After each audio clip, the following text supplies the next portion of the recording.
Okay, well, I tell you, I continue to be frustrated with this computer, but what are you going to do?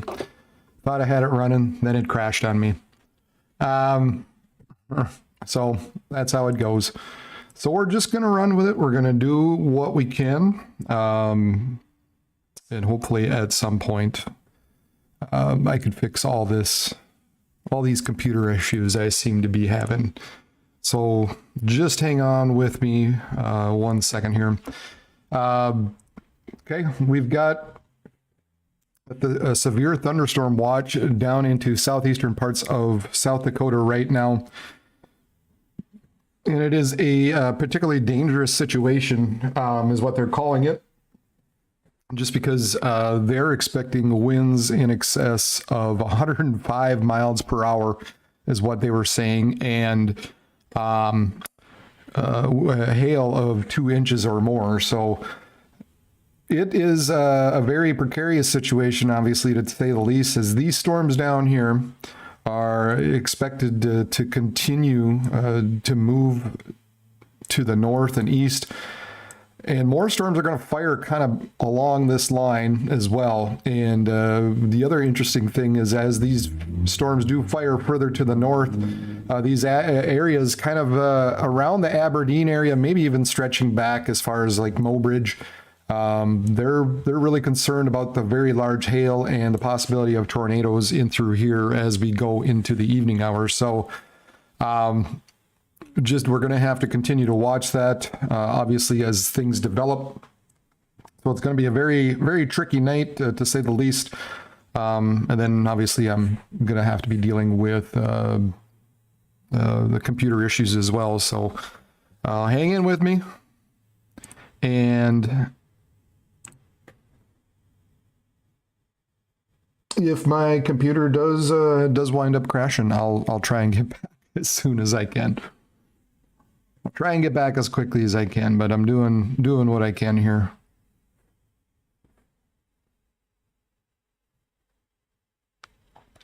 But right now we're going to be keeping an eye on these areas that are moving into South Dakota right now, into Platte and Geddes and up to New Holland, eventually coming up to Corsica, Armour, and Plankinton. So coming up to I-90 here after a bit. And then with these storms, they are moving quite quickly, moving to the northeast at 55 miles per hour, 70 mile per hour wind gusts or greater. Ping pong, I always have trouble saying that one. Ping pong sized hail. And this is radar indicated. So make sure you get inside when these storms come. This one right here by Geddes, west of Lake Andes, that's a real, that one's pulling quite a punch right now, as we're looking at over 2 inches in diameter possible. And the possibility of severe hail is up there quite a bit as well. So yeah, we gotta keep an eye on this one just south of Geddes as it moves quickly to the northeast at about 55 miles per hour. And then we also have this one just right around Platte as well, moving northward. So a couple of areas to watch in through here, specifically down in the southeastern parts of South Dakota.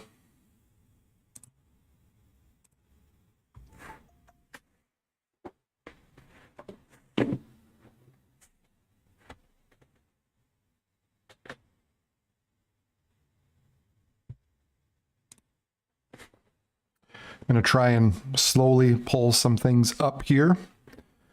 And hopefully the computer can handle it. Hopefully.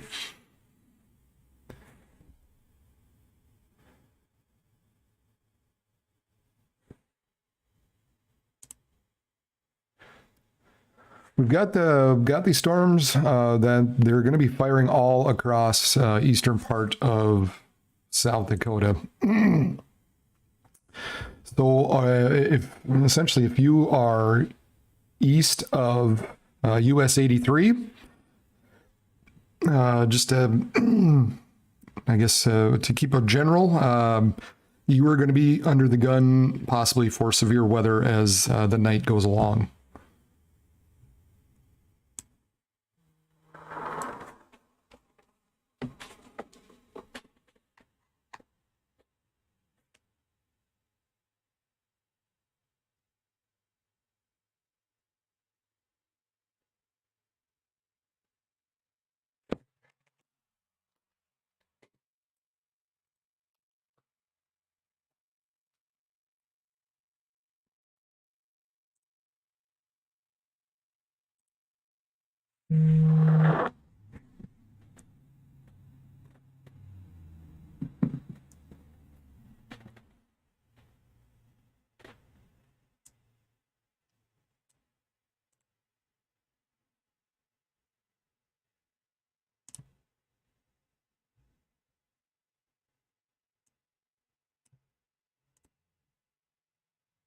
How about that one?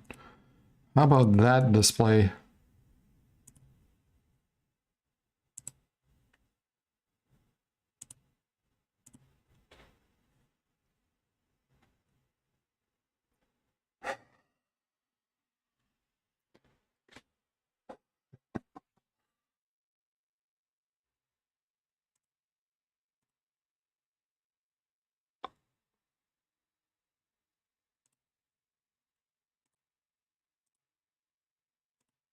There we go. That's what I wanted. So, so here we got these storms down here coming into South Dakota, right? Plenty of moisture, plenty of Cape to work with, over 5,000 in Cape. So we are looking at a real potent system, over 5,000 joules per kilogram. So if you've heard me discuss it before, I kind of equated to this is how much gunpowder is in the gun. So, you know, the higher the number is, the more potent these systems can be, and they can quickly erupt. Now, we've also got this area up here just west of Duluth. That's also dropping down 1 inch hail as well. And that's kind of out ahead of the upper level instability axis. So you can see this is going up about a kilometer or so into the atmosphere. And so all this area in through here is the higher dew points, is the more moist air. So this access right in through here essentially is creating these storms just west of Duluth. And then you've got this frontal boundary down here that's kicking off everything in through South Dakota as we go into the evening hours. And basically, you kind of, then you've got this warm front actually that extends that way as well. So a few different things going on. We go back to the surface. And there's our cold front at the surface. Looks like our warm front at the surface sits right there. And right through here is our upper level warm front. So some storms are going to be firing off at this thing here throughout the evening hours, but our main focus will be this area as it continues to move to the north and east throughout the night, as we kind of see what this model basically does and how it moves that center that low center to the north and east, and pops these areas of storms and rolls them through southeastern parts of North Dakota and through central parts of Minnesota.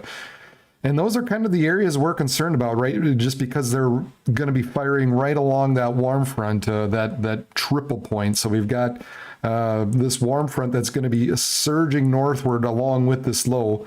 And then we've got these storms developing along with it. So that's why these areas down in northeastern parts of South Dakota are in particularly, you know, really areas we're going to have to watch. This is the tornado probability. And a hatched area is a 10% greater probability of EF2 to EF5 tornadoes within 25 miles of a point. So they're looking at the possibility of some stronger tornadoes sort of between that Mobridge and Aberdeen area. And then otherwise just a 10%, excuse me, kind of around that Fargo, Detroit Lakes, down through Sisseton and Watertown, down through Aberdeen, maybe getting close to that Mobridge area. But these are kind of the areas we're concerned about when it comes to severe weather. Hello, Manx Cat from Alex. Boy, yeah, and you're on the edge of that in Alex as well. I mean, you can kind of see how that 10% just kind of runs in there. So we're going to have to be watching the possibility of the tornadoes later in the day. The big chance, the big threat we're watching is the winds. As you can see, 45% probability of damaging winds. And a 10% or greater in that hatched area of wind gusts of 65 knots or greater within these areas. And now, as I said before, we already have a watch out for these areas. And we've got this severe thunderstorm watch, and it's a particularly dangerous one as we can read it.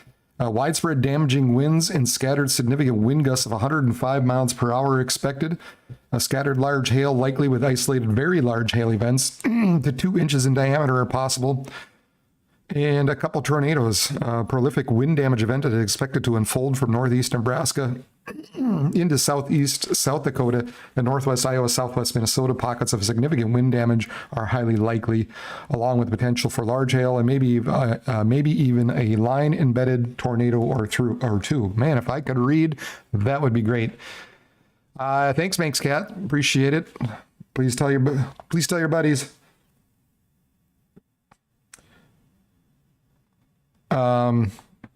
5 inches of hard rain. Yeah, this system is so potent. It can't help but to just dump rain. It seems like it just can't help it. We've got a new tornado watch out. It's so new, in fact, I can't even click on it. But yeah, it's just, I mean, we've had this area, which we kind of knew was going to happen through the overnight hours. Some storms that developed along the low-level jet and continued to move eastward. And it just, like I said, this system is so potent that it can't help but just to dump rain on people. That's about the best way I can put it. It's unbelievable how much rain this has put down over the last few days. So here we are, we're watching this area now quickly, very, very quickly move to the north and east. Plankinton, Kimball, Stickney, Corsica, Armour, all in the path of this particular storm. And then you've got this line developing down here.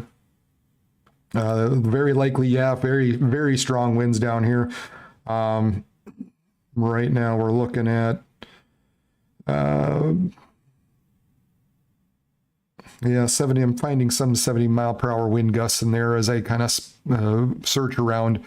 But these winds are going to be heading to the north and east throughout the evening hours. So everybody in through Vermilion, Sioux Falls, anybody out through here, really, you're going to be in the path of this. And we're going to be looking at very, very strong winds. And then we're going to be watching this north area surge to the north and get into some deeper low-level shear, meaning we're going to be having to watch that for the increased potential of tornadic activity as we go through the evening hours.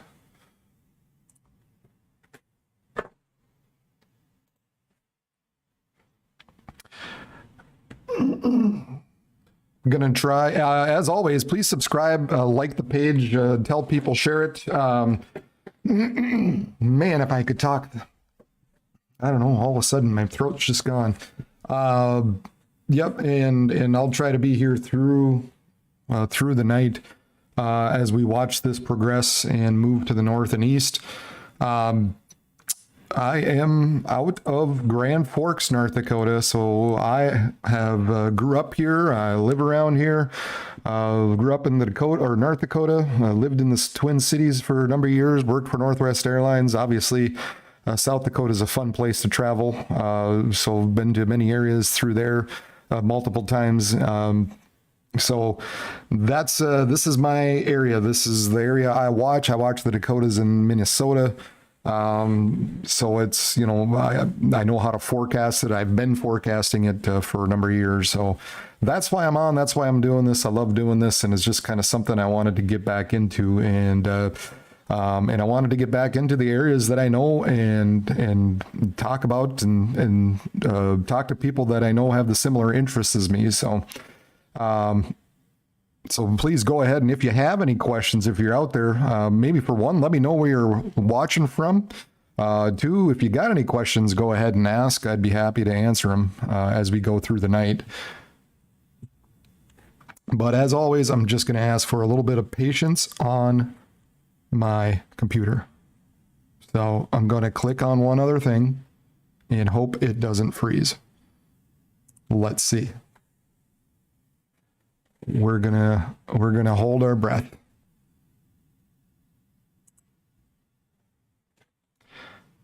In the meantime, we're gonna be watching these storms packing right now, probably a 70-mile-per-hour wind gusts and some pretty good size hail along with it right now. This area just north of Gettys, coming up to New Holland, Aurora Center, Stickney, possibly packing 2 inches in diameter of hail. And then you've got these areas further south, maybe around an inch by Lynch, moving to the northeast. Coon Rapids. Hey, Ryan, good to have you. That's awesome. Glad you're watching. You're gonna be under the gun later in the night. That's for sure. It's gonna be a little bit. I'm trying to remember what time. I think it wasn't until 10, but I gotta get back and take a look what the latest model is. In fact, let's do that right now. I'm gonna just jump over to my other computer, the one that I know is not gonna crash because I'm not streaming.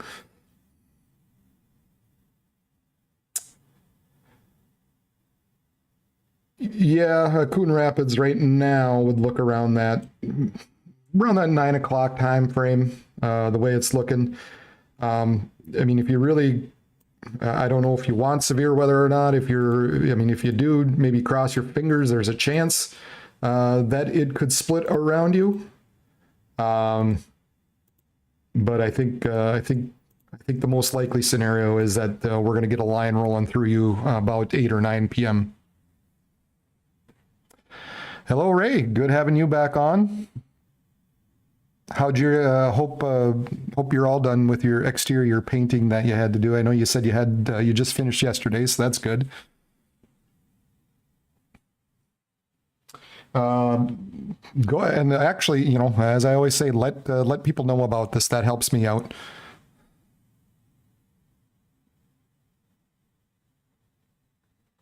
Not really. Okay. I didn't know. Some people they like severe weather. Most people don't. Just depends. Okay. All right. We're going to see if this is going to work.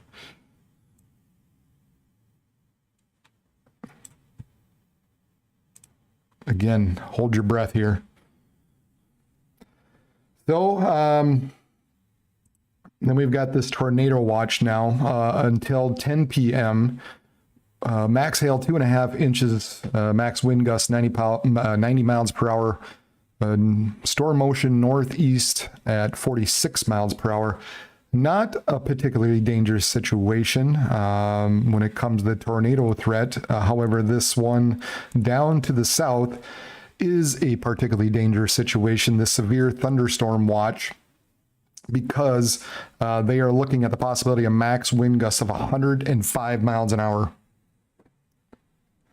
So that's where the concern is. We're watching these storms roll up from the south. A very, very potent situation. High capes into the 5,000s. So there's a lot of moisture and warm air to work with these storms.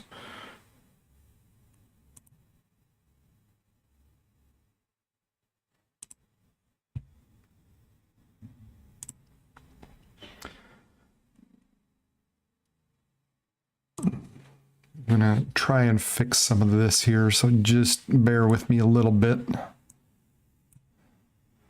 Make it maybe a little bit bigger.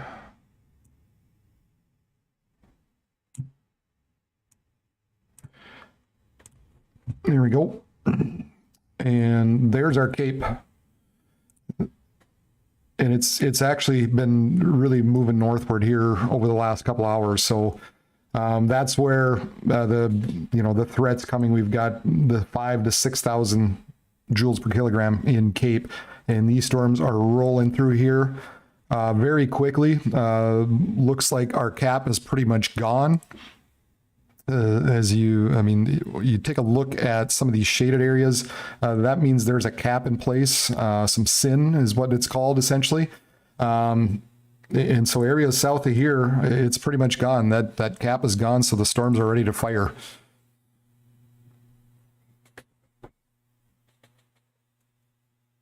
Six more days of painting. Holy cow. Well, good luck to you, Ray. Good luck. Wow. Yeah. You've got a lot of painting to do. Get that done before you got to start worrying about your trees, right? So we're continuing to watch this area as it continues to move to the northeast, and eventually this area in through here is kind of where we're watching for the possible, the main area for tornadic threat. And then we're going to watch this line kind of move to the north and east in such a manner like that, so that a lot of these areas as we go into the night are going to be under the gun for strong winds, hail, and then some areas more than others under the gun as far as tornadic activity.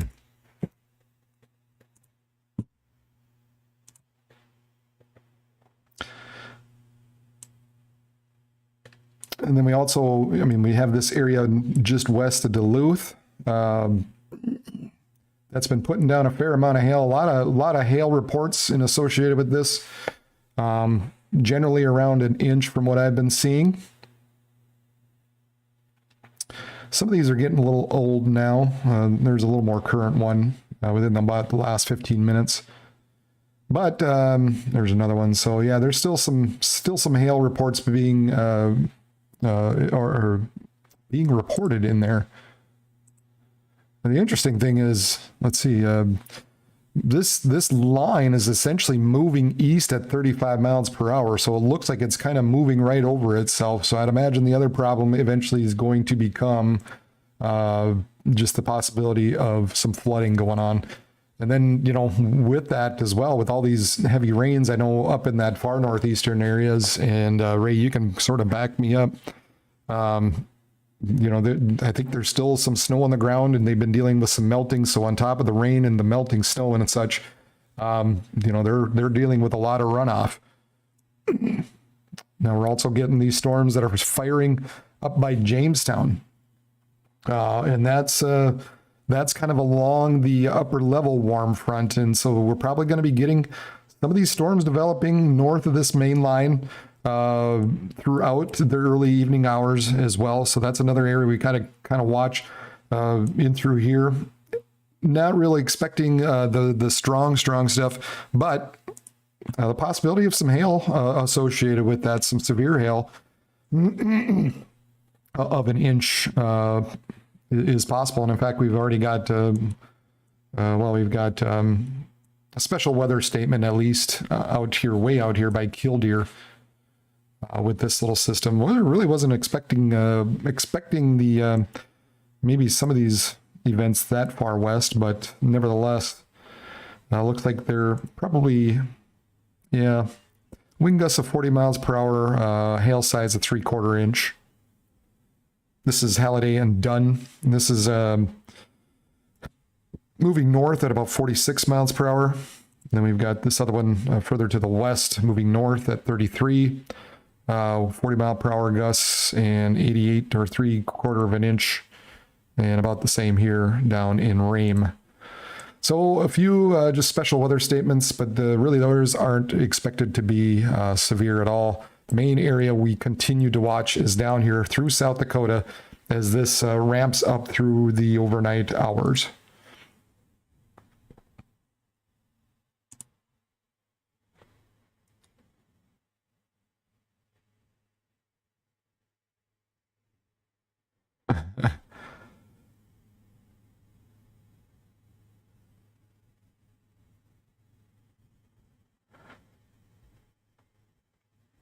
Ryan, I don't believe so. I think the greatest threat for you will just be the winds, the strong damaging winds.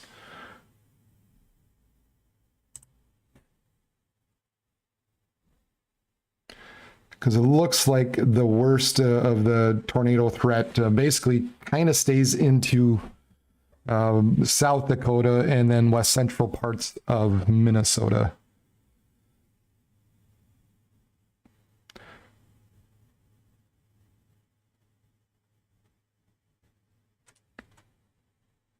And then we're just going to be dealing with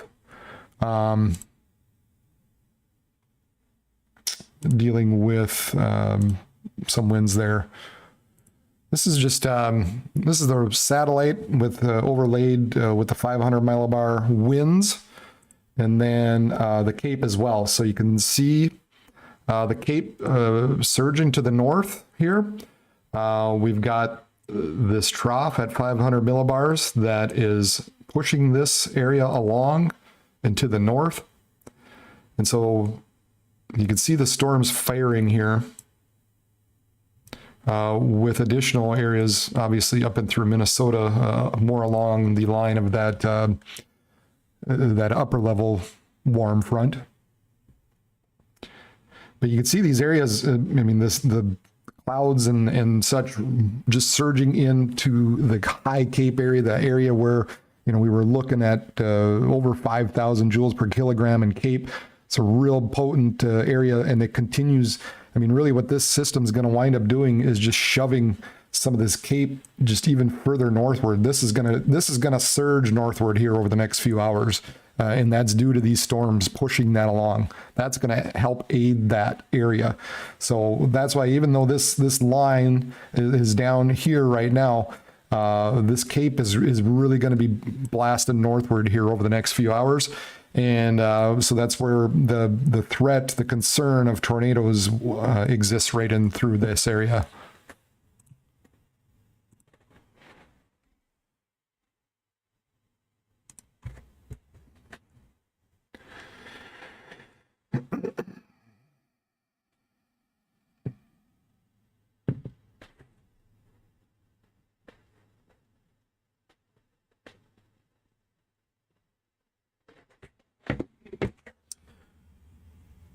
I'm going to stop that.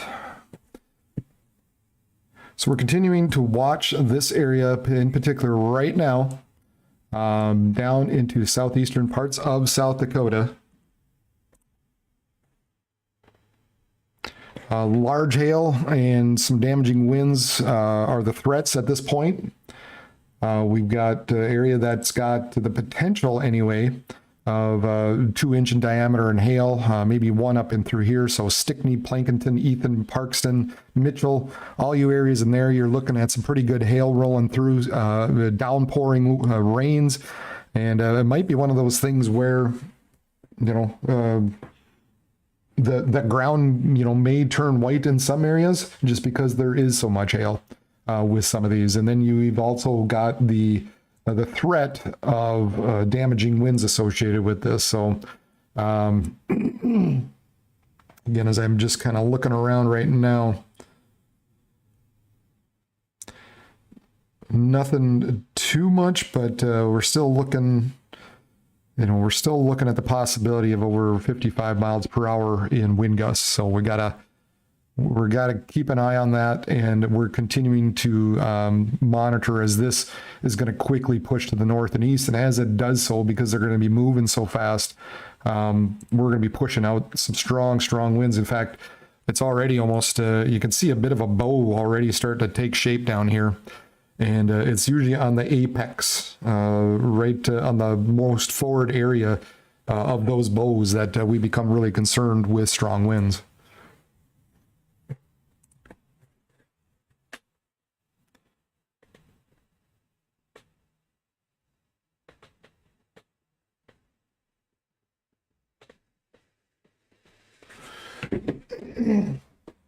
Sorry, if you got any questions, yeah, those clouds they blow up fast, and that's what happens when you have that that high cape. When you've got cape that large at 5,000, over 5,000, they just explode. I mean, it's crazy.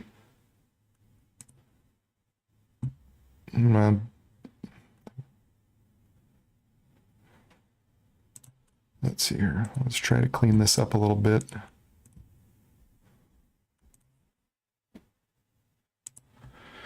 And there you can see now I've got all the extra stuff off of there. And yeah, you can see how these storms just blow up quickly, and they're moving quickly to the north. And now you've got some of these areas further to the north around that Jamestown area. That's developing and moving north. We've got this area west of Duluth. So a lot of different areas we need to be keeping an eye on as we go through the night. I mean, it's going to be all over the place. Come on, computer, don't fail me now. So we've got the severe thunderstorm watch in through here. Very concerned about strong winds in through southeastern South Dakota, southwestern Minnesota, and then through portions of Nebraska and Iowa as well. And then as these storms continue to move to the north and east, we're going to be concerned with the potential of tornadic activity as it gets into that Huron, Brookings, Watertown, Aberdeen area, maybe as far back as Mobridge.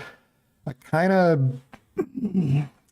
of think Pierre is going to be just to the west of it, so I'm not overly concerned about them at this point, but we'll still have to keep an eye on. And then we've got this area up into, like I said, west of Duluth. It looks like they've kind of downgraded that a little bit, so it's no longer severe thunderstorm warned. However, that rain just continues. That heavy rain just continues on in through there. I would still expect some hail just under an inch. So I wouldn't be completely surprised, I guess, if they wind up reissuing an actual severe thunderstorm warning. Then we've got several areas into the western Dakotas with cells that are basically, have hail of less than an inch, so they're not severe level, but you might be seeing some hail drop out of these, and they're moving anywhere, they're moving right around 30 to 35 miles per hour to the northeast. I would think eventually this area by Jamestown will probably see one of these special weather statements pop out eventually as well, because I think there's still a possibility of some hail in with some of these storms that are expected to develop kind of along I-94 and northward here through the evening hours. So we're going to be looking at some rains into portions just that don't need any more, as I've said. We're kind of looking at this area developing, and then so you kind of got, just rains in this general area through the overnight hours. And then you've got this line that's going to be pushing to the north and east. This one's going to be the more severe line, and then running through, basically anybody in through here through the overnight hours. So a lot of drawing there, but just to kind of give you an idea of what we're looking at and what we're thinking throughout the night. And for those of you who are wondering if they need to watch out, these areas further south do, but the bad thing is, like I said, we're dealing with areas that are getting rain that just, they don't want any. I got people I know down in Ashley, got family down in Ashley, and they said, so Ashley's kind of down in here. And they said they had so much rain that it's running over places that they've never seen before.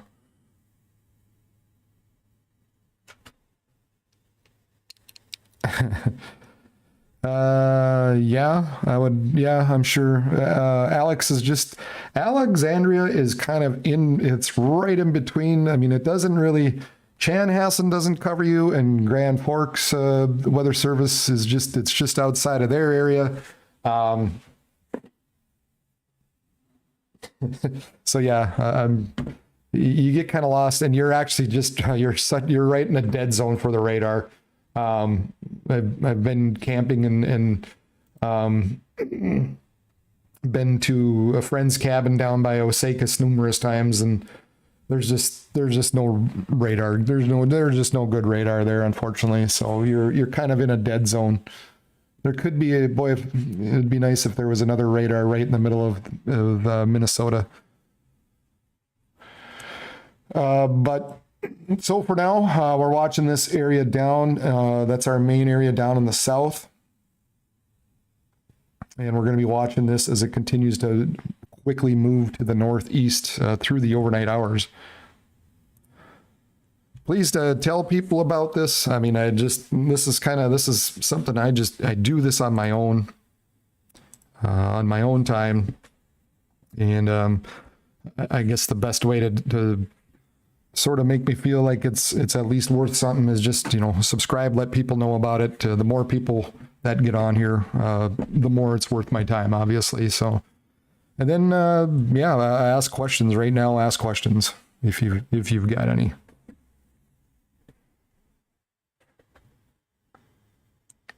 But this area down here is our concern throughout the nighttime hours right now, as this is going to move to the northeast. You're going to kind of see me spin around here once in a while. I got to look at a couple of different things and just see if there's anything interesting that I can find out there.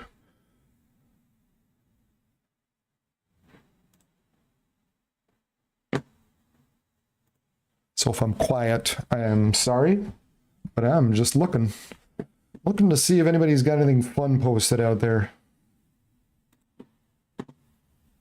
I'm guessing there's going to be areas down in that South Dakota area coming up on Mitchell that are seeing some pretty nifty shelf clouds right now.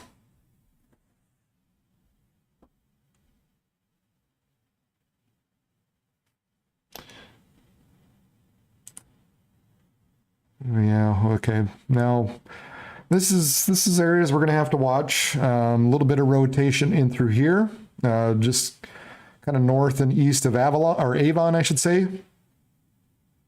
A little bit of rotation in there at this, just kind of died off, but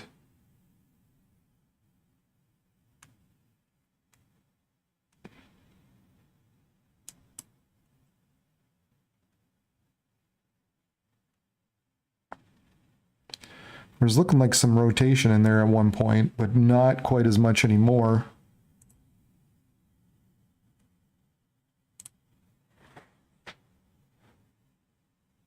Some stronger winds up here, just by Corsica. We're looking at 55 to 60 mile per hour wind gusts. Little bit of an impendage, but not really getting the return there at this point.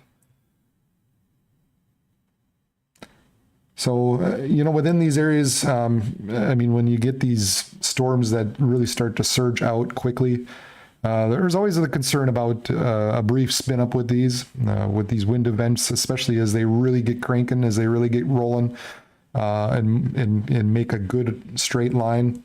Those in through the Twin Cities last night, it just punched through, and boy, it was a prime example of an area that could quickly spin up some brief small tornadoes.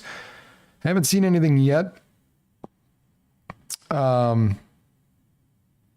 as far as reports from last night, but I wouldn't be surprised if at some point they did report that maybe there was a couple of spin ups from those storms.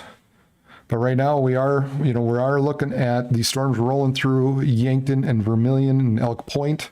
We're dealing with the threat of some strong winds associated with that. Right now, the heaviest storms, as far as the hail goes, remains north of that, just kind of along around Avon. We'll take a look at some of the hail where we're looking at maybe an inch or so in diameter within a lot of these cells up through here. So Plankinton, Stickney, Corsica, and then this area by Avon, Trindale, Scotland, kind of heading in that direction. And then it's going to be crossing I-90. It's heading towards you, Sioux Falls as well. And Mitchell, the Corn Palace, better watch out. Batten down the Corn Palace. That's Mitchell, right? I believe that's Mitchell. Mitchell has the Corn Palace. So then we're continue to watch this as this northern area. We're going to watch as it continues to grow to the north. And then this area, as it bows out and heads to the north and east, this severe thunderstorm watch in effect for down into, down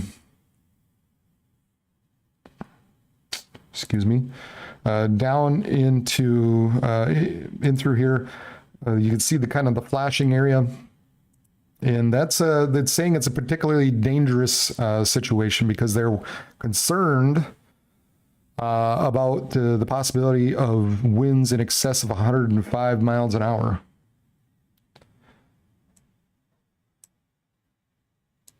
So we've got, right here, we've got wind gusts. Several reports of strong wind gusts of 70 to 80. We've got another one up and through here, Douglas County, 3 south of Corsica. It was about 20 minutes ago. Let's see, gusts of 62, 61. Multiple 3-inch branches down. Dime-sized hail. Large tree down. So we're getting some damage reports in with this. As this continues to move to the northeast. 70 to 80 mile per hour. This is, let's see, Cedar County in Nebraska by Hartington. Several reports of strong winds, 70 to 80 areas of southern Cedar County. Visibility very low due to dust. Okay, well, they're actually getting dust getting blown up in through there because of these storms that are rolling through. So watch out, Yankton, all of it, Vermilion, Sioux City, Sioux Falls, all you areas in through here. We're looking at the possibility of wind damage up through Howard, Madison, Brookings. And then we're also have the best chance for the larger hail remain just basically into South Dakota, north of the South Dakota line. And then this is another thing we're just going to have to watch as we go through the night. We've got a little bit of rotation showing up is what these little indicators are. Doesn't mean that there's anything serious or anything imminent. It just kind of points at it and says, hey, you might want to take a look at this. But right now, I mean, it doesn't appear to be anything there if I take a look at the radar. But we got to watch out with these at any rate because they're packing a punch. So you guys got to be indoors with this. Make sure you're indoors. Obviously stay away from windows because you never know when a tree or a branch will come down. That's always a concern. And then you don't want to be in the wrong place. So as long as you're indoors, especially if you're in a lower part of a building, you'll be in fairly safe spot at that point. But they're moving quickly. With this last severe thunderstorm warning. Boy, moving northeast. They're saying at 80 miles per hour is how fast they're saying. And then this is where I got to watch to make sure my tools are switching.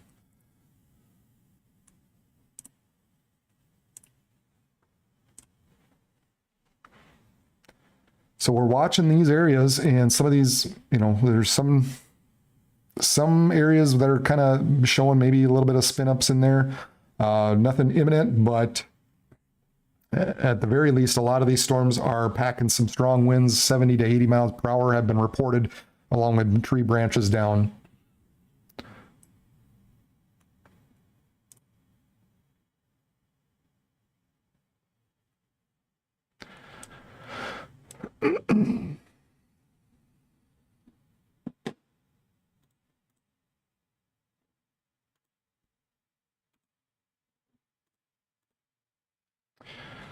Please, if you don't mind, support my stream. Give it a like. Give the old thumbs up down there. Hit the bell button. Once you hit the subscribe, hit the bell button so that you are notified anytime I am on live or I upload a video. I've been uploading videos out ahead of storms. I try to do them most every day, except for maybe the weekends, unless there's really something cool going on. But I cover the Dakotas and Minnesota, and so it's great to if you're if you're out there, and I appreciate you watching. Savannah, glad you're there. Glad you're called somebody and let them know that somebody is watching them right now. So it's running right through Yankton and Mitchell at this point. So right now it looks like some strong winds, maybe some hail in with that. That's going to be the main threat. You just, stay inside, get to the lower part of your building. And, that's the best thing you can do with this. That's just the best thing you can do. Just get inside, get down to the lower building. You don't want to be on the road with this. It's going to be dropping some hail. The visibilities they're going to drop. I've driven through things similar to this, and it's just, when I've gone out storm chasing, and it's just, you can't see. You have to pull over, and it gets bad. It gets bad quickly. I mean, these things, like I said, if they're moving 80 miles an hour, it's going to come over you like a hurricane. Now, the good thing is it's going to be gone quickly, but it's going to get there a lot faster than you realize. That's the other thing. I've tried to chase these things or get out of the way of these things, and they just have a way of overtaking you. So, probably just best to wait it out. It's not going to be long once these things move through. They're going to move through in a hurry. They're going to move through very quickly once they're there. I mean,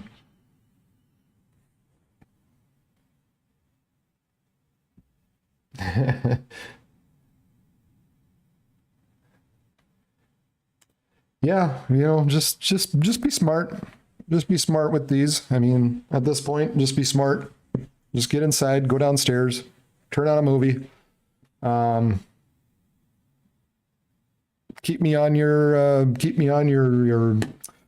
computer or your phone.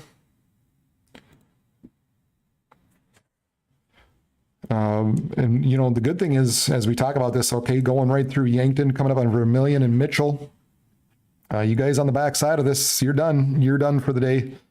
Once these areas that have started off in Platte and Lake Andes, Springfield, I mean, you're good now, but everybody out in front of this, we got to watch out. We got to watch out for the strong winds, and then we got some hail around an inch or so possible with these.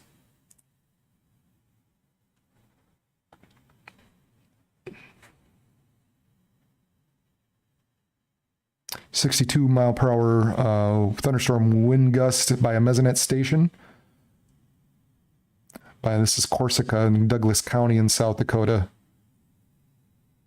So mainly seeing the wind gusts or damage. We did have, looks like there was a funnel cloud down here on this very south end of this line, and that happens.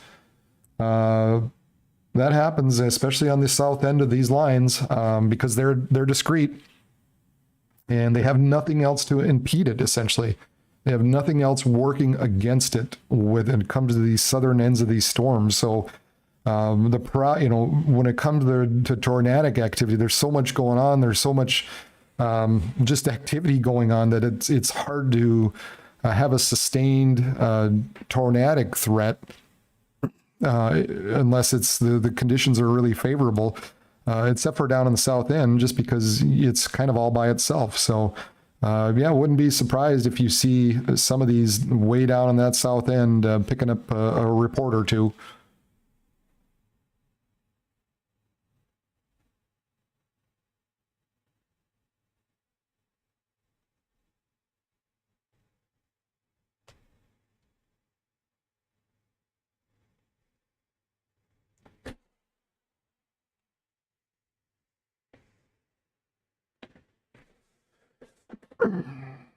Yeah, I've got a guy that's rolling south. He, a guy that I've storm chased with before.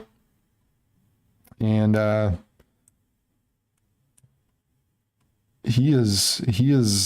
is running southward trying to catch up to some of this. I'm gonna give him kind of an idea of what we're looking at.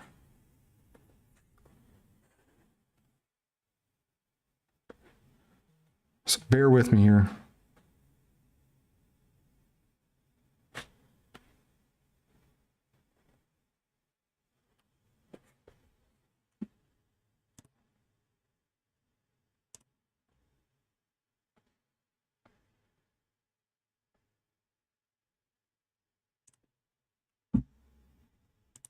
Let's take a look what I'm looking at here. So here we've got, I'm just looking at the terrainal parameter. Not that it's a main thing, but it gives you an idea of where to kind of hone in on where to peek at. But they've got 9s and 10s in, right now, kind of in that Huron area just south of Aberdeen. And that area is expected to lift northward.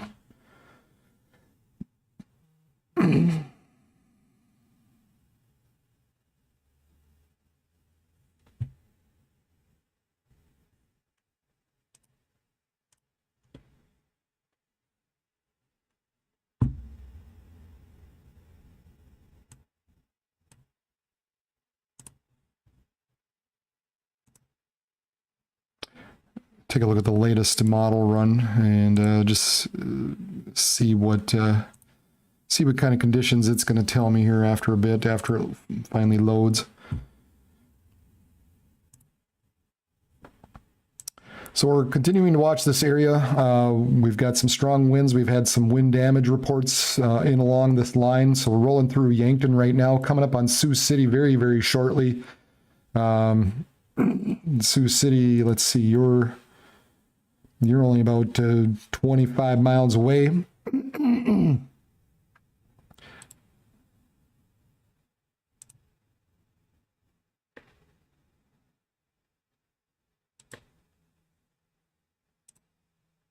Let's see here.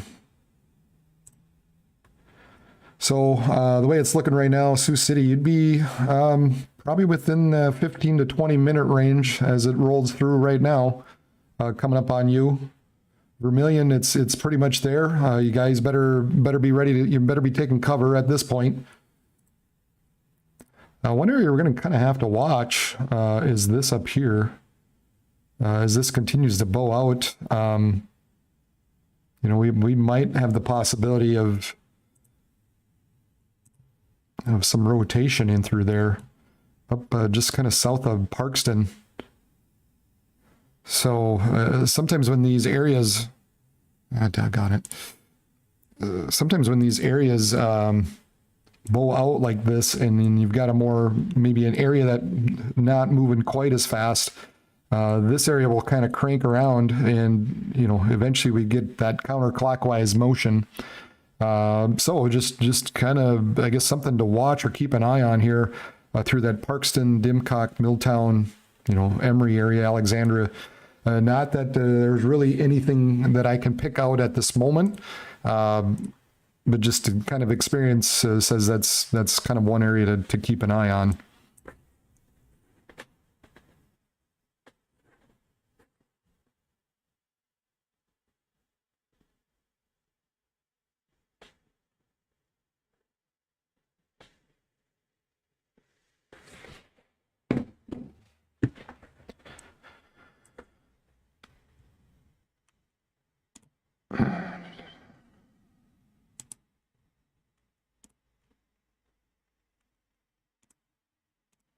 I write myself a little note here.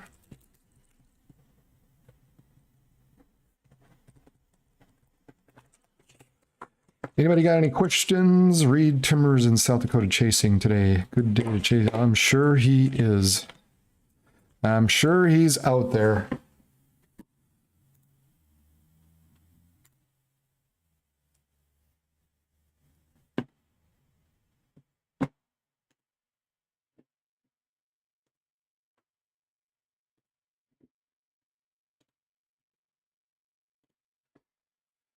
Actually, thank you for that. That reminded me.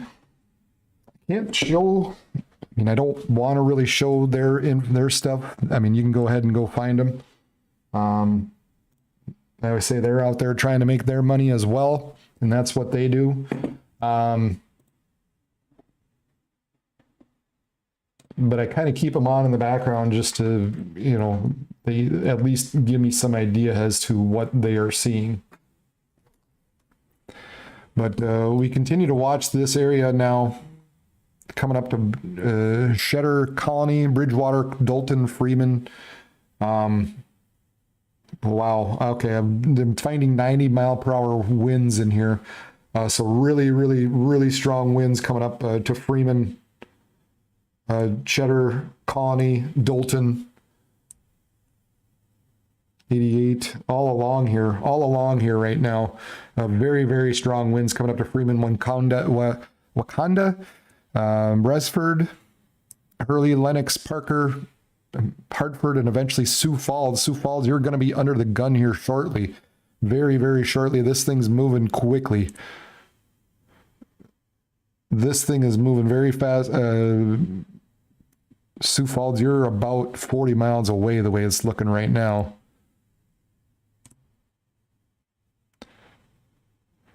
And I would guess you're probably about 30 minutes away from being hit. So if you're down in South Dakota, you know somebody down in South Dakota, this line right now looking very precarious. Strong winds in through here. Strong bow echo developing. As you can see, these winds in through here really cranking up over 80 miles an hour.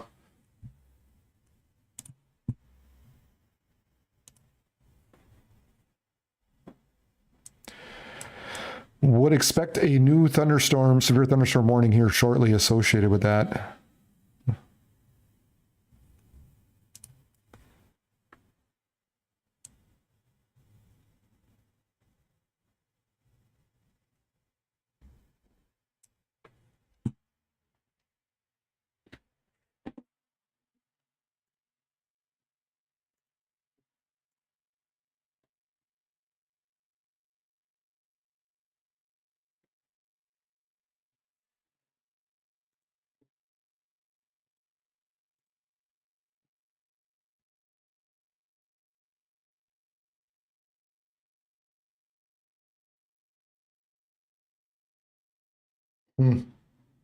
Wow. Wow. Okay. Oh, yeah.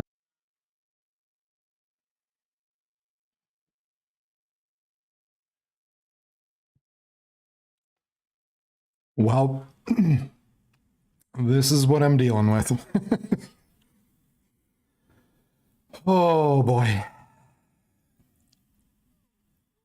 Yep. Sorry, folks. Sorry. This is what I'm dealing with.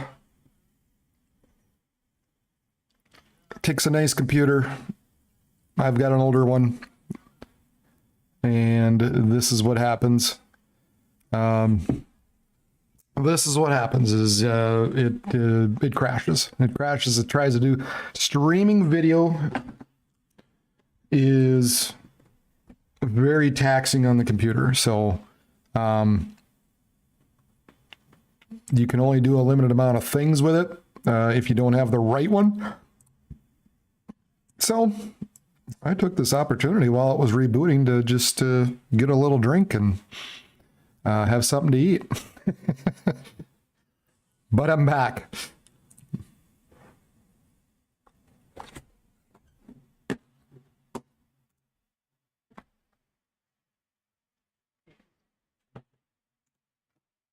All right.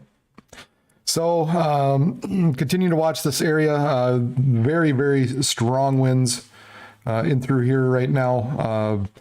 Coming up to Canastota, Hartford, Parker, Lennox, Harrisburg, Sioux Falls, rolling through Vermilion, coming up to Sioux City. And then these areas to our north have got, look like they've got some hail potential of over an inch in through here. So this is the latest warning, is this one that runs through Sioux Falls.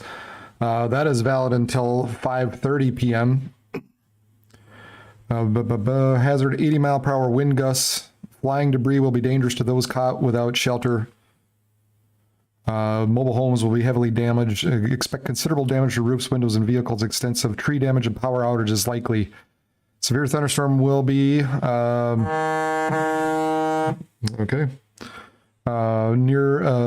let's see, Canastota, Alexandria, Chancellor, Monroe, and Davis around 4:50, so just a few minutes.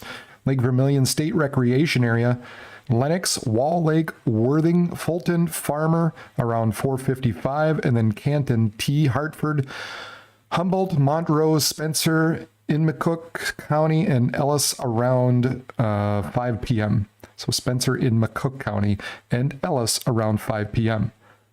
Sioux Falls, Harrisburg, Crooks, Colton, Canova, Fedora, Roswell, Lyons, Lake Elvin State Recreation Area, and Renner around 5:05.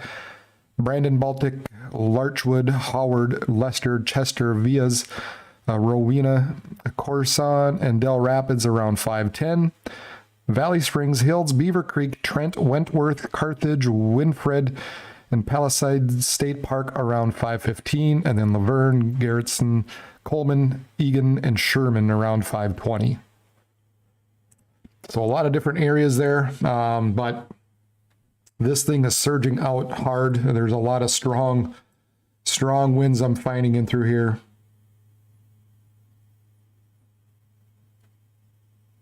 And in fact, it's almost seems to be folding over on itself. They're so strong. So I did just watching a storm chaser, which the other reason I can't show is because my computer probably would just buckle. But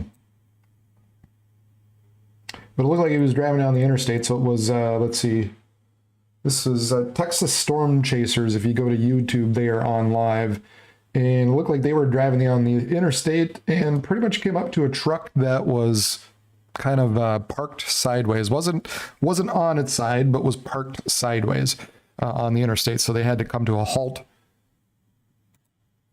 The other bad thing watching some of these guys who are live streaming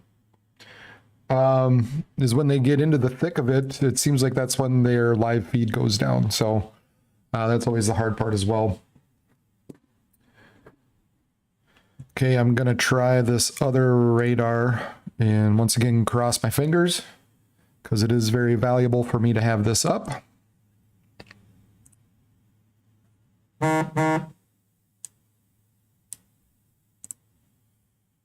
But we continue to watch these areas running through Sioux Falls, Sioux City, Salem, Madison, Brookings. Eventually it's going to be coming up to you. Everybody in through Worthington, down in southwestern parts of Minnesota, northwestern parts of Iowa. This is going to keep rolling. Now, the other thing we're going to be watching is this north end. As this continues to move north and into the Aberdeen area, into the northeastern parts of South Dakota, it's going to be running into a lot more shear. So a lot more, so areas where a rotation is going to be possible. And so then we need to be watching out for the possibility, the threat of tornadoes as that moves north. Now, not to say that it can't happen down here.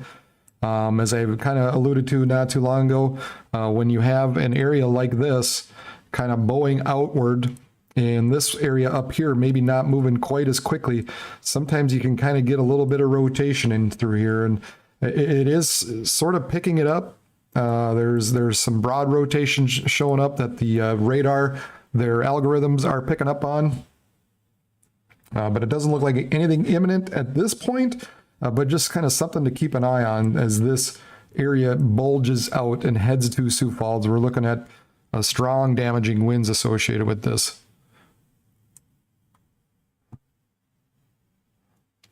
Again, cross your fingers, hold your breath that this holds together.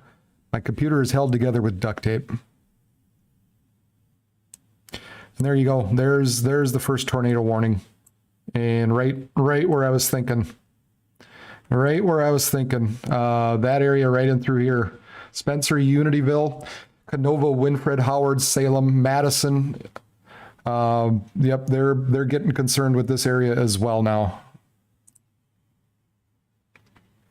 So there you go. Tornado warning issued for southwestern Lake County and east central South Dakota, eastern Minor County, western McCook, and northeastern Hanson until 5:30 p.m. Severe thunderstorm capable of producing a tornado was located near Emory, or 21 miles east of Mitchell, moving north at 70 miles an hour. I mean, might as well just, if you're up in Madison and Howard and Ramona, you might as well just take cover right now, because this thing's going to be on you quickly.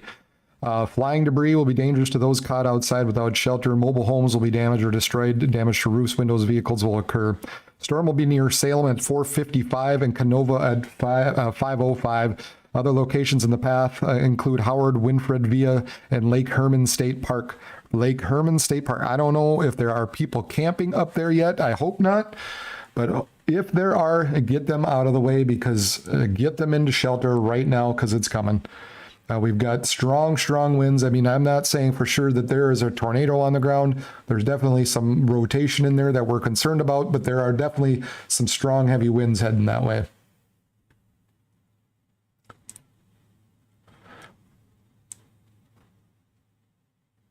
Continue to just kind of poke around at some of the wind gusts. 65 miles per hour, 89 miles per hour. Gayville, so Yankton County, 2 west-southwest of Gayville in Yankton County. 1 east-southeast of Vermilion in Clay County. Public report, 3-inch tree, 3-inch diameter tree limbs broken, power lines, poles broken. So, wow, pretty good. Semi blown over. Boy, I wonder if this is where that, he wasn't blown over, but 3 miles east-southeast of Meckling in Clay. Emergency manager says a semi was blown over. And so these areas are coming, they're coming for Sioux City, Vermilion, Canton, Harrisburg, Sioux Falls. There's wind damage up and down this thing right now. All kinds of wind damage being reported. And then on top of that, now they've got a tornado warning. As I said before, we're concerned about this area blowing out faster than this area up here. And so what happens is you get these areas that kind of fold back in on itself. And it looks like, you know, the possibility here of maybe getting a little bit of rotation associated with this. So we got to continue to watch that as it's moving to the north. It's set at 70 miles per hour.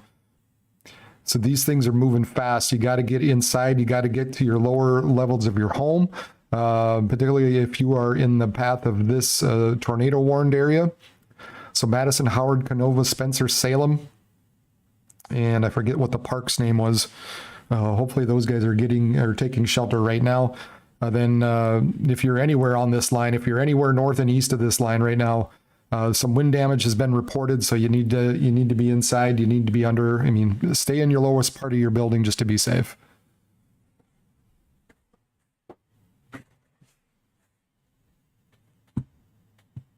Practically duct tape. Yep. That's what it feels like. It's held together with duct tape. Interestingly enough, we've got this other severe thunderstorm warned area way back here in winter. So sort of behind the whole thing, we've got a severe warned storm.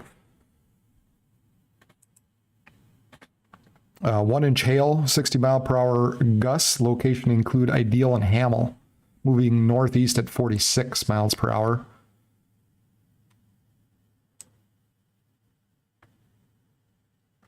And just taking a gander further north, we've got some storms in between I-94 and US Highway 2 into North Dakota. We've got an area southwest of that it continues to spit out some small hail. We've got an area kind of around Buffalo where it looks like that's severe warned at this point.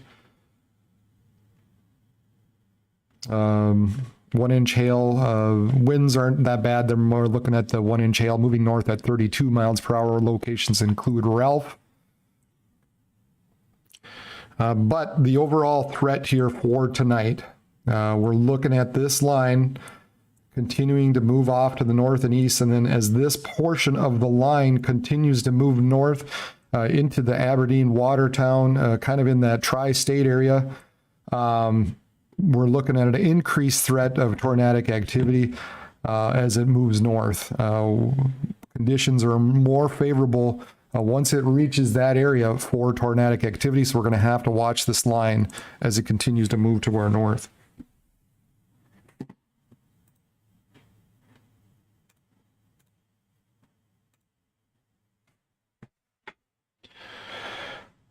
As I always say, don't forget, ask questions if you got them.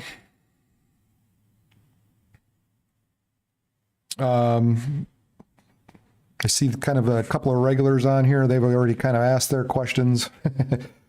And then you'll still have that area west of Duluth that just continues to dump rain. So I'd imagine there's probably a flood watch or warning of some sort out there.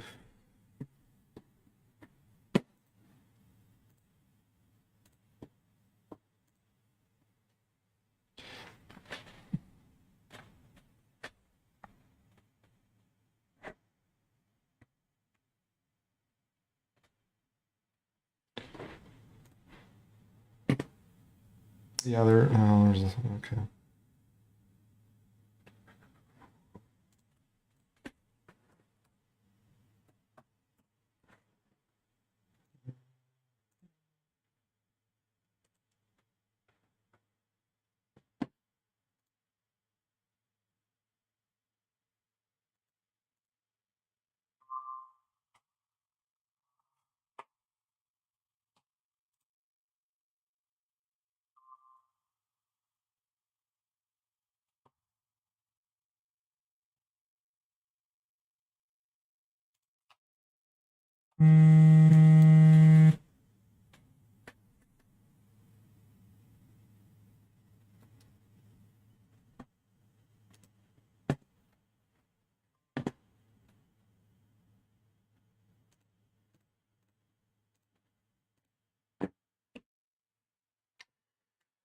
Let's see here. Mesonet 5 south-southeast of Centerville in Clay County. A report to thunderstorm wind gusts at 82 miles per hour. That was about 18 minutes ago. Mitchell ASOS reported 58 mile per hour wind gusts. And 3 north of Dalton in McCook County. Emergency manager reported thunderstorm wind gusts estimated 80 miles per hour. Farm equipment blown across the road and damage to farms and outbuildings. So that is McCook County, 3 north of Dalton.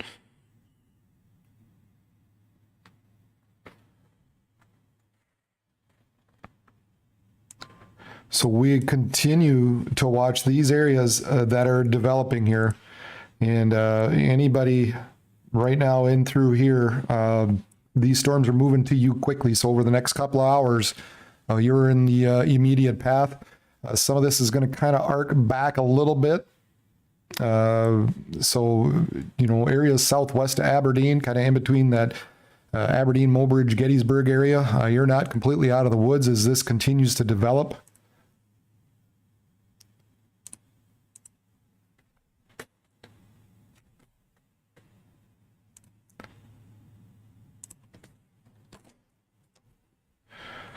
And then there's here's another tornado warn west of Huron. I might have to switch radars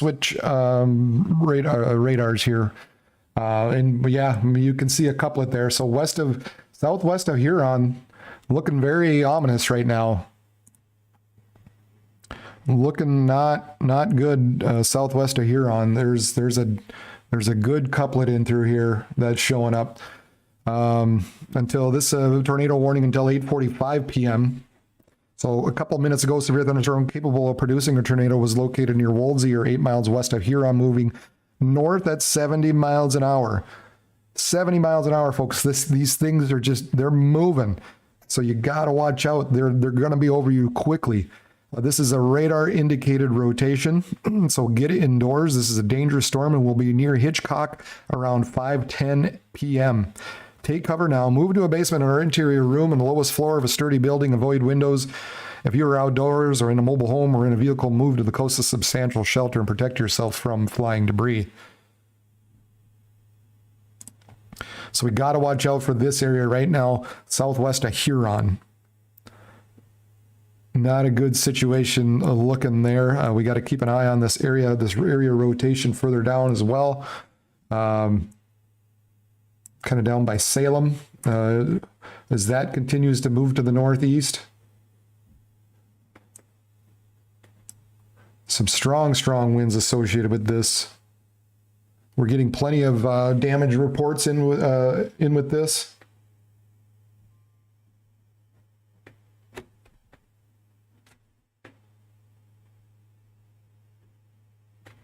We're getting plenty of damage reports along this line. So running through Sioux Falls, running through Vermilion, obviously right now, coming up on Brookings, DeSomet, Haiti, Watertown, Clark, Redfield, Falkton. Obviously you're right in it right now. Like I said, eventually I'm going to have to switch over to the Aberdeen radar to take a look at some of these. And of course, I don't know if my computer can handle it, but we're going to try it anyway. But right now we've got to focus on Huron, southwest of Huron, this area coming up on Broadland, Hitchcock and Carpenter.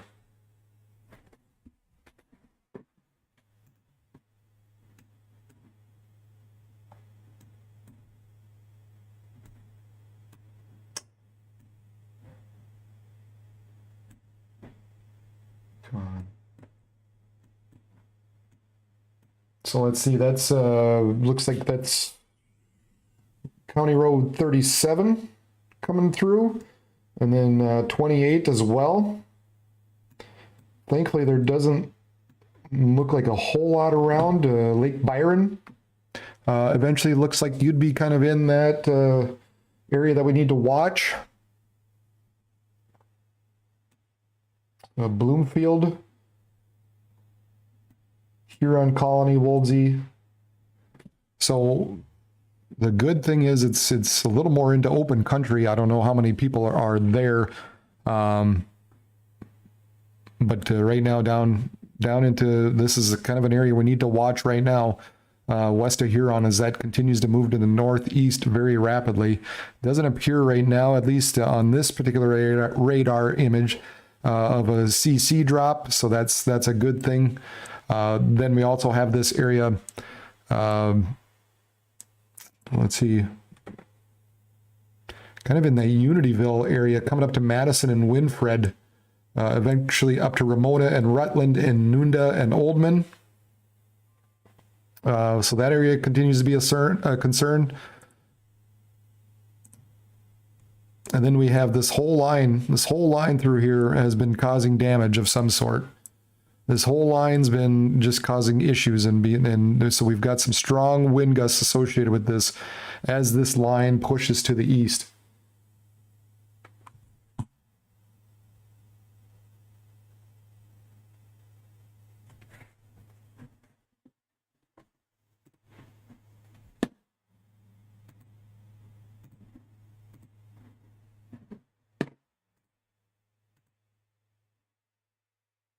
Yeah, real good shelf cloud showing up. Again, I'm just kind of watching some of those chasers. I'm guessing you're gonna see some awesome shelf clouds, a lot of dust. I wish I could. Yeah, it's gonna be. You're gonna see some really cool pictures coming out of this. But we got to, I mean, anywhere in through there, I mean, let's take a look and see if we can find any more damage reports. That's an old one. Let's see, 82 mile per hour wind gust southeast of Centerville. That was about 25 minutes ago.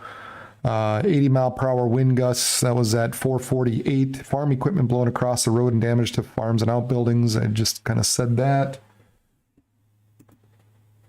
So yeah, we continue to, and that's where that last one was, when I had talked about that one report That's just west of Sioux Falls. So coming up in through Sioux Falls, eventually coming into Brookings, we're looking at damaging winds in Watertown.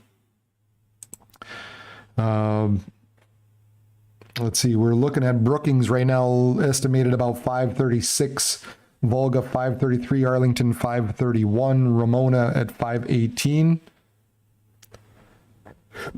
And then within this line, further to our north, Huron at 50, so about right now, obviously. Yale 517, Iroquois 518, Willow Lake 537, 543 in Raymond, Clark 548. So that's gives you kind of a rough estimate of time of when these storms are going to be rolling through. They're moving quickly though. So just because that's what time it currently says, just be mindful. They're moving fast. So it very well could be even earlier than that, but that's just kind of gives you a rough idea.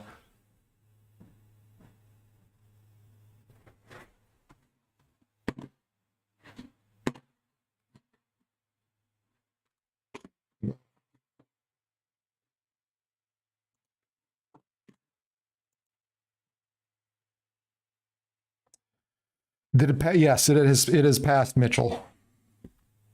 It has gone from Mitchell.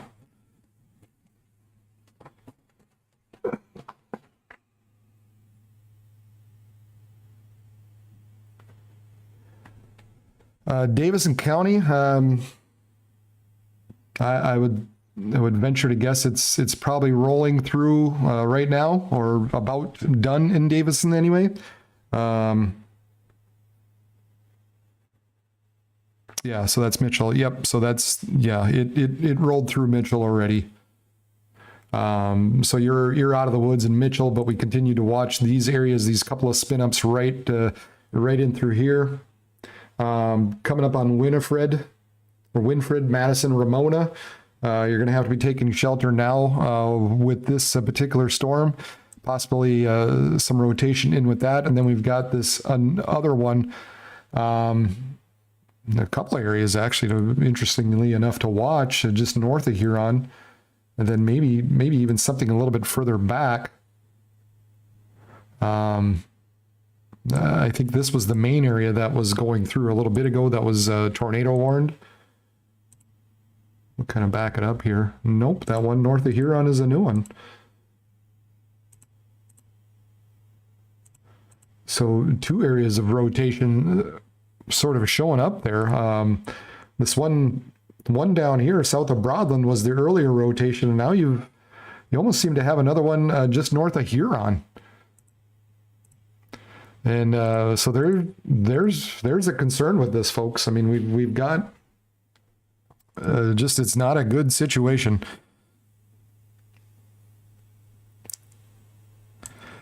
Yeah, I mean, if you're in Mitchell, if that's all you're seeing right now is lightning, then yep, I would say the worst is past. Here on ASOS, let's see, reports as 89 mile per hour winds going across Huron. 89 mile per hour winds reported in Huron. Damaging winds rolling through this whole area right now. Do not be driving in this. Just don't be driving in this. Get inside. That's the best thing I can say. Just get inside.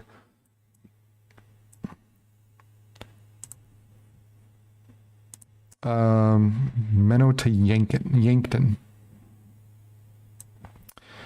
Let's see. Yankton is fine. I gotta figure out where Menno is exactly.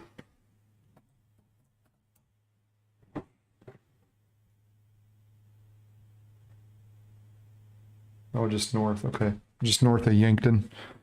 Yeah, I think you're looking good. You're out of the woods there from Menno to Yankton. Everything is now east and north of you. So we're really focused on this area now, running into northwestern Iowa, coming up into southwestern parts of Minnesota. These areas are all under the gun. Brookings, Watertown, Aberdeen, all these, mid-sized towns or whatever you want to call them. They're of concern right now. So basically, if you're anywhere from Huron to Salem, to just west of Sioux Falls, to Vermilion, you're out of the woods. You're gone. You're everything's passed. So 30, yeah. So Casey, what'd you see? Well, is that where you're at? Is kind of in that area, or I don't know, maybe you were asking for somebody else. I'm just curious what you saw out there. But anyway, we're continuing to watch. Let's see, this area coming up to Madison. The possible rotation just southwest of Madison, coming up to Ramona, and then this other area up by Huron. Maybe some rotation there, some through Broadland. Folks, you're gonna have to bear with me here. I'm gonna do the unthinkable, and I'm gonna switch to the Aberdeen radar. So my duct tape computer is gonna take a bit here to think. Good time to grab some water. Oh geez. We'll switch back over to this while my computer thinks.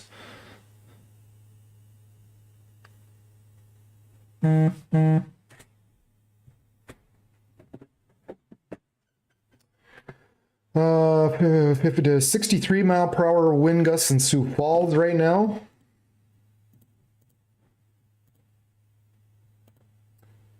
Here's what I'll do, guys. Oh, wow. Holy cow. Yankton. That is an amazing photo. Man, I wish I could show that. Lots of trees down in the town. Husband works in Menno. Gotcha.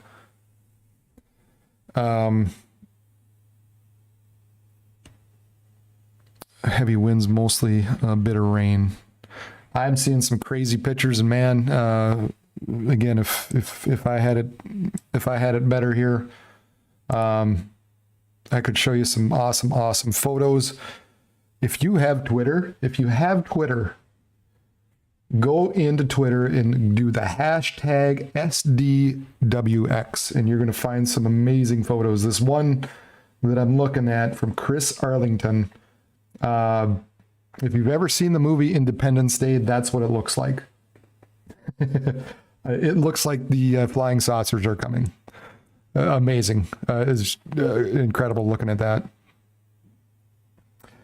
Well, surprisingly here, as I switch the radars and I get a radar a little bit closer to the storm, it actually doesn't look as bad. So that is a good thing. That's a good thing that this tornado warned storm maybe doesn't look quite as bad as it's looking in from the Aberdeen radar. Now, with that said, continue to watch this line. Damaging winds are occurring all along this line. The other thing, man, I think we're going to have to watch out is this system, this storm that is kind of off on its own. That concerns me because that's off. That's now we're getting into an area that we were concerned about for rotation. Please don't.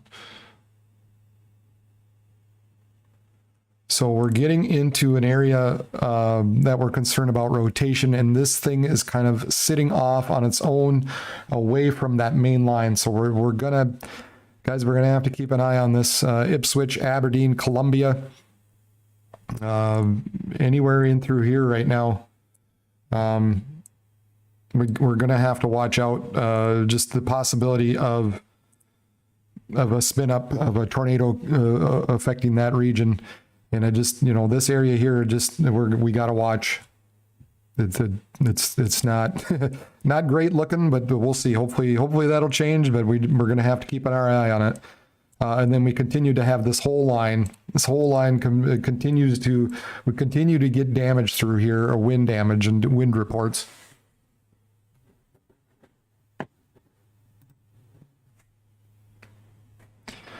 Well, I'm glad you're all right, Casey.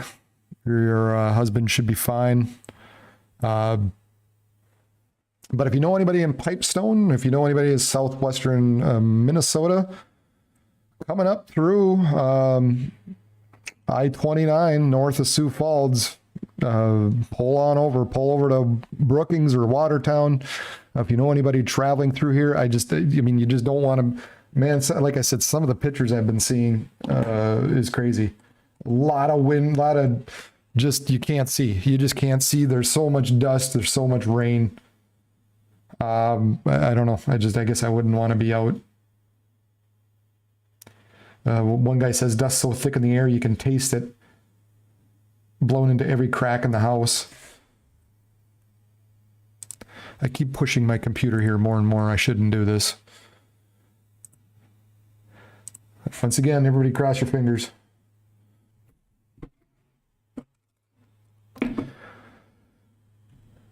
Keep these areas in mind, though. You know, once again, if you know of anybody, you know, every once in a while I hear stuff like, hey, we never get covered. People never talk about us. I feel you. I feel you. So if you got any questions, if you're listening, if you're watching, please ask questions. I mean, I can narrow this down. I can tell you what to watch out for. And I appreciate the questions, because I know you're paying attention, and I know where people are paying attention too. So if you're watching, just drop me a line. Let me know if you haven't already. Let me know where you're watching from.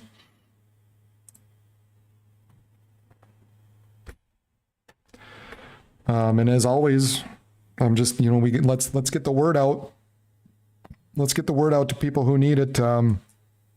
That I'm out here, so they might not know it. So hit the subscribe button, share it, let people know, because that does two things. That helps those people out that you're concerned about. It helps you out if you're one of the ones concerned. But it helps me out, and just because the more my channel grows, the more I can do, and the more I can do, just envision a day someday where I've got computer screens everywhere, and I'm sitting here happy and just watching the Dakotas and Minnesota, and I'm here watching these areas. So that helps me out, and like I said, at the same time, it helps you out, and that's what I'm here for. I'm here to help you out and to help the people you love out. For those people, anybody in these storm warned areas, we're looking at the threat of strong damaging winds occurring.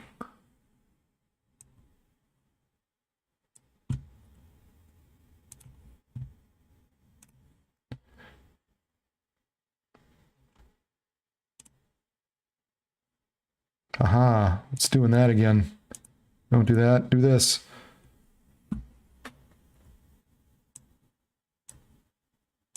So we're looking back at the meso analysis here, and you can see where the CAPE is so strong once again. And we talk about CAPE, so convective available potential energy.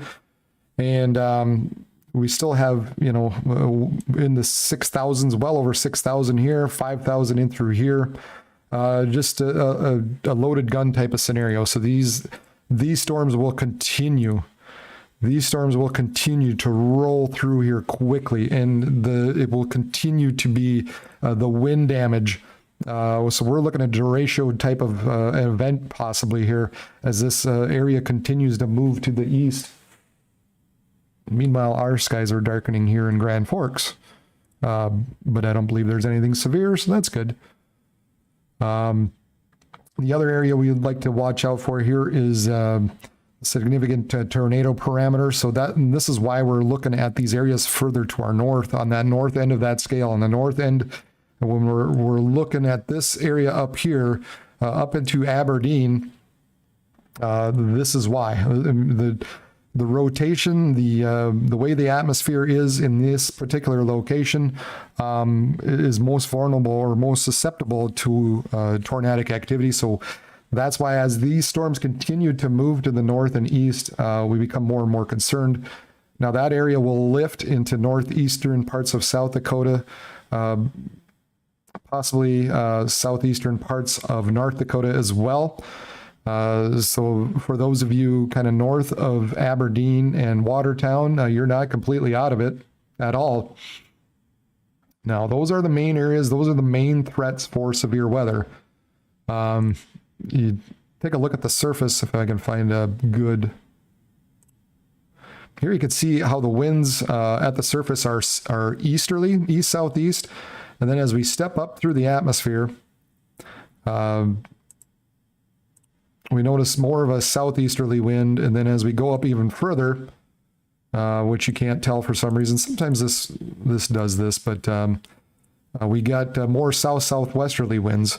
So we've got easterly winds at the surface, about a kilometer up, so about 3,000 to 5,000 feet up. The winds are out of the southeast, and then about 10,000 feet up, they're out of the south. So you can envision the spinning occurring right now throughout that area. And as these storms move into that region, that's where we become concerned. So we just got to keep an eye out. And then, of course, it will be the continued threat of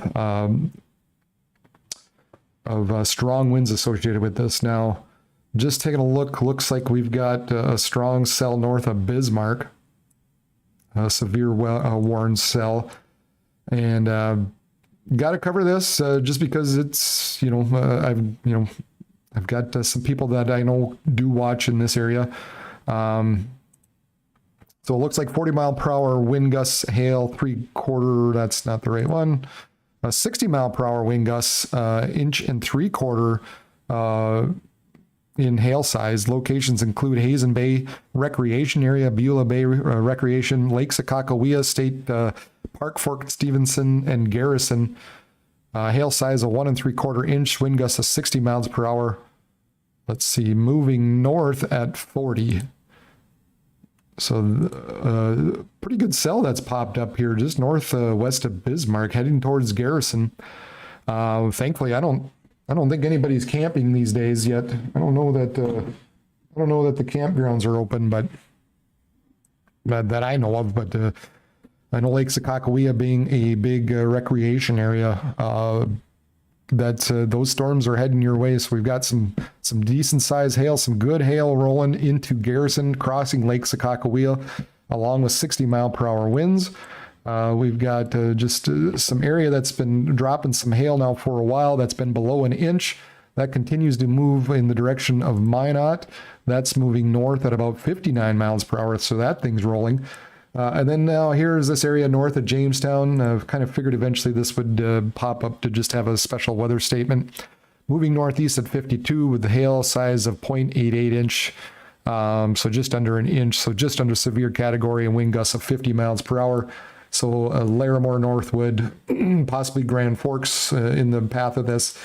And we'll just have to keep an eye on this area just north of Mayville as well to see if that continues to develop. So some areas that are going to be dropping some hail in through here. Don't be surprised at that. That's our main threat. That's our main threat throughout the night. North of 94 is going to be the hail associated. We've got some very high base type thunderstorms in through there. And with that, because they are so high base, reaching into the colder air, so it's going to be dropping some hail. So that's kind of what we're mainly concerned with. So once you see these storms, if you hear it rumbling, just be mindful. You could be seeing some hail through there. But then, of course, our concern it continues to be down here in the south here. Report from Dime size hail and Spencer. And then we've got, let's see, ASOS, okay, I just said that wind gusts of 89, 90 mile per hour winds. And then this one, report from MP, tree limbs broken. So I haven't seen too many reports lately. So I guess that would be a good thing, hopefully. But I mean, it's not over. We continue to see some strong winds associated with this. I appreciate everybody for watching tonight. Man, that's great. Don't forget to hit subscribe. I do put out I put out videos. I have some live chats every once in a while if it warrants. I was out there a couple days ago and I had quite a few people on. So just hit the subscribe button, hit the bell button, because I'll be on. I'll be giving out. I try to make some quick forecasts every day, just to kind of give you a heads up for what's out there.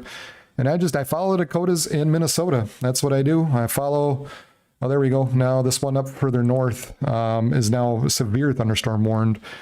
So severe thunderstorm warning, southwestern Grand Forks County, Nelson County, Griggs, and Steele.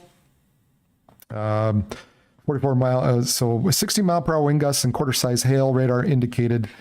Let's see, locations include Annetta, Cloughton, and Logan Center. So west of Mayville, southwest of Grand Forks. Now we've got a severe thunderstorm warning there. And then up near Garrison, another storm that's heading towards you as well. And then we have this main line running through Aberdeen that we continue to watch. As we've been saying, we're concerned as this area continues to move to the north and east. There's the potential of the tornado threat as it increases. Tornado threat increases as this line moves into northeastern parts of the state.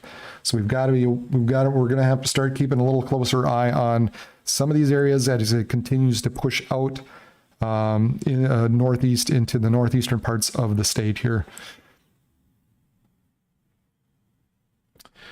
But yeah, do me a favor, do yourself a favor, hit subscribe, go ahead and share, let people know about this page. We're trying to keep you informed here.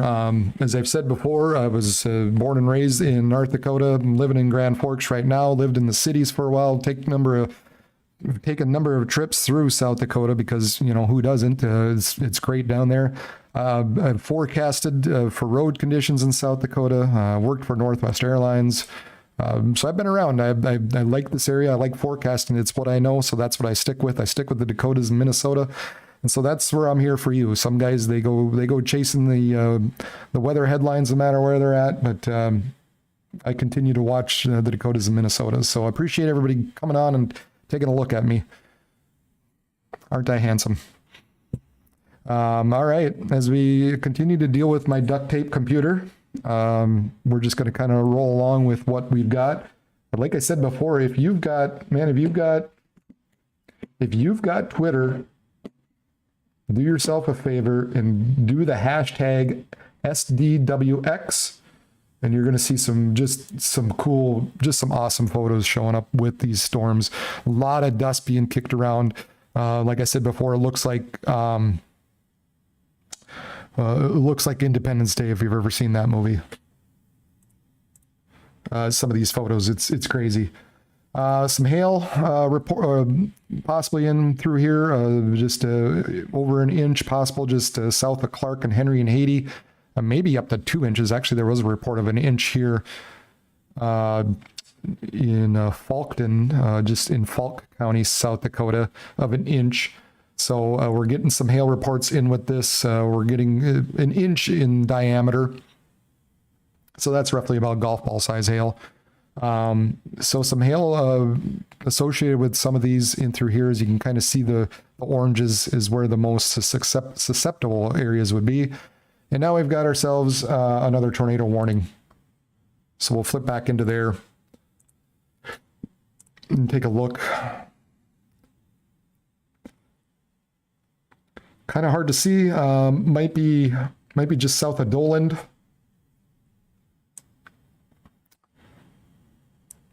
Kind of hard to pick out on that one. Take a peek at something else here, see if I can't pin it down. Yeah, real hard to pin that down. But as I've said before, a lot of times when we have these storms that develop, we've got these areas that kind of pinch up on some areas that are moving a little slower. Sometimes you get this rotation in here, and that might be what they're queuing in on, is the possibility of some rotation being showed up. Of course, we have plenty of chasers out there too, so there might be some spotters saying they're looking at some funnel clouds. But let's take a look. 527 severe thunderstorm capable of producing both tornadoes and extensive straight line wind damage were located along a line extending from Tulare to near Spink Colony to Hillside Colony, moving north at 35. This is a radar indicated rotation. Flying debris will be dangerous to those caught outside. These storms will be near Clark Colony at 5:35, Glendale Colony at 5:40, Redfield, Doland, and Frankfort around 5:45. Other locations include Raymond, Camrose Colony, Ashton, Athol, and Turton. Please take cover now. Move into a basement and interior part of your room or the lowest floor of a sturdy building. Avoid windows. If you are outdoors or in a mobile home or in a vehicle, move to the closest substantial shelter and protect yourself from flying debris. This line is capable of producing tornadoes and widespread wind damage. Do not wait to see or hear the tornado. Get indoors now. This thing is moving northward quickly. It's moving north at 35 miles per hour. So Doland and Frankfurt and Turton. Right now, this is kind of an area of concern. It's hard right now to really pick out a specific area, but I think they're kind of covering based on what this line is doing. They're taking a look at it and they're going, this looks like a dangerous type of situation based on how this line is moving. So wouldn't be surprised if we see some spin ups in there. So we got to be watching out now. This will continue to be a threat as we go into the overnight hours, like I said, as these lines continue to move to the north-northeast.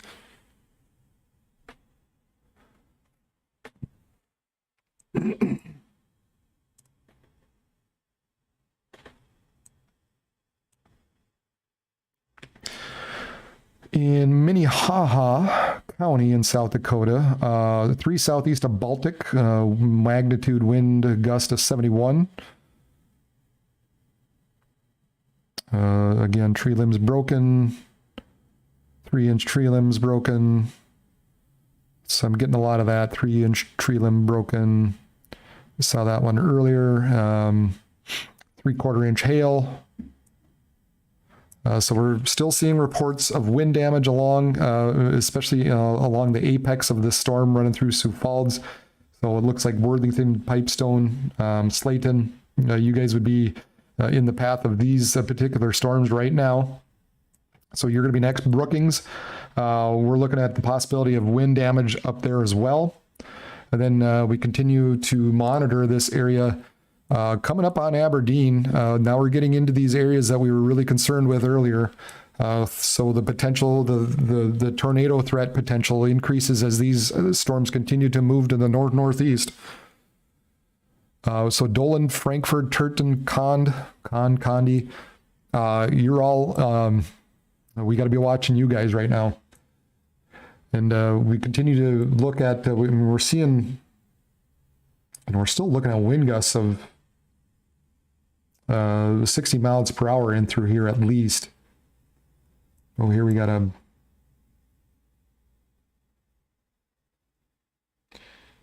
97 mile per hour wind gusts. Holy cats.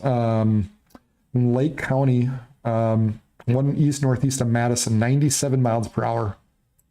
So that is rolling through Brookings right now. 81 mile per hour, 70. So some damaging, strong winds rolling through right now. Brookings, Watertown, Clark, Redfield, Pipestone, Slayton, Worthington. You guys are really under the gun right now as these storms continue to move to the northeast. I believe they're still saying, they're saying moving northeast at 85 miles per hour. 85 miles per hour. I mean, it's going to be there before you know it. And no wonder why this thing's kicking up dust. Just the storm alone is moving quickly. So, I mean, guys, we got to be watching out here. These things are just, they're hauling. They're hauling, you know what. So Ivanhoe, Marshall, Tyler, Tracy, Slayton, Pipestone, Brookings, Clear Lake, Watertown, Haiti, Florence, Millbank, Montevideo, Webster, Langford, Warner, all in the path of these damaging winds. And then we continue to watch this area that's could have the potential of rotation rolling up into Doland and Turton and Frankfurt. So we got to be watching this area as well. And then, as I said before, was a little concerned with this particular cell as it's, just kind of been out there by itself trying to get organized and doing its own thing. So, we got to be watching these areas. This, somebody might, it's not hooking right. It should be hooking inward. So I guess if you watch enough videos or if you know about tornadoes and appendages and all that, that just looks like some inflow right now.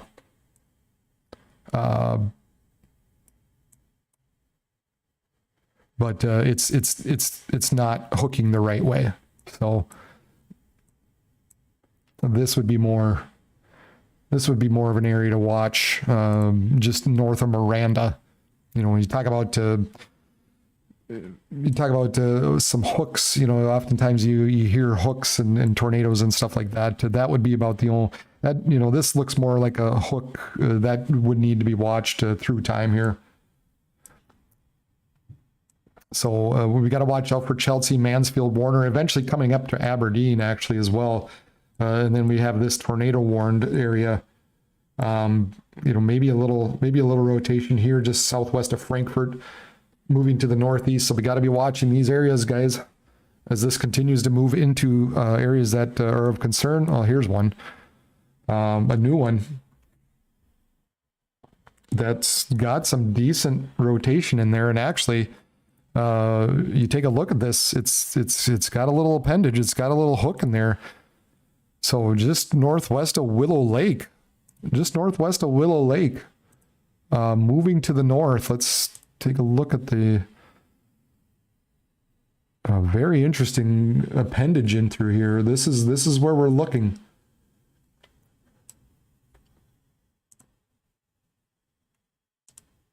So Naples, Henry, maybe Clark, potentially. Just trying to get a feel for the overall movement of the storm. Maybe Clark, Garden City, crossing, what town is that by, what highway?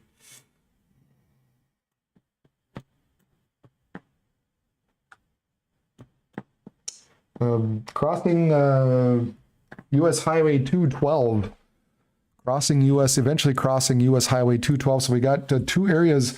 One really looks interesting here, and then this one becoming a little more organized in and of itself, southwest of Frankfurt. So Frankfurt, Doland, Turton, we have to be watching out, as well as this area through here. We've got kind of an appendage right northwest of Willow Lake, moving to the northeast, capable of producing both tornadoes and extensive straight line wind damage.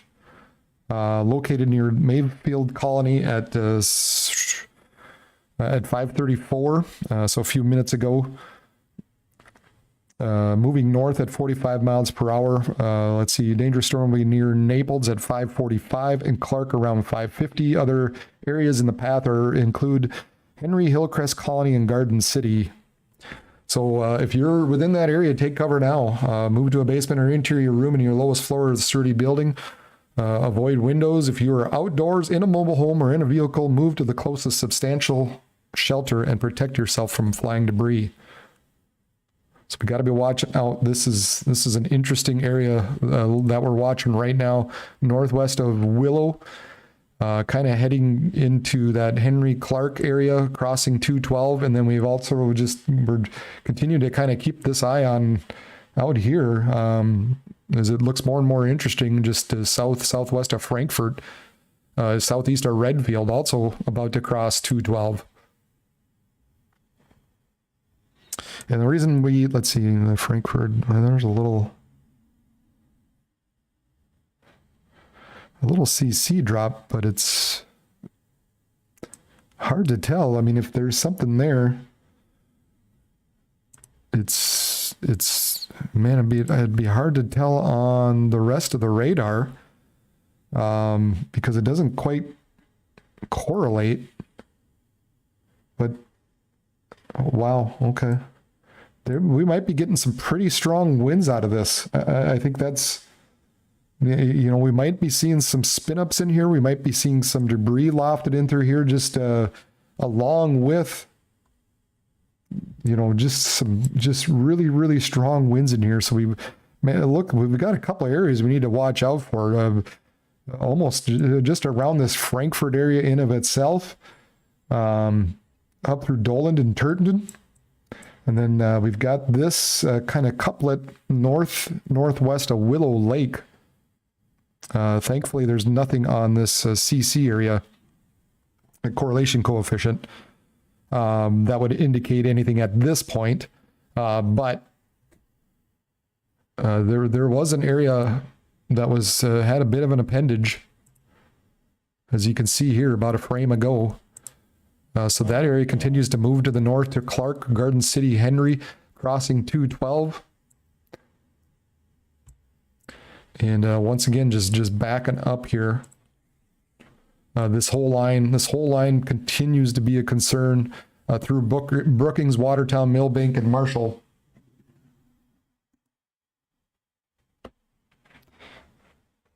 White, South Dakota had, yeah, it was 95. I mean, yeah, 95 mile per hour winds. Yep. So strong winds associated with this. Really, I mean, this is, we got to be indoors, guys. We got to be indoors with this. I mean, we've been seeing it now for a while. 80, 90, 95 mile per hour wind gusts associated with these storms. And now we're getting into the tornado threat as it approaches kind of that Aberdeen area, Aberdeen, Sisseton, Watertown. So we get into that northeastern parts of South Dakota, and you know, we get this areas of rotation in through here that we need to watch, need to keep an eye on. I'm really curious about this area just that showed up east of Frankfurt. I don't know if it's possible that the winds are just so strong. I mean, that's also a possibility that it's kicking up dust and debris all on its own. But within that, you might have some smaller circulations that develop that you can't see. So, I mean, we have to be mindful of that as these storms continue to move to the north and east.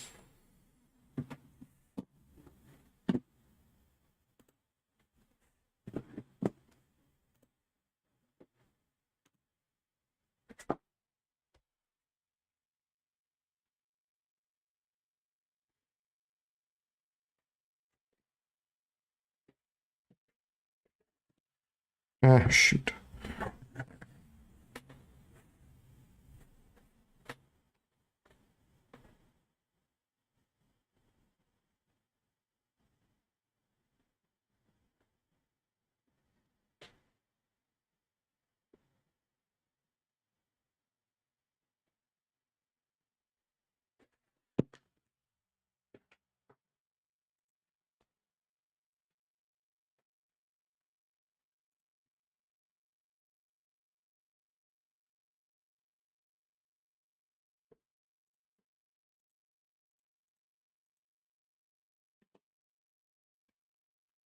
All right, so new tornado warning now out, and that's probably for this area right here, west of Clark. And so we're coming up to Bradley and Wallace. Just more and more, folks, more and more. These are popping up. We're getting more and more of these areas of rotation in through here that we got to watch. And I would suspect at some point you might see a whole line of these. You might see a whole line of these tornado warnings show up. And just because it's running into an area that's so just amped up and ready to go.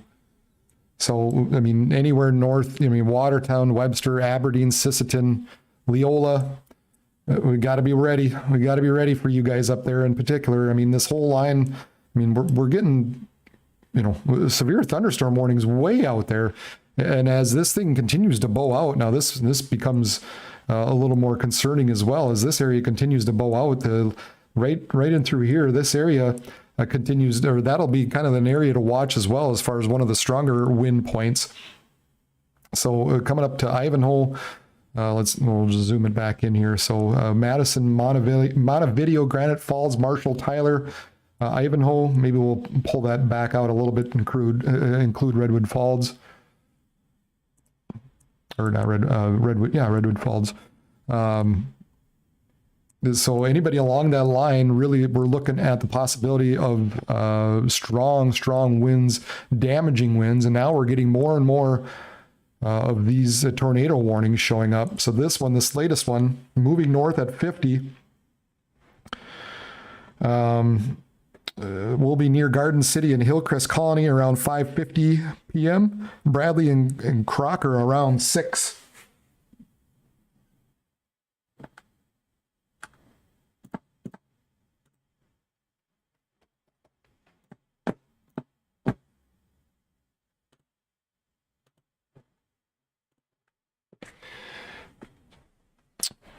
So we got to be watching out there.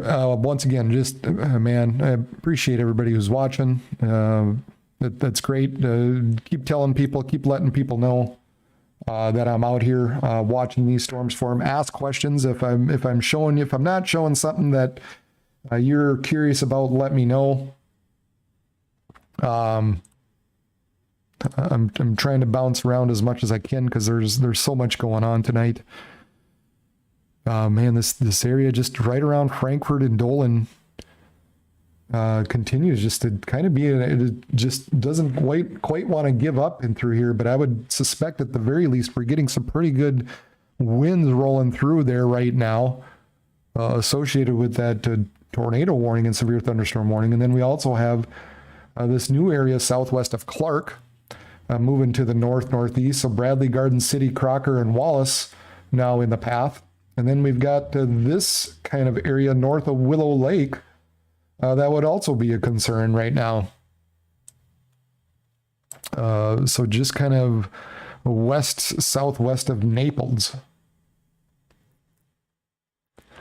So a number of areas here that bears watching, kind of you get some of these embedded circulations in there. They're brief. They might be kind of brief, that they bury themselves within the line, and they're kind of hard to pick out because there's so much dust and everything else going on. You got a shelf cloud that some of these things get buried into. So it gets a little difficult, but anywhere within these lines like Frankfurt here, would be kind of the other area to watch. I would suspect at this point. I mean, you're just looking at some of the CC components, the correlation coefficient.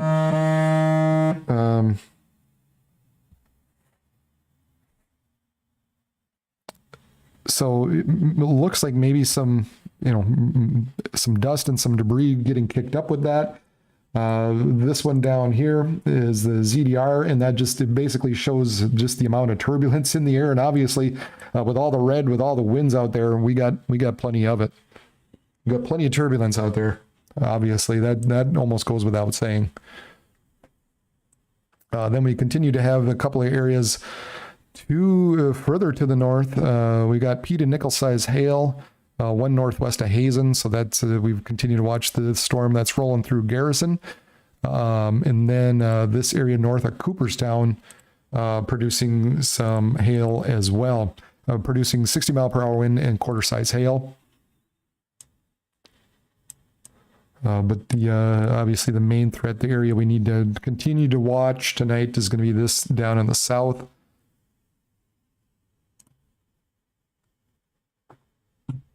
Continues to be down here. Come on, computer, hold together. Hold together. Okay, we've got a new tornado watch out. I'm just recognizing here. And you can see it goes from just south of Grand Forks to the Minnesota-Iowa line. Includes Mankato, Fairmount, Wilmer, Morris, Sisseton, Watertown, Fergus Falls. Just on the far edge is St. Cloud, Wahpeton, Gwinner, Lisbon, Ellendale, Jamestown, Fargo, Mayville. And then for those of you just for my family out there in the Ashley, Wishick, Napoleon area, I think it's going to pass just to your east, the way it's looking right now. I believe for the most part, this line will kind of pass in through here. So that's kind of the main area we're concerned with. Oh, I picked out the later. There we go. So a new tornado watch has been issued. Watch number 211, hail, 2.5 inches possible, wind gusts of 90 miles per hour. Winds or storm motion, so that you were expecting to move to the northeast at 52 miles per hour. Not a particularly dangerous situation, but it's dangerous enough. It is dangerous enough. So we've got these areas to our north right now. We're not concerned about these cells being tornadic. We're just concerned about these cells up to the north having some larger hail. because they are more higher based. So for those of you living out there, if you take a look outside, you'll notice that the bases are a lot higher than normal. So we're just dealing with the hail there. What this watch is for, obviously, is for this stuff down to the south that we have to continue to watch. So number of areas of rotation being picked up, a couple of tornado warnings out there.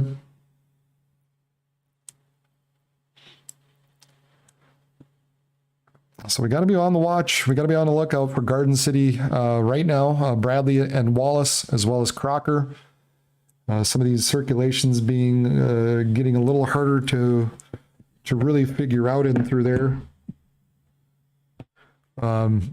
But you know, it is coming up on an area that, like I said all night, we've been concerned about.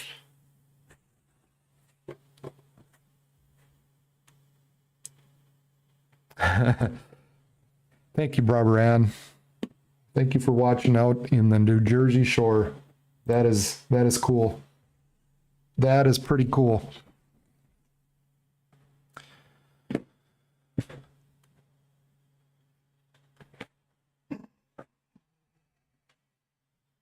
$80-mile-per-hour winds. Let's see here. Hamlin County, Esteline.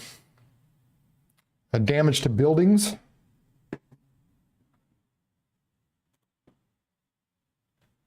$60-mile-per-hour White Lake in Aurora County. 74 miles per hour in Volga. That's Brookings County. These are all South Dakota. Clay County, Centerville, 82 miles per hour. Let's see here. 10 minutes ago, Minnehaha County, Wall Lake, 72, 90 miles per hour. Moody County, Flandreau. Let's see, Lyon County. This is in Iowa. One south of Little Rock, 80 miles per hour. Zero visibility due to strong winds and dust storm for the last 10 minutes.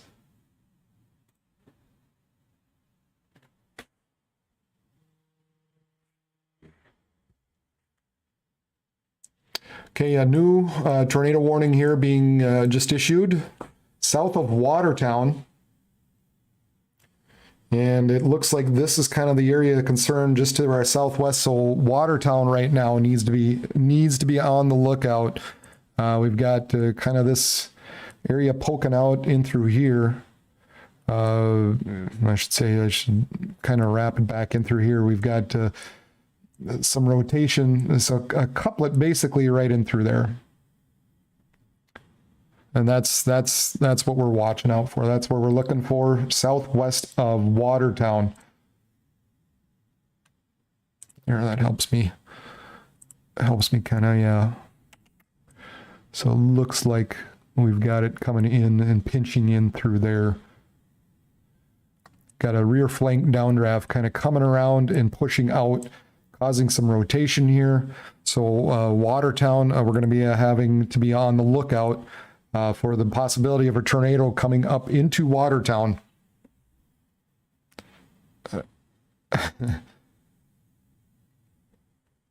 Coming up into Watertown, we got to be watching out. In North Dakota, King Derp Taco, not bad right now, depending where you're talking for. North Dakota, eventually it will come into southeastern parts of North Dakota. So depending on where you're at, you got to be mindful of some of these areas. But I mean, as this whole area continues to move to the north and east, I think we're going to see more and more of these tornado warnings out as we get these quick little spin ups. So Watertown, we got to be watching out right now. We got to be in our shelter right now. Let's see, a line moving north at 70 miles per hour. These storms continue to move at a very, very quick rate. So, I mean, essentially it's over Watertown right now. I mean, if you haven't taken shelter in Watertown, I mean, it might be too late at this point. So we got to get in our shelters. Don't wait for it, because it's moving quickly. It's moving very, very quickly. This is a radar indicated rotation. In addition, a train spotter reported a funnel cloud northeast of Castlewood. This dangerous storm will be near Goose Lake around 5:55. let's see here. So they're looking at it moving more due north, maybe avoiding Watertown a little bit. But anyway, Memorial Park camping site, Sandy Shore Recreation Area, Lake Campuska, and Pelican Lake around 6. Watertown, Rowville, Watertown City Park, and Medicine Lake around 6:05. I think it's probably pretty close to Watertown right now. Florence, Dakota Sioux Casino, Grass Lake around 6:10. Other locations include Bitter Lake. All right, so if you're in the casino, if you're in the Dakota, what is it? Dakota Skies Casino? Gosh, I just read it. Yeah, Watertown, anywhere in through there, Dakota Sioux Casino. Anyway, this is kind of the area we're watching, and it looks like, I'll back it up a couple frames here.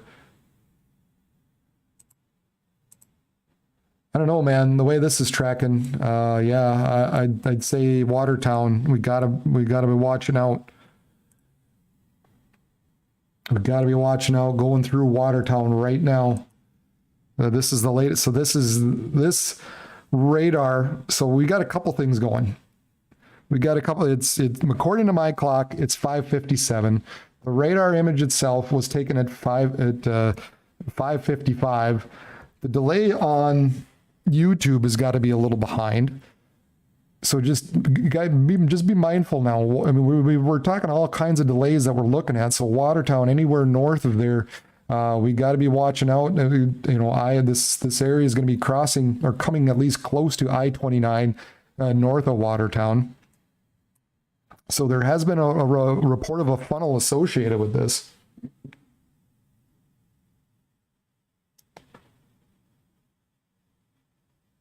All right, Hamlin County, Castlewood, public reports tornado at 5:53, 2 houses and north side of school damaged.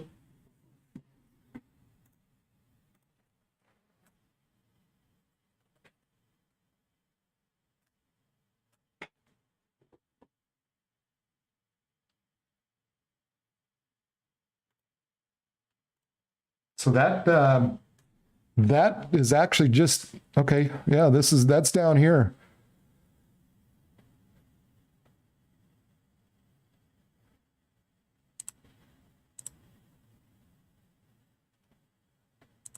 So there was a report of a tornado down in Castlewood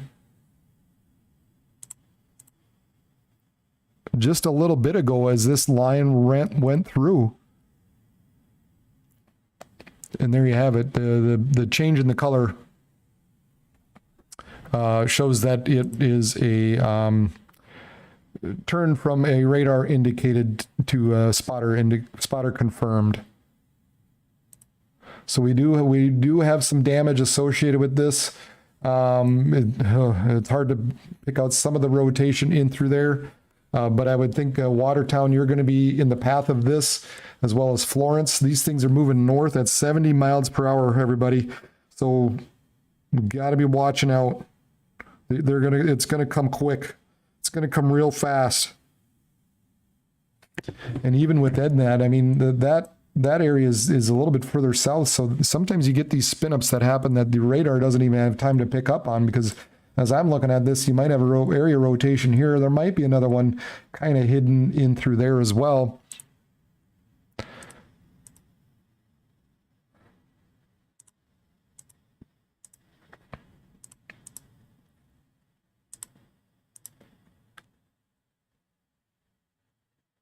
And yeah, this bowing out area, this area just southwest of Watertown, that's kind of the area I'm still focused on. That's so we got to be in our shelter. We got to be in the lowest floor. Hey, and if you do, the one thing that somebody had said a while back ago, have shoes on, just in case something happens. Have shoes on, because that way, if something does happen, at least you have shoes on. Bring a blanket. If you have a helmet, that's always good. Get in your lower part of a building, because there has been a report of a tornado touchdown near Castlewood, and it looks like it's looking very ominous right now, at least around that Watertown area. And look at this. And there might even be a drop here. It's close. It's close. But I mean, this whole area basically in through here, we got to be watching out as this is nosing out. We've got our inflow notch right through there. This is spinning around. So just now west of Watertown, here's the area we're watching. So just outside of Watertown, just west of Watertown. This concerns me a little bit just because there is a CC drop in there, which could potentially indicate that there's a debris flying that is picking up debris. So we've got to be this, kind of our newest area. This is one area we really need to keep an eye on here.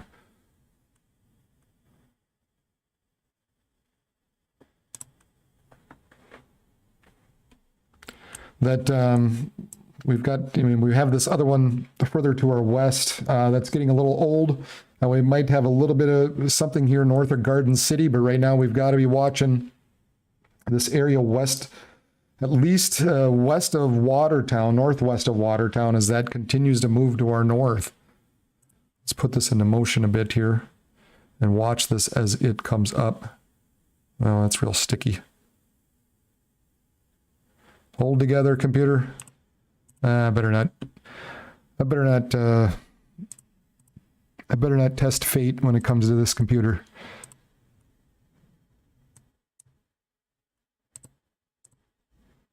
Because this would be about the time it would crash on me, right when there's something very ominous going on here. As we're watching this area in Watertown coming up to Florence. All right, they reissued this storm up here, and because of this little appendage, I would imagine very much so.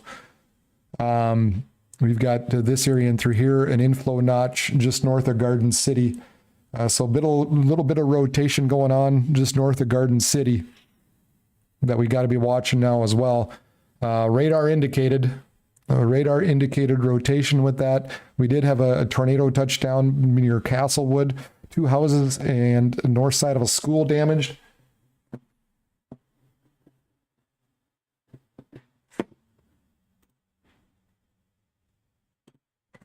Please, we got to be watching these areas here. I don't know why that switched over. Good Lord. I got to stop that.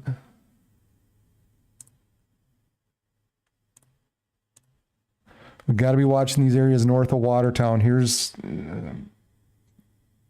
right in through here. That's the rotation that we're looking at. It might even be another one, maybe a little bit further east of there, but the way the main part of the radar, the way the reflectivity is looking, the way this is curving around, you've got your inflow notch here.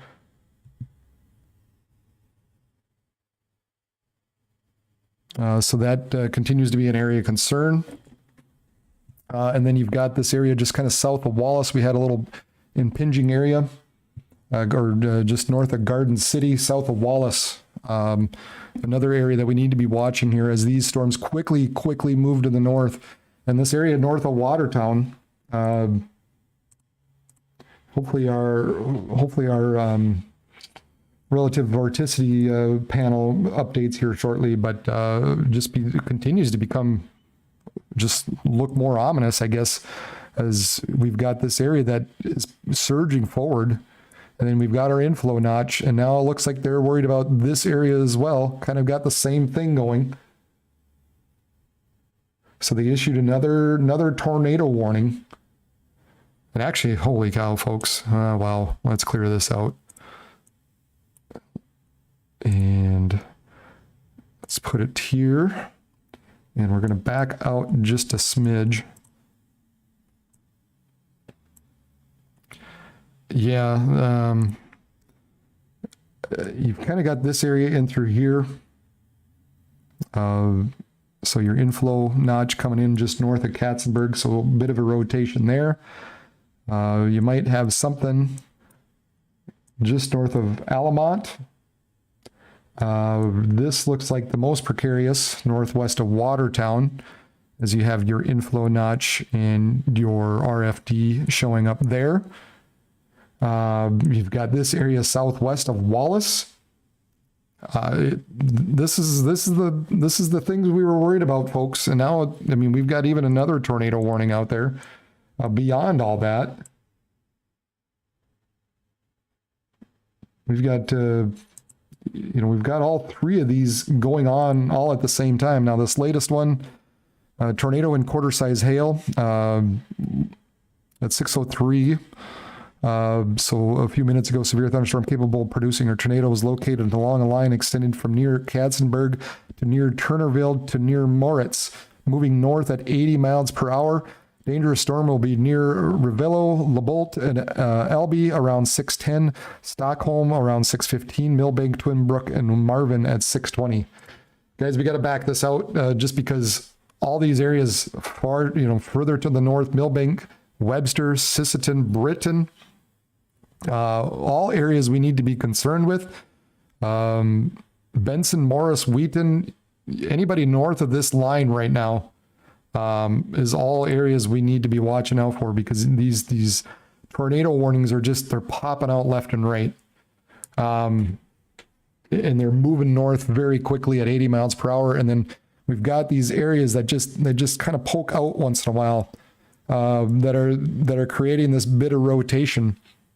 And in fact, much like last night, again, if you're kind of tuning in, we'll zoom back in here. Oops, shoot.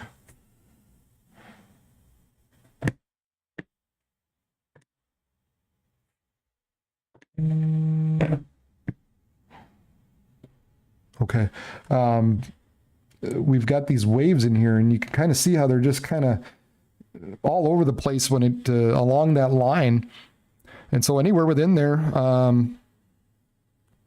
is where we're going to be looking at the possibility of some rotation.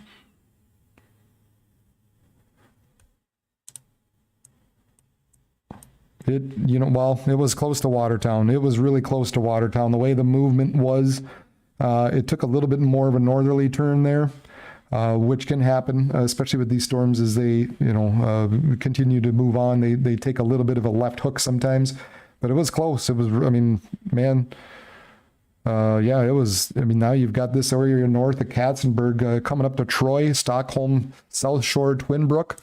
You've got this area surging northward. So we're going to be looking out Summit, Ortley, Wabe, I should say.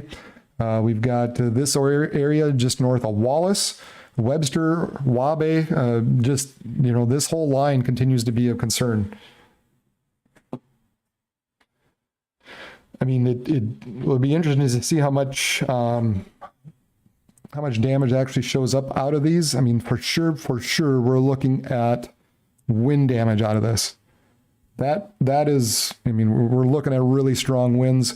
Just a crazy situation.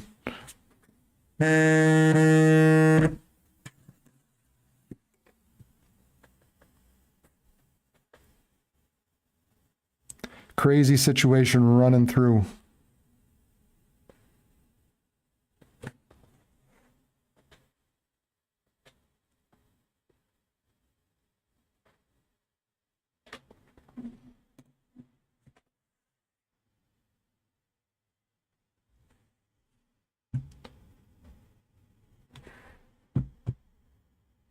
We had 90-mile-per-hour wind gusts in Clear Lake in Dual County, branches and trees down.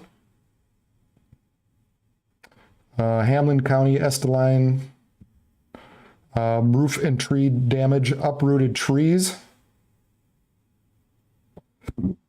76-mile-per-hour wind gusts in Watertown.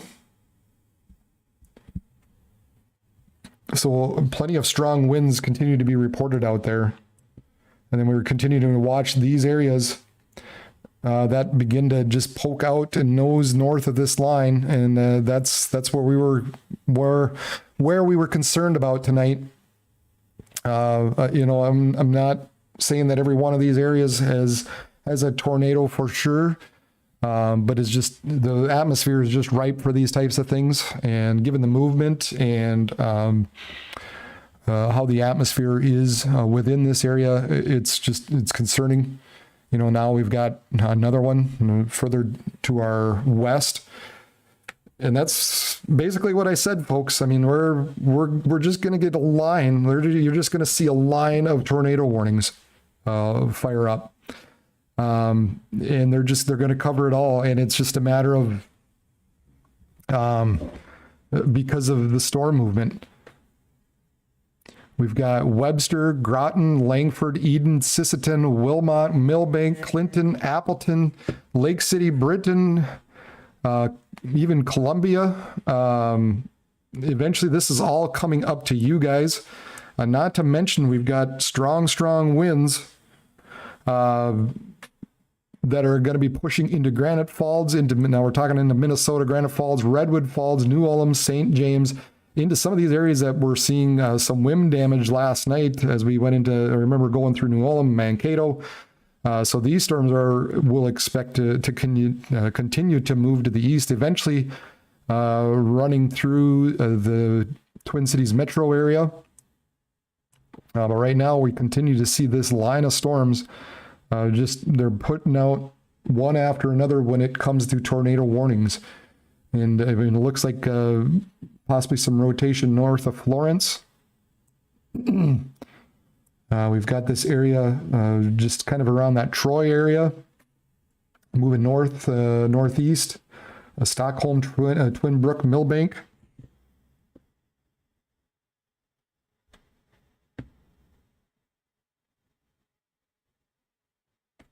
Lake City, real foggy.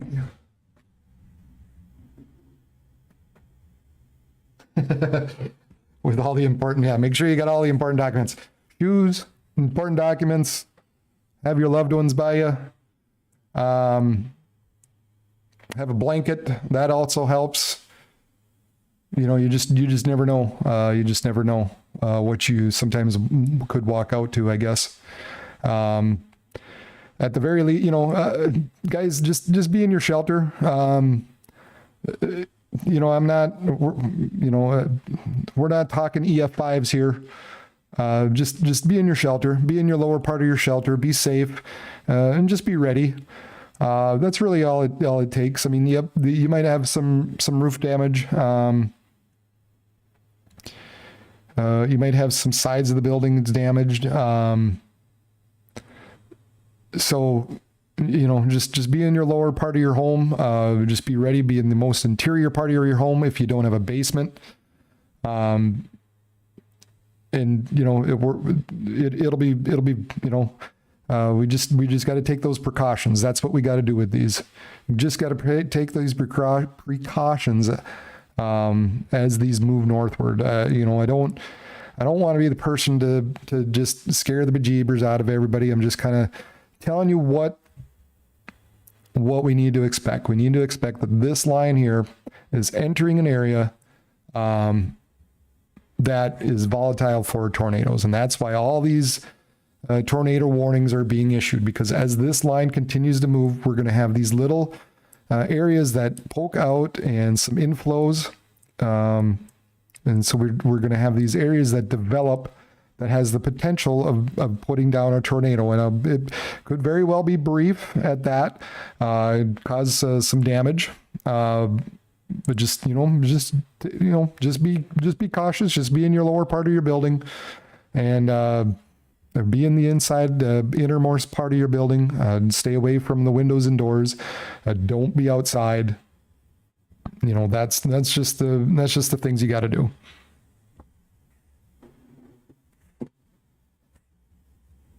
Watertown Airport, 76 mile per hour wind gusts.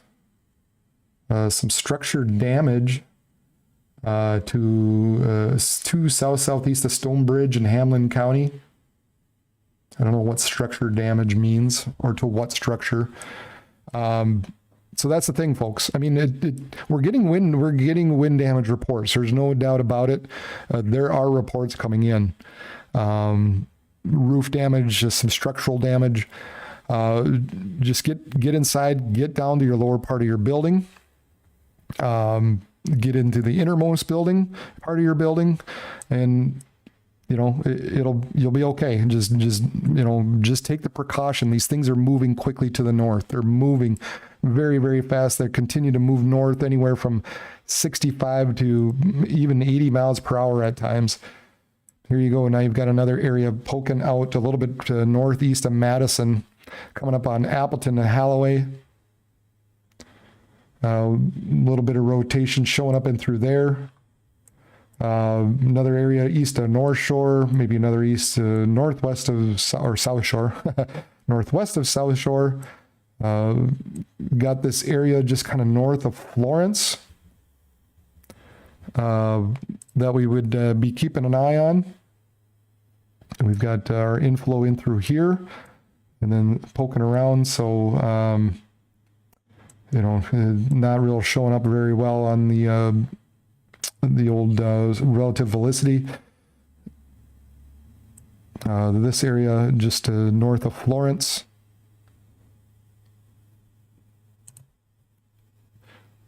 So just some areas of rotation here as we continue to watch this. Maybe just in this Butler area, there looks like maybe some rotation showing up on the radar.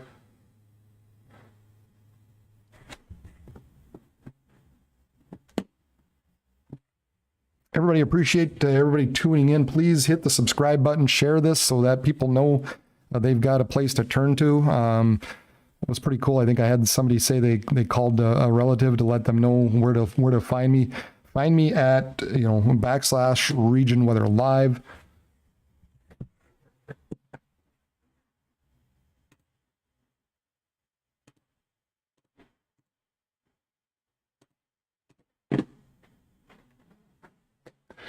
Funnel cloud, one northeast of Waverly in Codington County, heading to the northeast.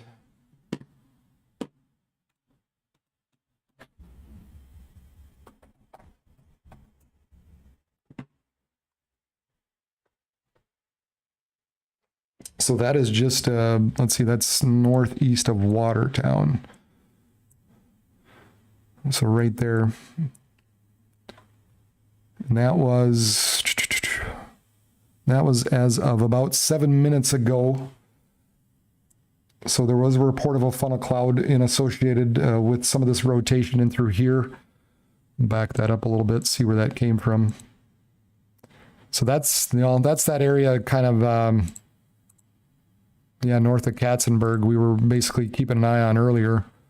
So not too surprising there that in a way that they saw a funnel cloud come out of that. You know, this was the area that was just north of Katzenberg we were watching, so it looked like maybe somebody saw a funnel cloud come out of that earlier.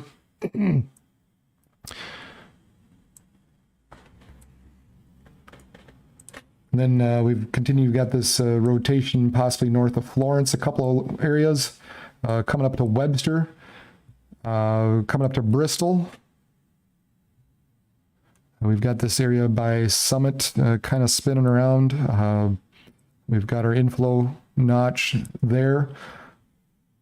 So a number of areas that continue to be just have these brief little spin ups in through here with anywhere north of this line right now. I mean, we're going to very likely we're going to continue to see tornado warnings issued as this line moves north into Sisseton, Wilmot, Clinton, Morris, Langford, Lake City.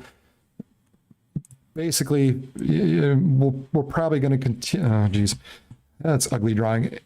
Continue to see tornado warnings issued all along here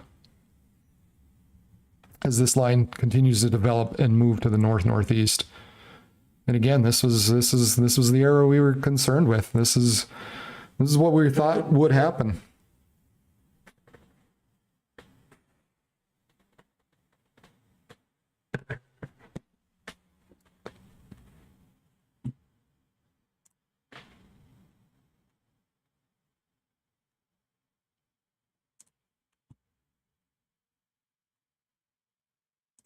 Here's our violent tornado parameter, and it is, this is why we're concerned, essentially. It's pegged. Very high potential, a lot of rotation possible in through northeastern parts of South Dakota. Wow, that's the significant tornado parameter, same thing. It's just ripe for rotating thunderstorms. The good news is, as these continue to quickly move to our north and east, it's going to outrun that warm front. Here's the warm front. Here's all that warm air. It's trying to surge north, but eventually those storms they're going to outrun it. And the tornadoes, they thrive on the low level stuff. They can't survive on high base thunderstorms, kind of like what's going through near Grand Forks right now. But as these continue to move to the north and east, it's going to be outrunning the higher dew points, the warmer temperatures, and it's just going to become higher base. So right now it's in a very just good location. So that's why we continue to watch this whole area as it runs into northeastern parts of South Dakota, southeastern parts of North Dakota, and then coming up eventually Benson, Morris, Glenwood, Alex, Fergus, Fargo, Lisbon, Lemoore, Wahpeton. We're going to be watching you very closely when it comes to this. And then we've got the wind side of it, the damaging wind side of it. We're still seeing this, like I said, some winds of, this one was 94 mile per hour wind gusts measured at Madison Airport. So super, super strong winds still associated with these storms. 80 mile per hour wind gusts. That was a while ago, but still they were seeing some reports down there at least. And then we continue to watch this area. So this area by Appleton, some possible rotation in with that.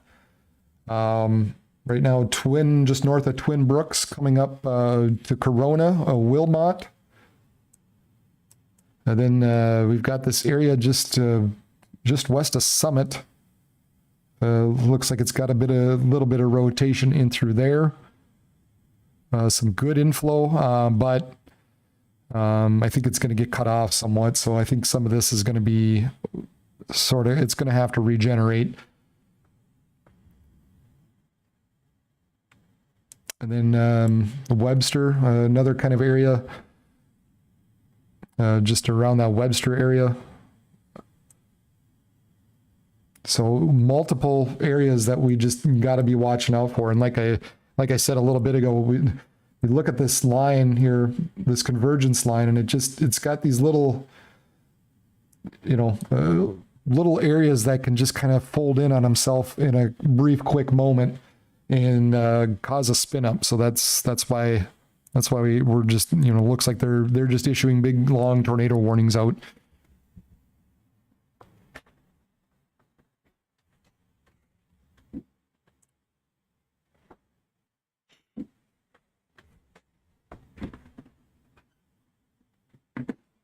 (102 miles per hour)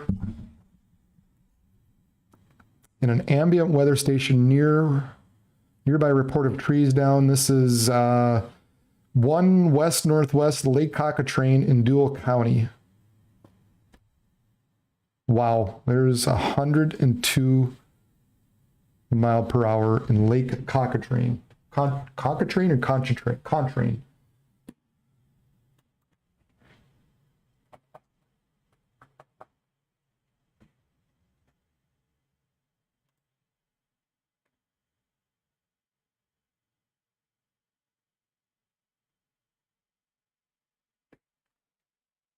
So that is, I got to get my bearings one more time.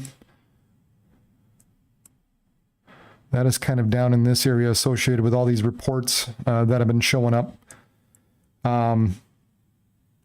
Because of this Boeing, I would very much suspect, because we've got this Boeing segment in through here, and we're always concerned about this area, this apex area, as this continues to bow out, really could cause some considerable damage as it continues to move to the northeast. So Benson, Morrison, Glenwood, Wilmer, in the path of this, eventually coming up to you in Alex.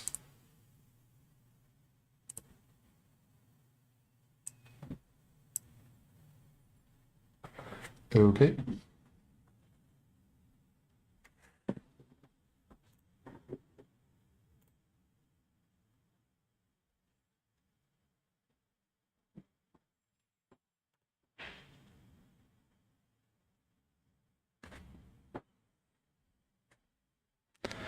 So just, be mindful. Just be mindful. These things are moving quickly. Just get into an interior part of your building.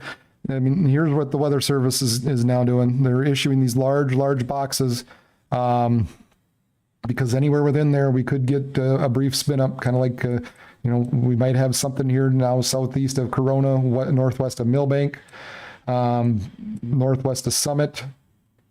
And so they're just they're basically saying anywhere within there, you could see a brief tornado touchdown within that line.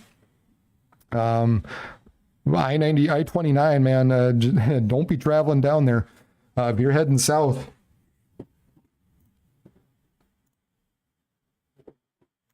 to I-29, it's not looking real great at all. And then if you're out here by Montevideo, in towards Benson, Morris, Glenwood, Litchfield, strong winds been reported. We had a report over,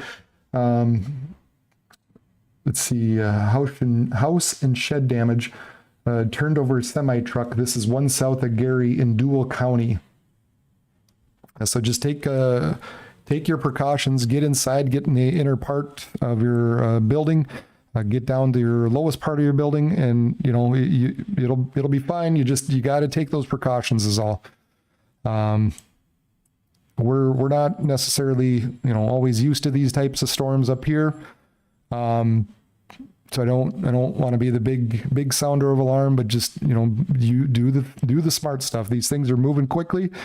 So all you got to do is just get inside, go low, and have your shoes on, have a blanket with, and we're not talking EF5s here, folks. We're just talking stuff that could do some damage, but not we're not talking the kind that's going to rip off a house.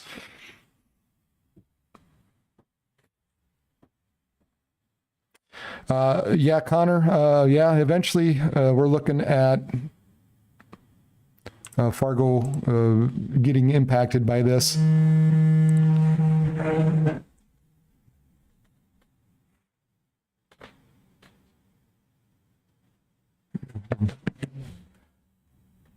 You can see how this area is rotating up and moving, taking a more northerly direction. So this area, this apex area now, Benson, Wheaton, Glenwood, Wilmer, Alexandria, you're now under the gun with this. And we got to be watching that as it continues to surge quickly to the northeast. 85 miles per hour.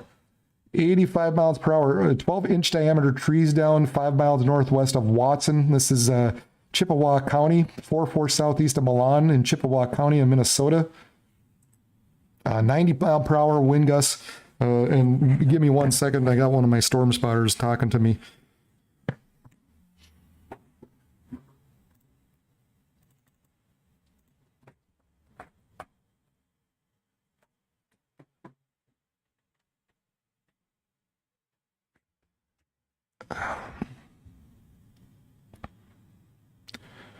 He's thinking east.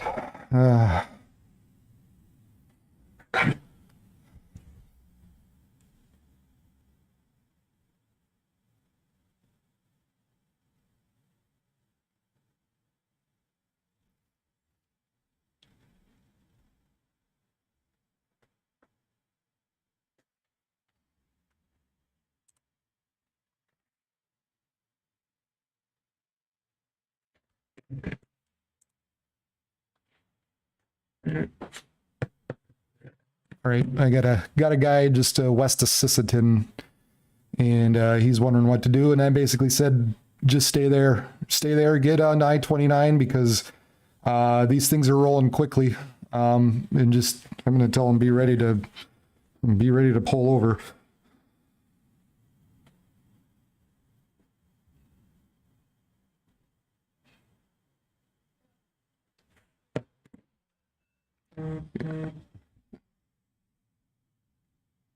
All right.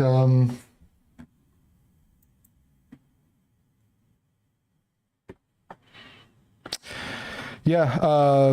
Yep.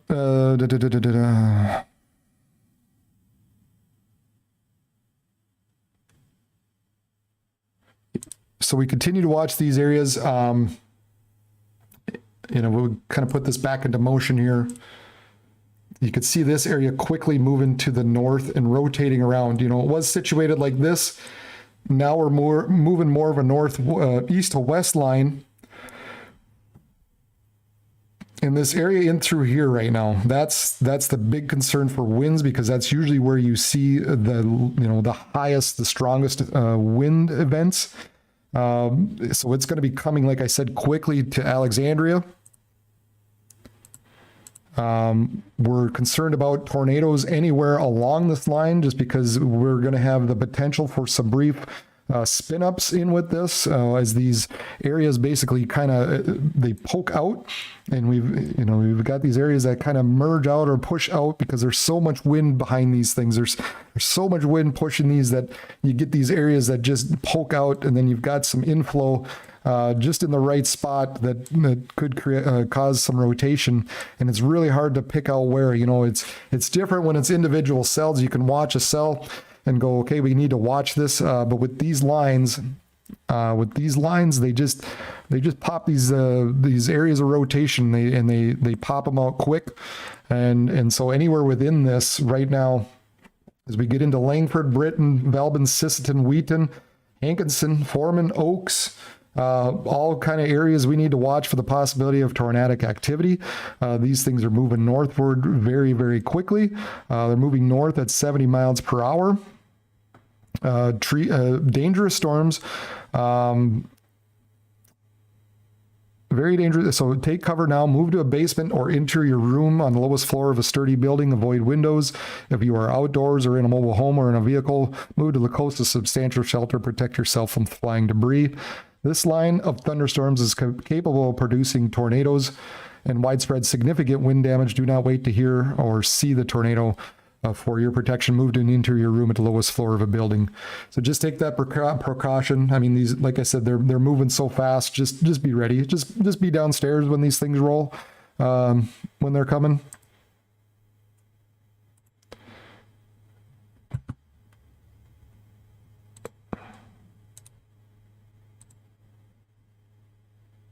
Just be ready. That's all. So these are about every 15-minute markers here. So we're looking at Swift Falls, somewhere around 6:45, somewhere around 7 o'clock, coming up to Willard, and about 7:50-ish or so, Sauk Center, West Union, crossing I-94, coming up to Long Prairie, folks. I know Long Prairie, Osakis, Alexandria. You're about anywhere from 30 to 45 minutes away from this storm running right through you. I-20 or I-94 running down to this Twin Cities. This area in through here has probably got the most significant wind damage associated with it. And so we continue to watch, and you can kind of see the trail of reports behind that, behind this area. You see this trail poking through here with these storms. Plenty of wind reports, strong wind reports, and then this north end continues to be watched for the potential of some spin-ups, some tornadic activity as well.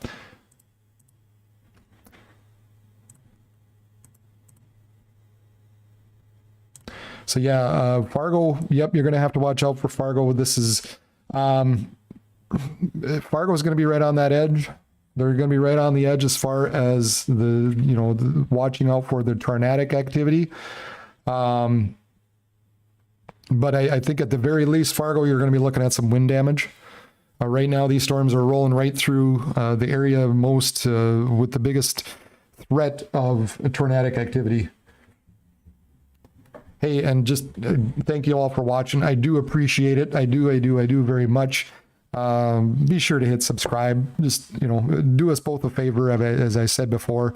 Hit subscribe, hit the bell button. That way, You're alerted when I'm on live, and it helps, obviously helps my channel out. I watch the Dakotas in Minnesota. That's my deal. That's what I love watching. Worked and lived here all my life. I'm out of Grand Forks, North Dakota. I'm watching from up here. I know the area, forecasted for the Dakotas in Minnesota, worked in Minneapolis for a number of years. So I stick around here. So this is, I'm watching it for you guys because, you know, I live and work here too, just like you guys. So I want to be helping you out.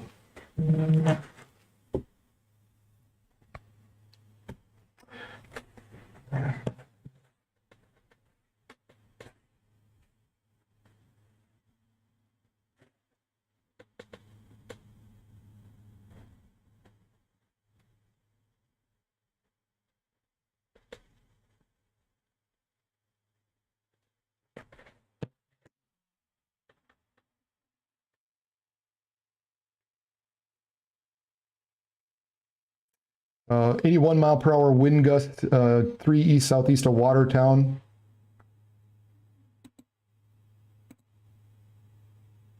Four east southeast of Watertown. Public report wind damage. 1 inch tree limb broken and shingles blown off. So there continues to be reports of wind damage coming in still from what went through Watertown.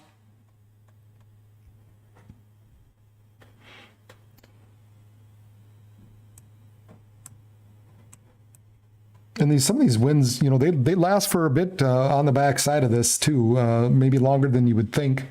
I mean, you're going to be having some breezy and just rainy conditions for a while on the back side of this, but this area in through here right now, running through Benson, Glenwood, Wilmer, Litchfield, Morris, Alex, eventually St. Cloud, you're going to be in it. Eventually the Twin Cities, you're going to be seeing these storms roll through. But this area right through here,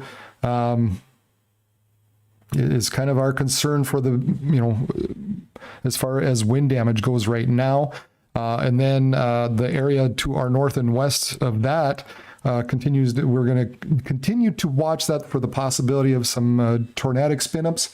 It doesn't look quite as precarious as it did earlier, so that's a good thing.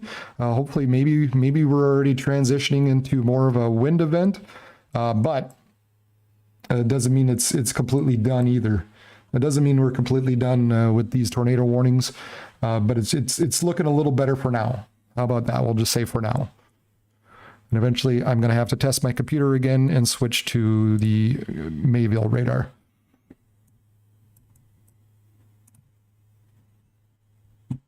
Oh, for God's sakes.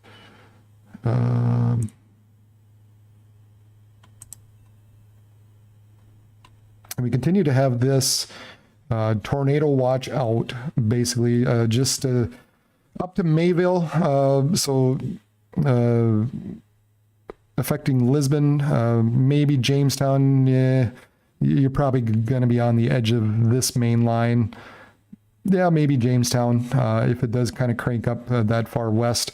And then Fargo, Fergus, Alex, St. Cloud, Bertha, Detroit Lakes, Ada, Mayville, Cooperstown, you're going to be all in the, you're all affected, or you're all in that tornado watch. And you can see kind of behind this line, all the reports that have been issued already are out there. Wind damage, high winds. So plenty of high winds associated with this, a few funnel clouds, some touchdowns here and there. Haven't seen much for touchdowns yet, so that's a good thing. But it doesn't mean, I mean, we just need to be careful because of the strong winds, and so we need to be into a building and in a lower part of your house or your building. Stay indoors, stay away from windows. And just watch out for falling debris type of stuff. We've had some reports of damage to buildings.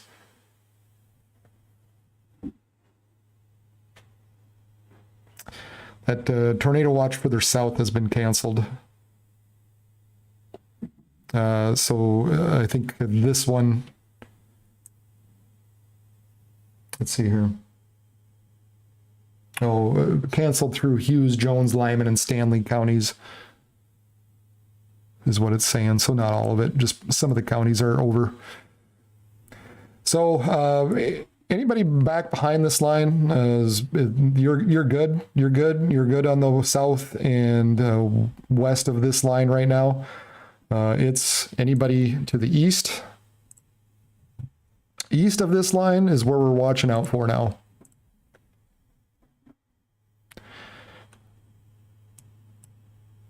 Anybody up and through here, this is where we're watching. So let's do the old, let's put her back into motion here. As you can see how this thing is, it's kind of cranking, you know, moving north. You know, that east end of it's starting to move more northerly, taking a more northerly direction.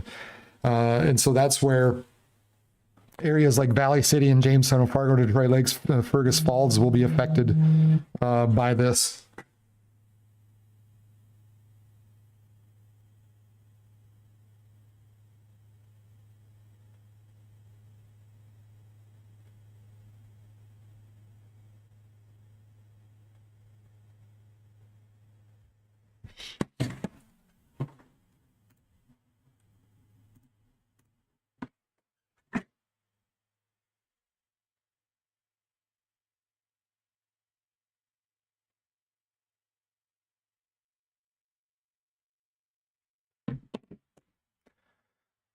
So we continue to watch this area.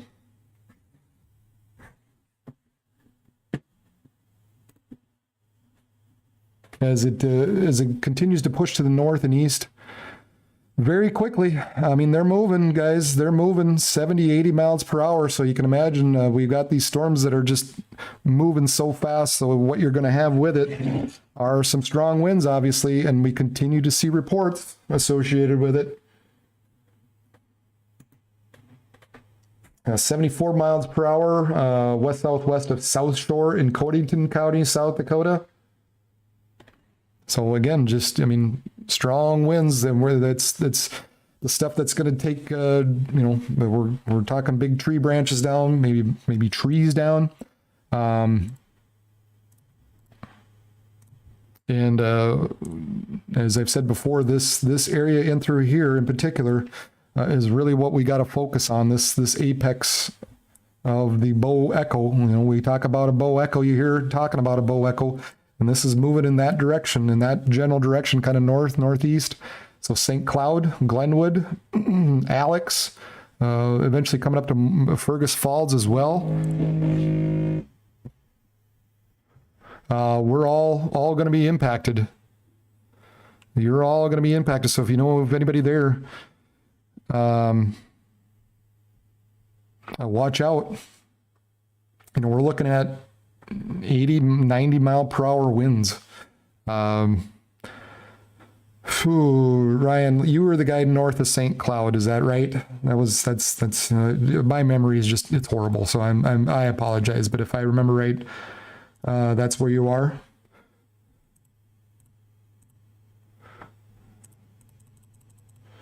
Yep.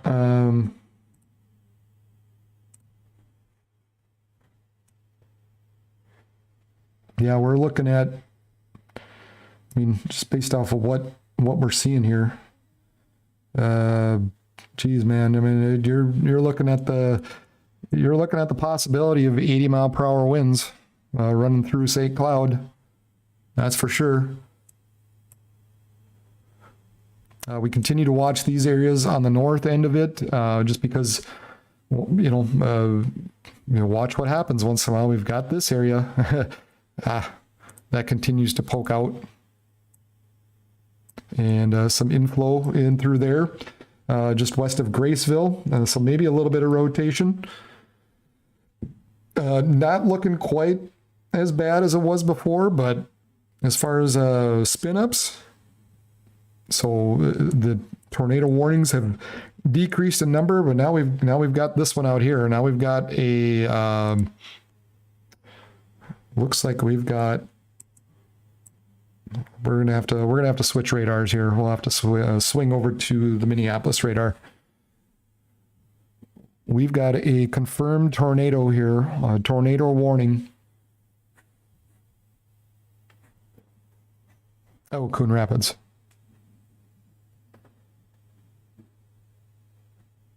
Yeah.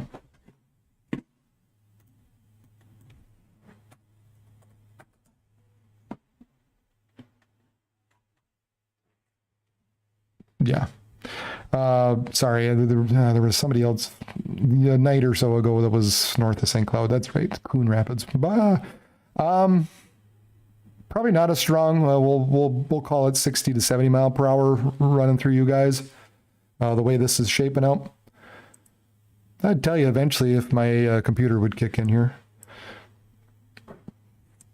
All right, so we've got this new tornado warning, southeastern Pope County, west central Stearns County. This is all in Minnesota, northeastern Swift, and northwestern I know how to say this, Condeohai County. Until 7 p.m. at 6:43, a confirmed tornado was located near Murdoch, or 22 miles northwest of Wilmer, moving northeast at 80 miles per hour. Law enforcement confirmed tornado. This thunderstorm will remain mainly over rural areas of southeastern Pope, west central Stearns, northeastern Swift, and northwestern Condeohai counties, including the following locations of DeGraff, Gilchrist, Swift Falls, and Sunberg. So we've got a confirmed tornado here. Looks like just right over DeGraff right now, the way it would look. It looks like we've got some rotation in through here. Here's our downdraft and our inflow. So maybe just north of DeGraff, according to that latest scan here. We'll switch over to, and just see if we can't see anything more than that on the 4-panel display.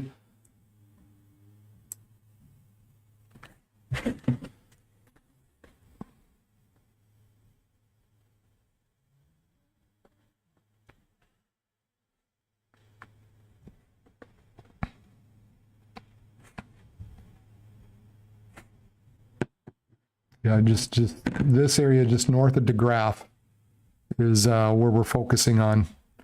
Just north of DeGraff.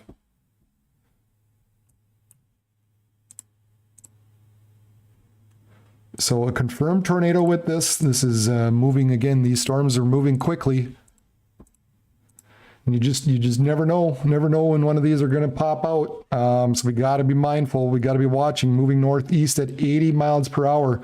Swift Falls, Sunberg, coming up to what is that? Bruton is we're going to have to be watching out for, but the immediate danger is just within this region of Swift Falls and Sunberg. We've got this line bowing out, and it continues to kind of take that left turn. It kind of continues to make that left turn, but you know, some of this is looking more and more dangerous on the south end of this. So yeah, we're gonna have Hutchinson, Litchfield, Wilmer, all you guys right now. You're gonna be under the gun here shortly, and we've got a new tornado warning out with that as well. And there's our dog if you can't hear it. So it looks like just north of Renville, kind of hard to see with some of the attenuation going, but just north of Renville. That one also valid till 7 p.m. This is a radar indicated at 6:47. A severe thunderstorm capable producing tornado was located over Renville at 18 miles north of Redwood Falls, moving northeast at 65. This storm will be near Prindsburg around 6:55. So this these cells are moving to the northeast at about 65. So we're looking at Prinsdale, Bloomkest.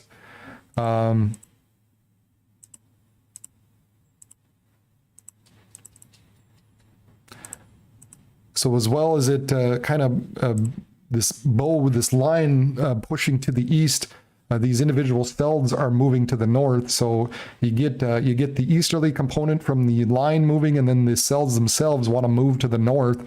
So we're kind of looking at that Bloomkest area, Prindsburg, as we continue to watch, kind of just north of Renville, the way it's looking right now.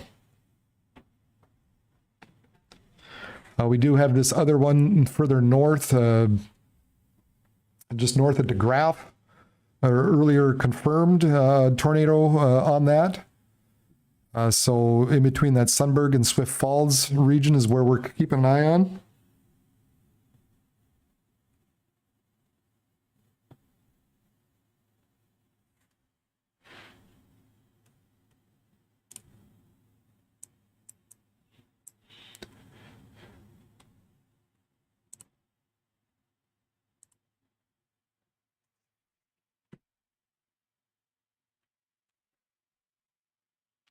And all within this tornado watch that's valid until, I think, 12 midnight. This tornado watch valid till midnight. I would expect this to be added on the east end, eventually to include Minneapolis. At the very least, a severe thunderstorm watch. I wouldn't be surprised if that gets issued. Continue to watch these areas further north, as expected, really not doing much more than probably producing some smaller hail. Just southwest of Grand Forks, moving northeast at 46, hail size 3/4 of an inch, wind gusts of 40 miles per hour. And then we've got some lighter ones northwest of Ellendale as well. And then this area west of Redfield. Not expected to be severe with any of this, or if it is, it's going to be just on the borderline of severe. If some of these do indeed turn, but we are currently watching. We're currently watching this area that's bowing out basically from Sisseton to Wilmer to Marshall, and anywhere in this Mankato, Gaylord, Wilmer, St. Cloud, Alex, Fergus, Lidgerwood, kind of back to Oaks, all kind of, that's your main areas. That's a big area, but that's some areas that we are concerned about right now. So we got to be watching out. Anywhere from, these things are moving anywhere from 65 to 80 miles per hour.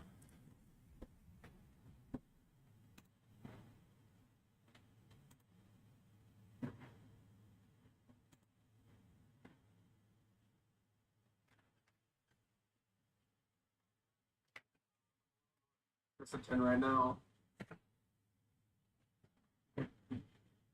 The direction you're looking at is the part of the storm that has a reported tornado that was in the ground not too long ago.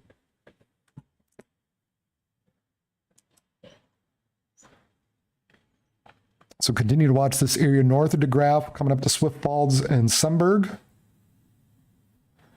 There was a tornado reported with this earlier. Real hard to see for sure if there's anything in there.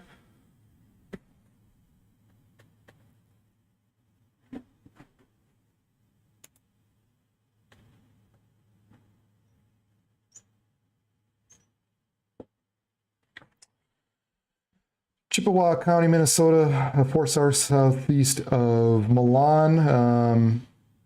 12-inch diameter trees down, 5 miles northwest of Watson. Dozens of additional trees down in vicinity. Roads blocked by down trees. So Chippewa County near Milan. Confirmed tornado in Murdoch. Yep. That's why we're watching this. That's why this tornado warning is there.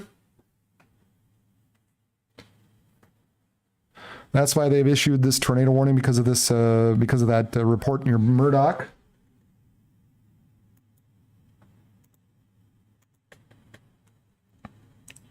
A lot of things going on here. It's all over the place.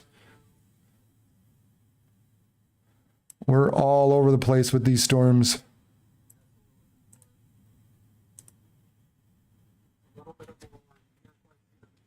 All right, I'm gonna bear with me here, folks.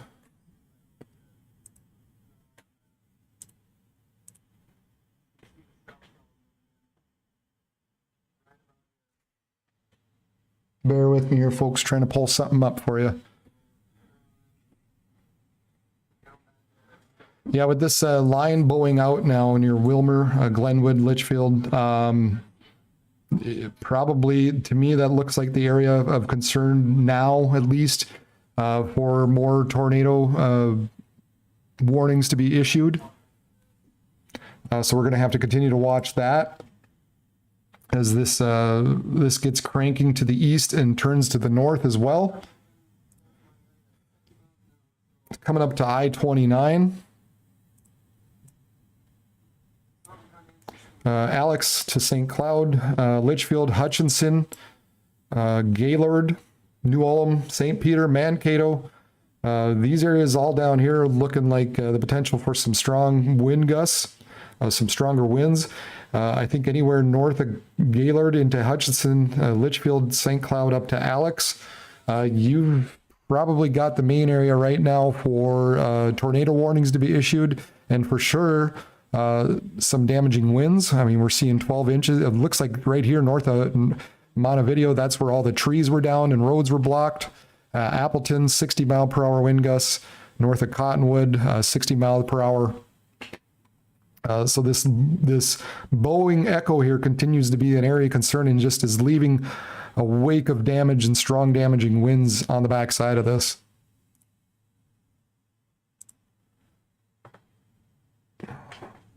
Miles an hour, so there's no outrunning them. Here we go. Something kind of interesting back. All right, this is the one guy that I know. This is Will Rorick. This is on his Facebook feed, and he is kind of around the Sisseton area. So we'll try to take a listen here shortly.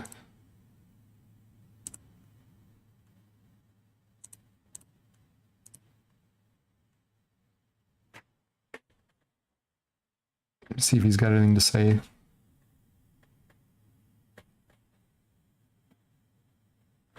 This is around Sisseton.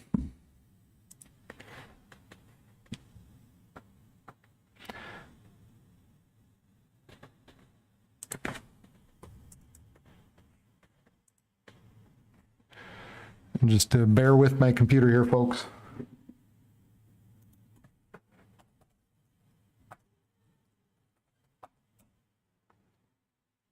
So it looks like, oh, and there we lost him. That's too bad. That's too bad. But it was looking like some lowerings there for a bit. We'll keep an eye, see if he jumps back on.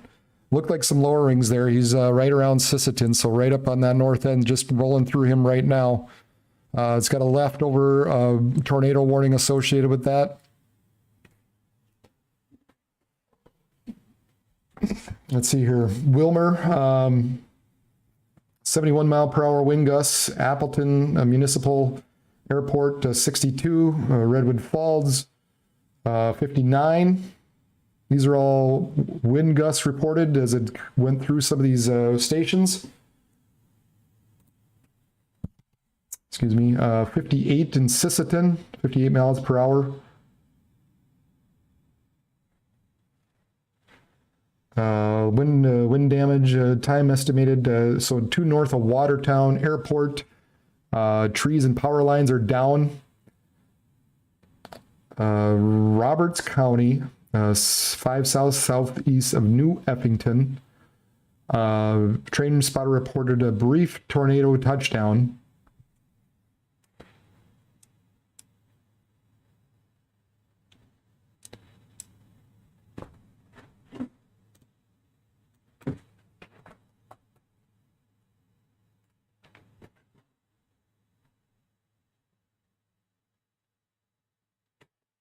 A brief tornado touchdown.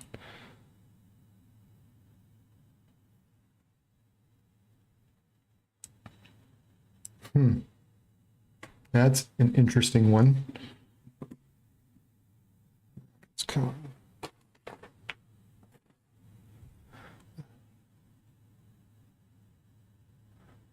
Well, that one must have just happened.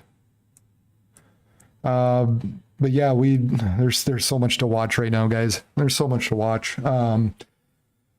Continue to have this area running in between Sunberg and Swift Falls that we're watching. We've got this area just to the northeast of Renberg, just coming up to Prinsburg and Blomquist. We've got this whole line now that is of concern from Morris down to about Redwood Falls. Anywhere in through here is probably your best chance for damaging winds. And also, I would say this is probably where you're going to start to see maybe some tornado warnings as well. So we need to be watching out here. Let's put this back into motion.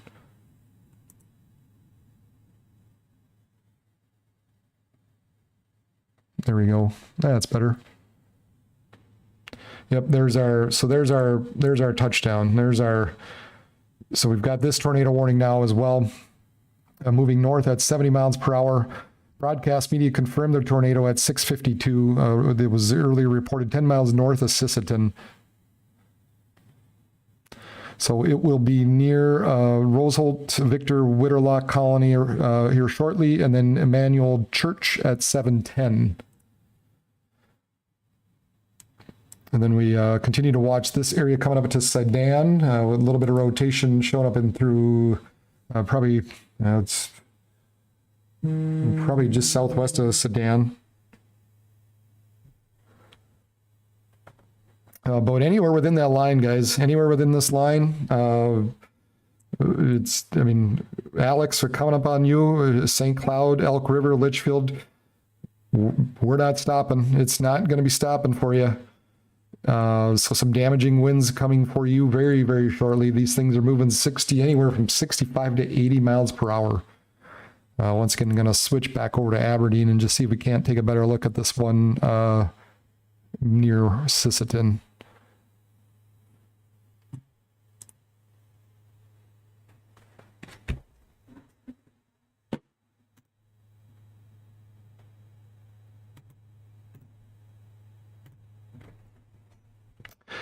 So we're watching this area north of Sisseton. There was a report of a brief touchdown here. You can see all the reports in the wake of these storms as they've been just rolling through quickly. Train spotter reported a brief tornado 5 southeast of New Effington in Roberts County in South Dakota. So this is coming up. 80 mile per hour wind gusts also possible. Maybe anywhere from 3/4 to an inch hail with this as it comes up to Hankinson. So I'm trying to pull up the Aberdeen radar.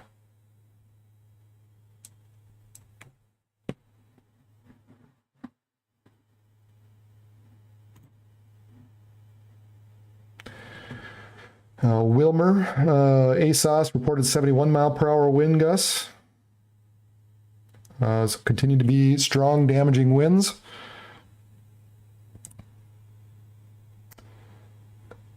And here's our Aberdeen radar finally.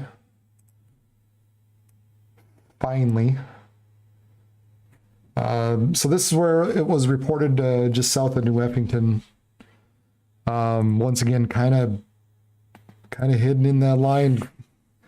Once again. And that's what happens with these things. These things are just moving so fast still, and they continue to be a threat that just at any point you can get a brief touchdown like this because they're moving so fast in the north.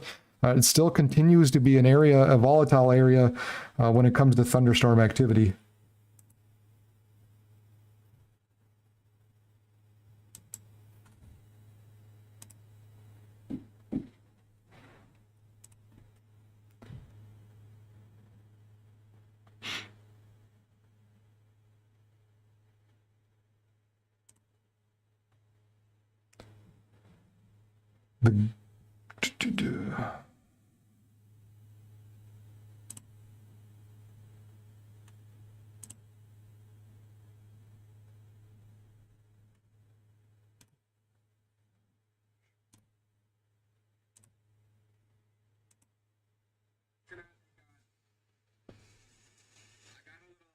Got a little nervous of that. It got really low.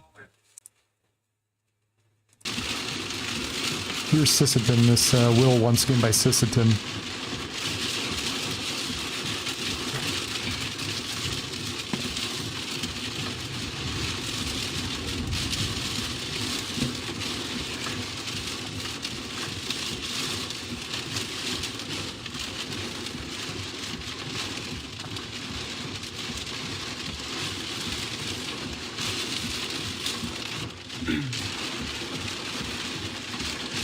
But, whoa, some big time lightning right now. But these storms that just passed through me right now, these are the ones that are going to be heading north towards Fargo. And it won't take them that long. I mean, they're moving 70, 80 miles an hour. So they'll be in Fargo, I'd say within the hour and a half, and then move up to Grand Forks, and then off to the east. But besides the tornadoes, hail, wind, a lot of these storms could produce 2 to 4 inches of rain maybe for the Red River Valley. Yep, that's the other concern. Good point, Yep. Will. Okay, Brad just said touchdown by me. As I was leaving, that wall cloud that I pointed out, that was near New Effington. That's where I'm by right now. And that's why I moved about 5 miles to the west, because I saw it getting real low. And that's what kind of sketched me out. So that's probably where that did touchdown then. But, well, hopefully the wind and rain will pass through so I can start heading back north. It's not too bad right now.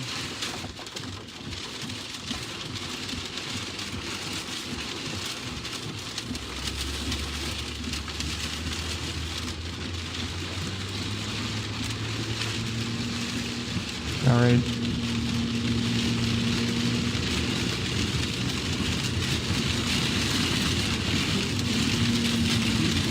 So that's my buddy Will Rourke out in the field. Looks like he said he's kind of behind this now. He's sitting in Sisseton.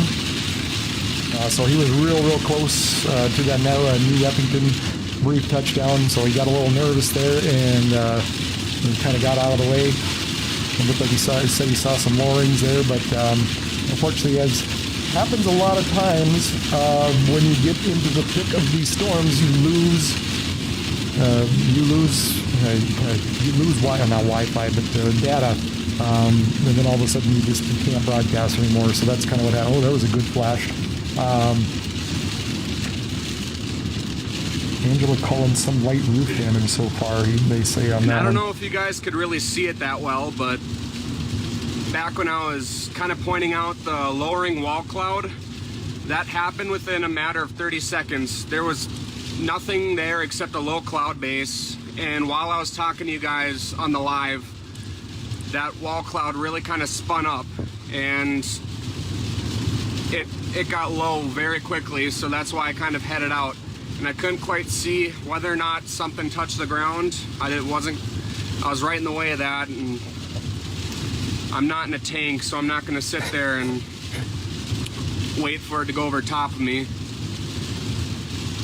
But that is more than likely what produced that quick touchdown near my area. Yeah, so there you go, folks.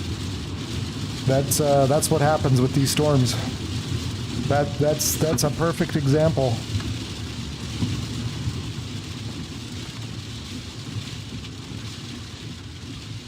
And there's some cars over there not doing the right thing. They're parked under the overpass. Still following that. He just said it perfectly, and that's what happens with these, and that's why you get some of these tornado warnings issued the way they are. They happen so fast. Storm than my family on here would like me to be. They happen so fast, and that's why you've got these big warnings that come out, because there's nothing, and then all of a sudden, there's a spin up, and he got a little nervous, so he kind of got out of the way, because that's. There was a lot of motion in general, but that's. storm moving that fast. Think about it as you're kayaking and you put your oar in the water. You move it really fast, all the water around it moves really fast too, and then you'll get quick little spin ups. Because the atmosphere is kind of like water. Yep. So that's why that was so fast and unpredictable to really spin up. And Brad said that it did touch the ground. I couldn't quite see it, and it's probably for the good because I'm in my little car right now. That's a good way of putting it. You just don't know. You don't know with these things. They just spin up. That's awesome. Thanks, Will. You still can't really catch these things. It looks to be the best chance. But the way things are looking. Hopefully. Hope not. Hope you didn't get double feedback. I wasn't thinking about that, but all right. So we continue to watch this. Yep. Ryan says stay safe.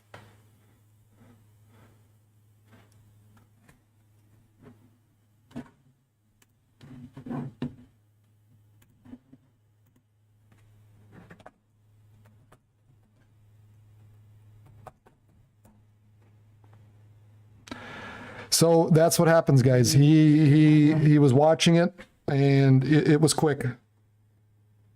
It was very, very quick with these things happen, and that's how they roll. That's just that's how they roll.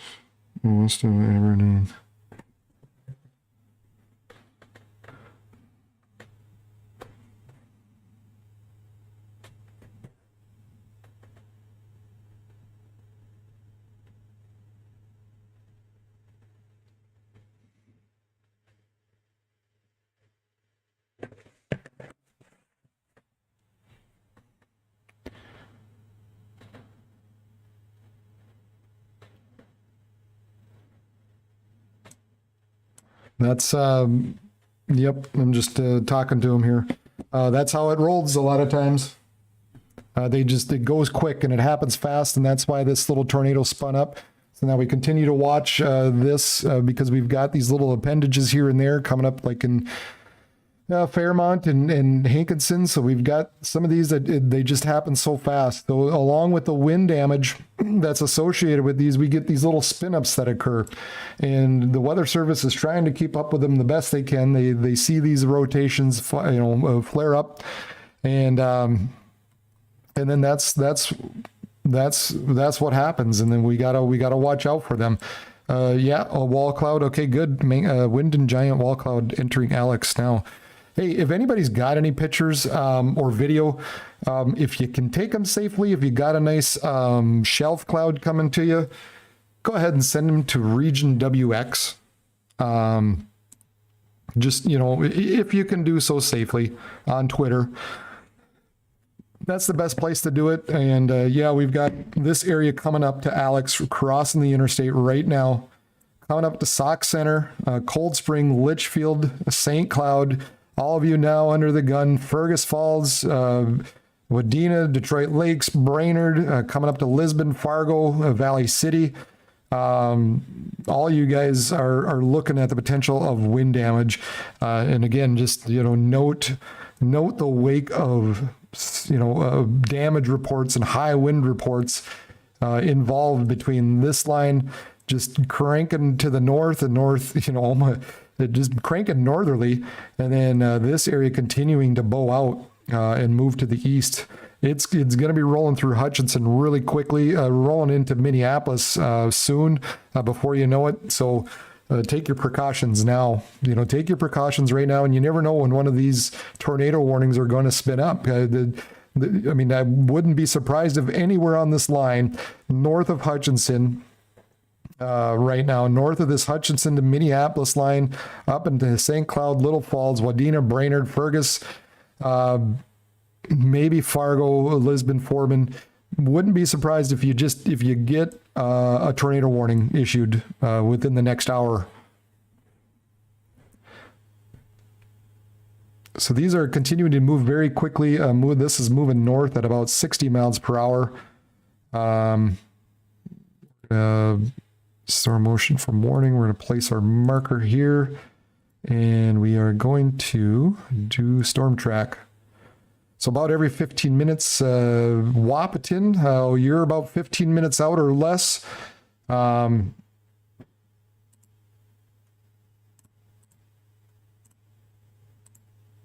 Let's see here. Let's do something else.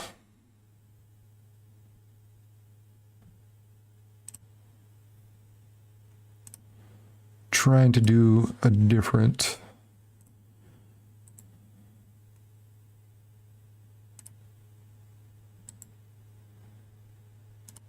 That's a little better movement. So about every 15 minutes, Wahpeton, in less than 15, half hour or so, it's going to be up in Oxbow. So 745, anywhere from Pelican Rapids to Barnesville, Oxbow, Kindred, Enderlin, Alice, Nome. You're about a half hour out. Half hour to 45 minutes, and then Fargo, you're anywhere from 45 minutes to an hour out right now. These lines, the storm continues to move to the north very, very rapidly. Rolling through Alexandria right now. Some strong winds running through Alex. The Alexandria ASOS reported 61 mile per hour wind gusts. Train spotter in Stevens County, Minnesota, near Chokio, one west of Chokio. Train spotter reported damage. Thunderstorm damage from one west of Chokio. Power lines pushed down near County Road 12. So if you're around County Road 12 in Stevens County, Minnesota, looks like you got some power lines down there.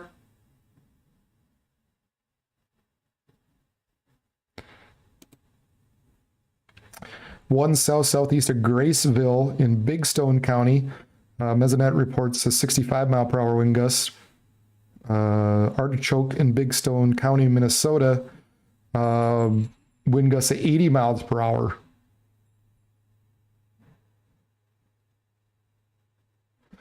And continues to, I mean, the other thing we got to be watching, I mean, look at all this rain running in through here. Wind, heavy, strong winds, hail. Not only that, but we're looking at the potential of flooding as well. There's a flood watch all up and down the valley, and then across northern parts of Minnesota as well. So these areas now getting into some areas that just they don't need any more rain. We don't want any more. I mean, all the farmers right now don't want any more rain, but we've been dealing with a lot of flooding issues. So especially north of Grand Forks, everything that is kind of in this area basically flows into the Red River and moves northward. And we've been dealing with just substantial flooding along the Red River north of Grand Forks. And so all this water now is going to flow into the Red River. So on top of the strong damaging winds, we're going to be dealing with some flooding as well. Got to keep mindful of the possibility of a quick spin up. You heard, if you were on listening about 10, 15 minutes ago, you heard Will Rorick, who was out storm chasing, and he said this little report down here, it was by him, but he couldn't quite see it. But he said the wall cloud just spun up quickly, and that's what happens. That's why you have these big, large tornado warnings that get issued, because these things just happen fast, and so they put out a large warning, meaning anywhere within this line, there's the potential of a spin up. We've got another one coming up to Alex, and then this other one coming up to Melrose and Freeport as well, in Albany. So anywhere along I-29 now between Fergus Falls, St. Cloud, strong damaging winds, just blinding rain, you're not going to be able to see. You're not going to be able to see. So pull over, get off the off ramp right now before you even run into it. There's some strong damaging winds. Look at all the wind damage reports being reported on the backside of this. So this continues to be a threat. All right. Yep.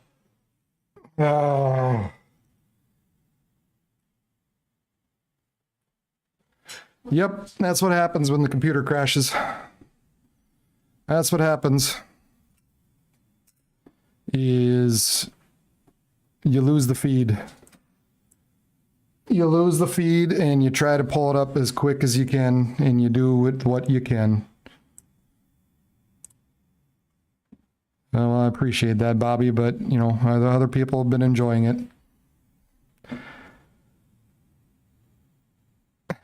All right, whatever. Yeah, there's always one of those guys out there trying to stir the pot. You just ignore them. But anyway, we continue to have this area now running through Wahpeton, Abercrombie, coming up eventually coming up to Fargo and Horace. We've got this area coming through Wadena, Little Falls, and St. Cloud, and eventually Buffalo. And this whole wide range, this whole area here is obviously still under concern. We've got more storms developing around Grand Forks, maybe a little bit of hail north of Grand Forks, not currently warned or anything. And then this other area near Pettibone that might have some small hail associated with that as well. But these areas now coming through, and Manx, I'm glad you're safe though, Manx. Glad you're safe.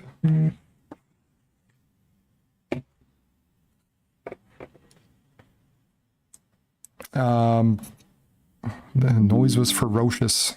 she says. Coming up through Long Prairie and Little Falls. And then very shortly, St. Cloud. Very shortly, St. Cloud. Now we're dealing with, of course, as I said a little bit ago, we've got to be dealing with some flooding issues. We've got all these reports on the back side of this that continues to bring damaging and strong damaging winds. And we've got this area just around Wahpeton, Abercrombie, Walcott, Rossay. We have these little spin-ups that just occur briefly.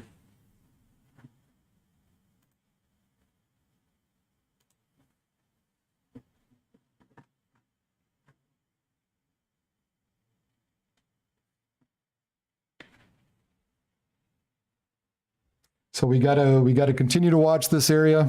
We continue to watch these areas as they move and move to the northeast. Kind of try to put this back into motion here. And you can see how these things are bowing out. We're always watching that bowing area. Continue to watch that bow up in Wadena, Brainerd, Little Falls, coming up to St. Cloud.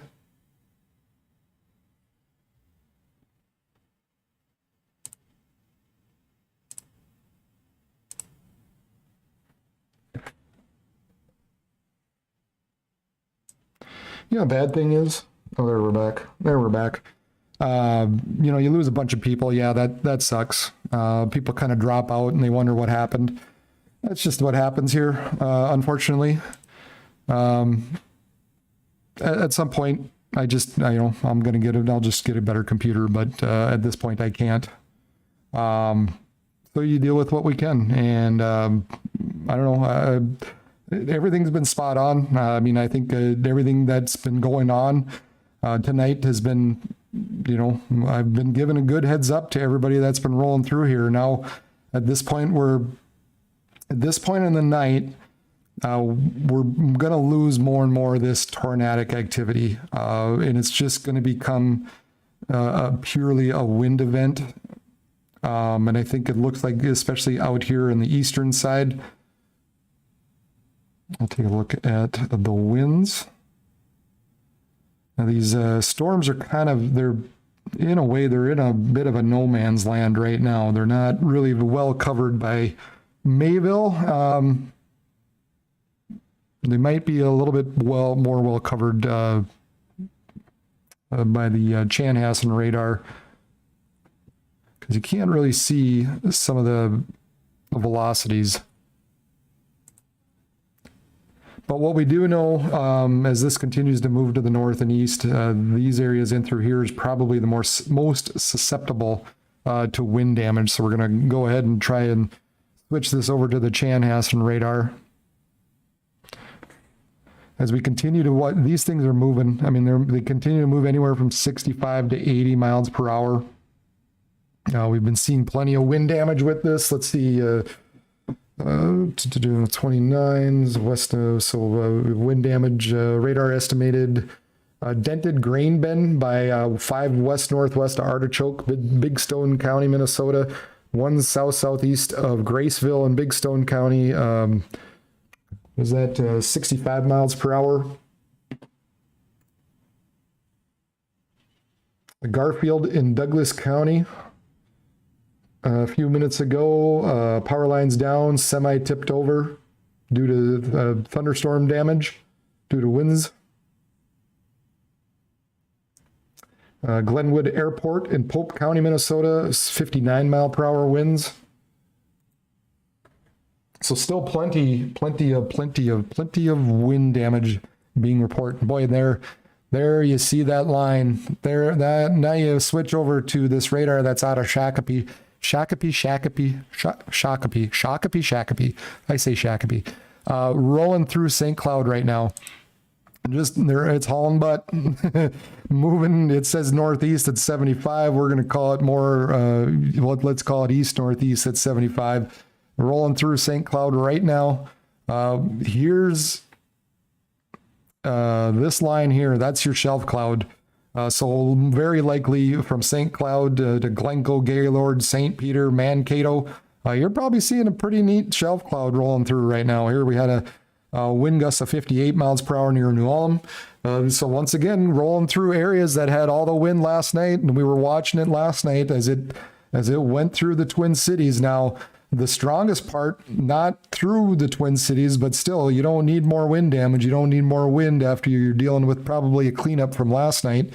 Looks like the strongest part is probably rolling through Parker's Prairie, Little Falls, and St. Cloud. So you guys up in Wadena and Brainerd and Aitkin and Mora will have to watch out as these storms roll through you here shortly. This particular, they're looking at northeast at also at 75 miles per hour, a 70 mile per hour wind gust possible with these storms. Okay, everybody cross your fingers again. Here we go. We're pulling up one other thing. Say a prayer if you're into that kind of thing. I am.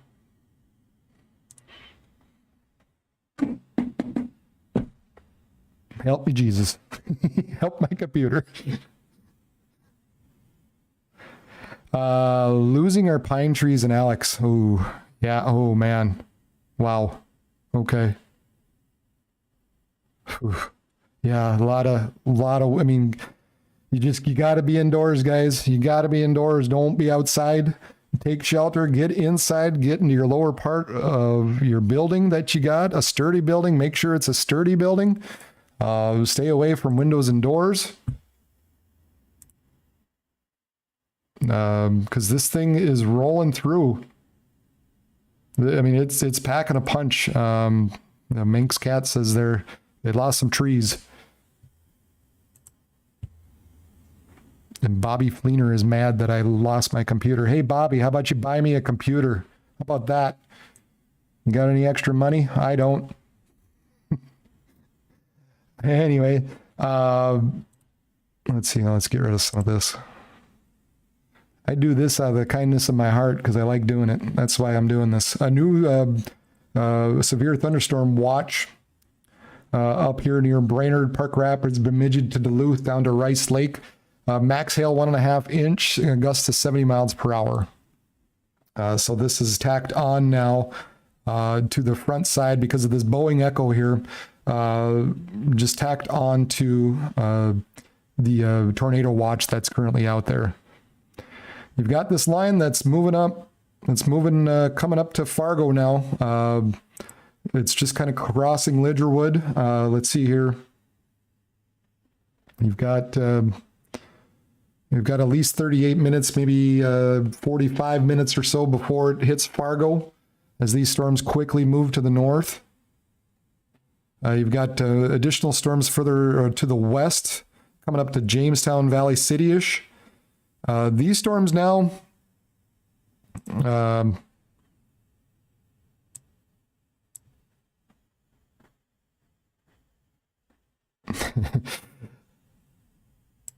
yeah. Thanks, Corey. Yeah, so these storms are, I think we're going to continue to be watching more of a strong wind event taking place. The only kind of area, or kind of the area I'm more concerned with at this point, is this Boeing segment. Anywhere within here, wouldn't be surprised at this point if you see a tornado warning come out here. You've got another one, in fact. Just coming up to west of Browersville near, what is that, to Clarissa. You can see a little bit of rotation there coming up to Clarissa. A tornado warned storm now coming through Clarissa, moving to the northeast very quickly at 60 miles per hour.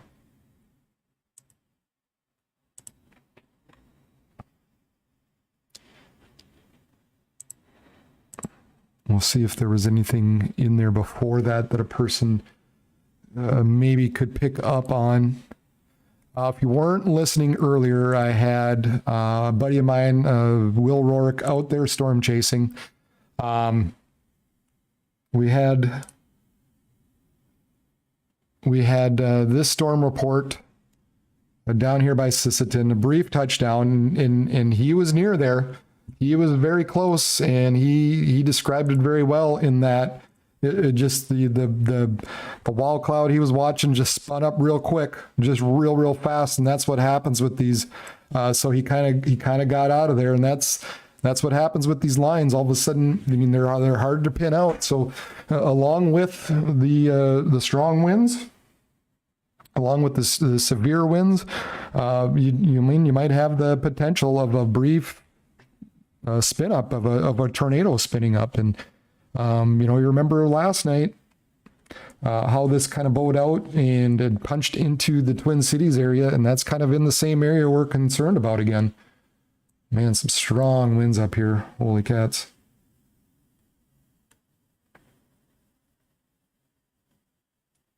Strong winds pushing into Browersville, coming up to Philbrook, Staples, Lincoln. So coming up to that Highway 10 area, man, we might have something here south of Wrightstown, coming up to Bertha, Hewitt. There might be a little bit of rotation in here as well. There's some strong coupling going on.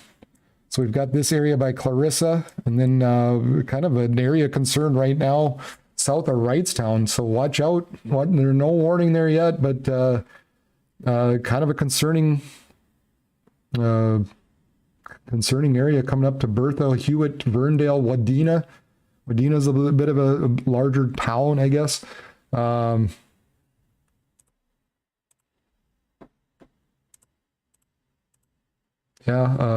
would say kind of in this area, Verndale, Wadena, Hewitt, Bertha. Watch out. We'll see if they issue any kind of warning. There is a warning here because of this area by Clarissa. A little bit of a rotation showing up in with that.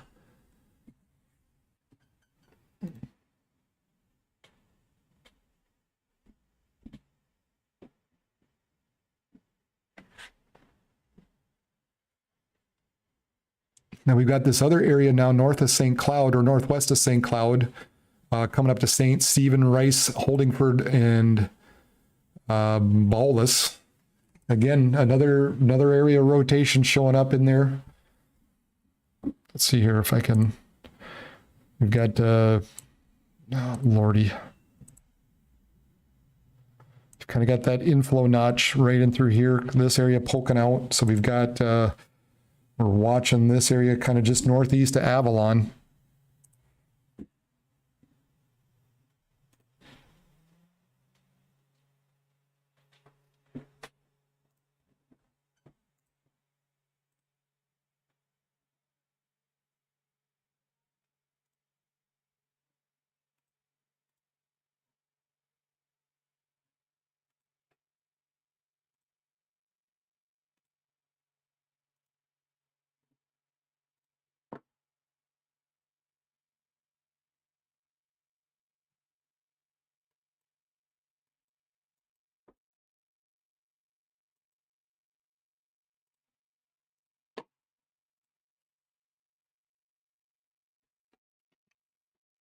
So we're watching this area. Excuse me, I gotta eat. I'm kind of hungry. I'm just north of Grand Forks. Only have, thankfully, that's good. I'm just north of Grand Forks. So. Yeah, only heavy rain. That's good. Yeah, I don't think we're going to see much in the way of hail with some of these storms. If it is, it's going to be small. That's not surprising that it's just probably just some heavy rains associated with these storms further to the north. You might have an isolated cell, kind of like up here in Carrington. We've got this one now, west of Carrington. Inch hail, 60 mile per hour wind gusts, moving north at about 45 miles per hour. So Bowden, Pheasanton, Harvey might be affected by that particular storm. We've got these areas that possibly got some hail reports and nickel size down in the south here through Oaks and Lisbon, coming up on Fargo. We're continuing to watch that as it moves to the north. We've got, what looks like now another tornado warning up here near Fergus Falls. So we'll check that out here. At 7:39, severe thunderstorm capable of producing a tornado was located near Otter Tail Lake, or 18 miles east of Fergus Falls, moving north at 40. Tornado and quarter-size hail, radar indicated rotation. This dangerous storm will be near around Otter Tail Lake at 7:40. So right now, Amore around 7:45, Otter Tail at 7:50, and Richfield at 7:55. Other locations in the path include Dent and Big McDonald Lake. So take cover now, move to the basement, interior room of the lowest floor of a sturdy building. Avoid windows if you are outdoors in a mobile home or in a vehicle. Move to the closest substantial shelter and protect yourself from flying debris. So we've got a new area that we need to watch out for. We're going to take one last look here at this area coming up. There was a couple of areas we were kind of concerned about by this Avalon. There was this area up by Bertha that still is not, they don't have this tornado warned, but they do here. Oh, okay, this turned over to a confirmed tornado was located near Clarissa, or 30 miles northeast of Alexandria, moving north at 60. The interesting there, we had Manx Cat say that it was loud roaring through. So now we've got a confirmed tornado 30 miles northeast of Alex, moving north at 60 miles per hour. This was reported by Emergency Management, which confirmed the tornado. This tornadic thunderstorm will remain only over mainly rural areas of north central Todd County.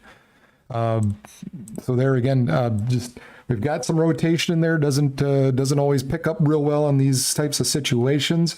Again, Alex, right in between. They're in a bad spot. They're in between the Aberdeen, the Mayville, and the Chanhassen radar. So really in a bad spot. One of the worst spots, but there's some possibility of some, there will look like, or sounds like there was a touchdown up through there, north of Clarissa. I'm just kind of a little concerned about this area by Bertha coming up to Hewitt and Verndale and Aldrich.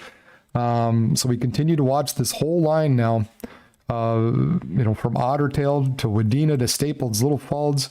Anybody in through here is looking for the possibility of tornadic activity.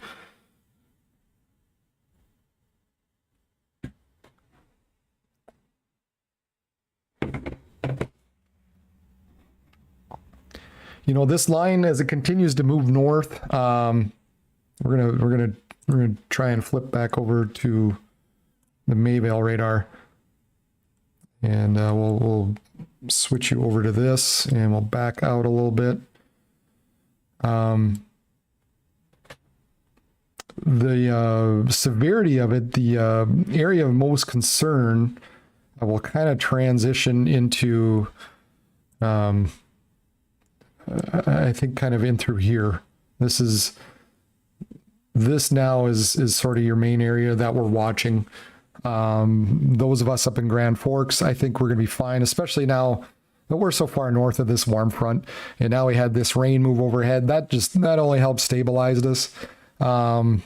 We might get a isolated hail report out of this, but I think a lot of you guys, we're dealing with maybe some hail back and through here, but that's about it. I mean, it's something that you don't want to be caught outside. And here's a report of around an inch. So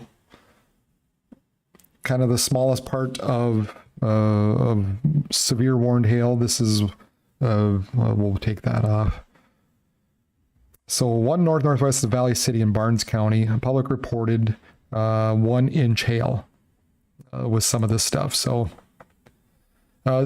yep, possible we get some hail. As you can see, who was it? Somebody Latigo, this last guy here. Sorry if I can't pronounce your name. Said he's just north of Grand Forks and only saw heavy rain. So our threat kind of continues to be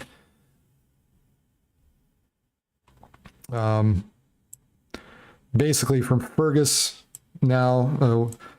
Let's pull this back out, and we'll sort of redraw this now that I see a better look. Anywhere in through here is kind of the area of concern as far as wind damage. If I'm concerned about tornadoes, it's within this area. This part of the line is where I'm going to be watching out for the most. And so now we've got, so now that area by Clarissa that was the earlier tornado warning, sounded like they had a brief touchdown, that's gone. We've got this area spotter confirmed report to funnel 3 miles northwest of Veteran Drive and County Road 120. This is 2 northeast of Waite Park in Stearns County, Minnesota. So continues to be a tornado warning now. So we're coming up to Royalton, Buckman, and Rice. And then we'll focus back in on this Otter Tail area.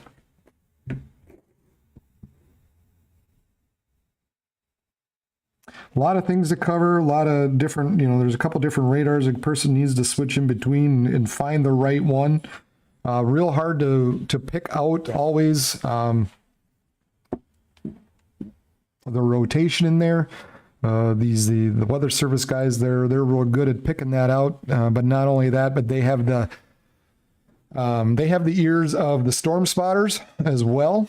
So they listen to them, and if anybody tells them anything, obviously that helps them out tremendously.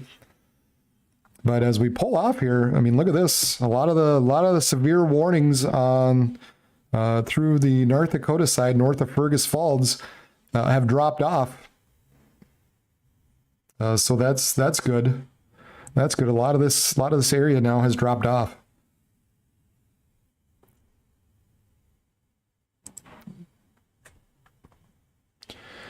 Well, let's try and let's filter this. How about that? Take some of that off.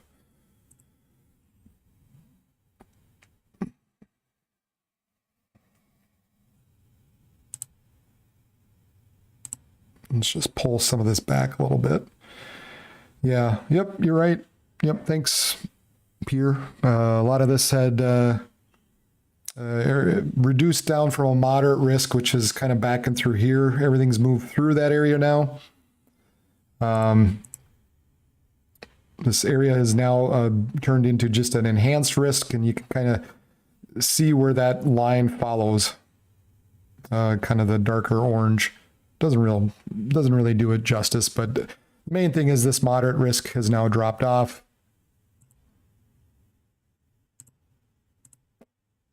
So we flipped back to the composite. There's a new thunderstorm, severe thunderstorm warning, and they just took it and just put a large area out in through Fargo. So hail size greater than 3/4 inch, wind gusts of 70 miles per hour. We'll be around Wadena at 750, Kindred 755, Bluegrass, Davenport, and Hickson around 8, Horace and Wild Rice around 805. So that's this new severe thunderstorm warning. And then we have this area of concern kind of back by Otter Tail coming up to Perham and Luce probably, and Frazee. That they were concerned about as far as the possibility of a spin up there. Again, little hard sometimes to pick up on radar. Might be just in between that Richville and Otter Tail area. Northeast Otter Tail, nothing has made it here yet, but pretty concerning. Yeah.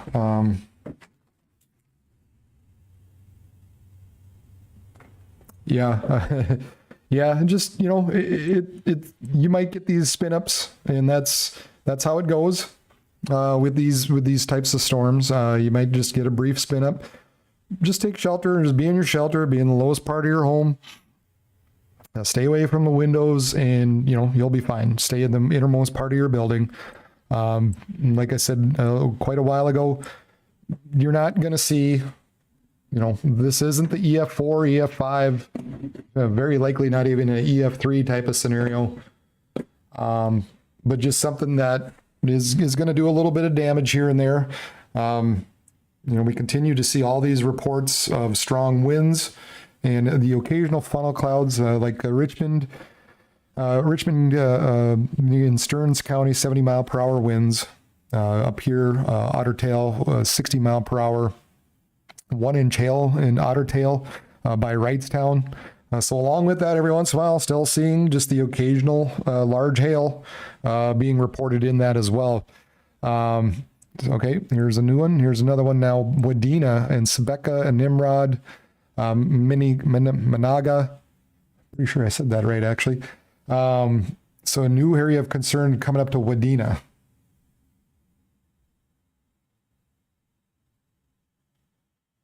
A little bit of rotation showing up just kind of northeast of Wadena, coming up on Bluegrass. So again, just to, another area that we got to watch. And that's why I said just anywhere within here, you're going to see this. You're going to see, the possibility of anywhere along that line. You're going to get a quick little tornado warned storm, and they happen fast. I hate to repeat it, but if you were watching earlier, Will Rourke had a Facebook Live, a buddy of mine. And we've been out storm chasing, and he was in the right spot earlier with this stuff out by Sisseton. He was real close to there, and he said he goes, the wild cloud just spun up quick. It just all of a sudden it was there. Managa, right? Yeah, I said it right.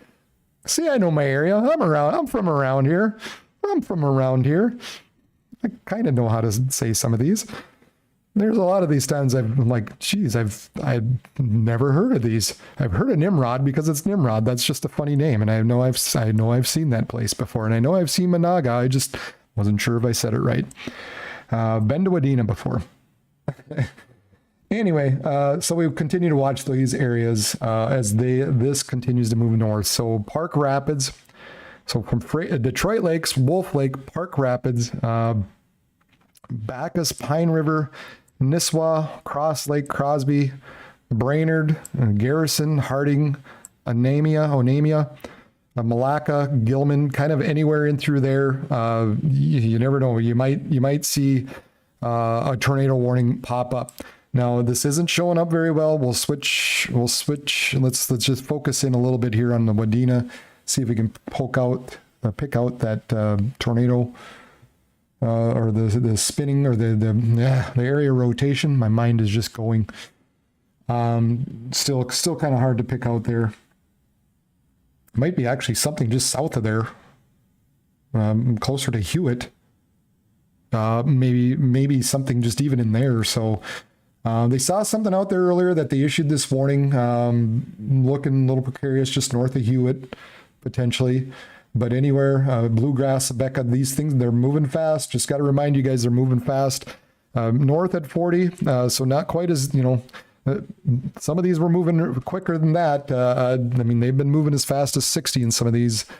In fact, what does this line say? Moving north at 55. This line itself is moving north at 55. Coming up to Fargo. Harwood, Felton, and we're just looking at the possibility of some wind damage associated with that. Very broken line, and I think kind of what's going on is we're losing some of the punch with this. We're losing some of the punch, and so it's not becoming as organized, and I'm becoming less and less concerned with it. And sometimes what happens as these storms do kind of dissipate and decay, it starts to blow out like an accordion, and all that air starts rushing out. So you might have a few areas in through here, but it's not going to be the widespread wind event like it was looking earlier. But you might have a few spotty areas now on this backside that might have some stronger winds. Then the occasional this lone one out here that was out there earlier, I think that's about to expire. And then you've got this one out by Carrington that continues to just meander by itself. So some hail being reported west of Carrington associated with that. Otherwise, this becomes the main line. So we're going to switch now over to the Chanhassen radar. So we'll give a little bit on that to let my computer think. Everybody pray and hope and all that stuff. It doesn't crash.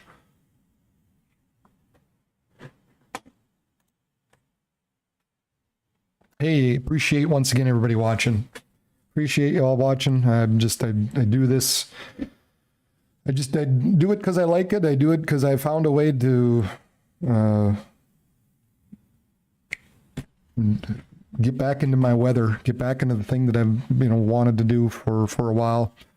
And the YouTube, it gives me a way to do that. The YouTube.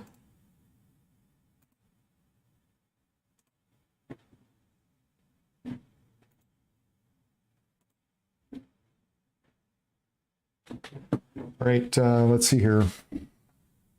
St. Cloud ASOS reported 61 mile per hour winds.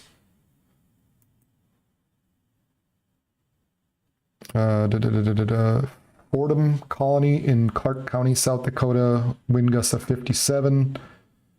Pretty much down in South Dakota. Pretty much down in South Dakota. We're not really concerned about that anymore. That's where I should be looking. Ashby in Grant County, Minnesota, 58 miles per hour. Nashua in Grant County, 70 miles per hour. Fergus Falls, 73. Wahpeton had a 59 mile per hour wind, reported quarter size hail in Wrightstown and Ottertail. We looked at that earlier. Small branches down 12 south of Wadena. I guess that's the good thing. I kind of stopped seeing the severe or the damage reports. Doesn't mean they're not there, but I guess it's always good just to not have any reports. There's that line now coming into the Twin Cities. It's this big, boy, I tell you what, the shelf cloud's now rolling through the western suburbs right now. You can see the line, right?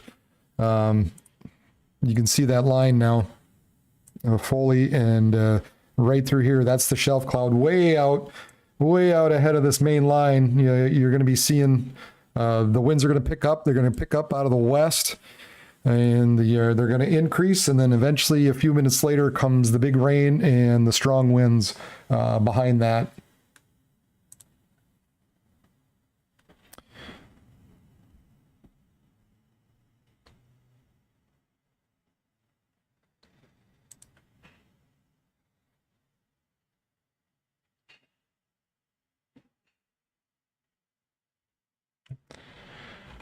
So with the severe thunderstorm warning, but moving east at 60 mile per hour wind gusts. Yeah, I wasn't really seeing anything too crazy strong when I was just searching around there.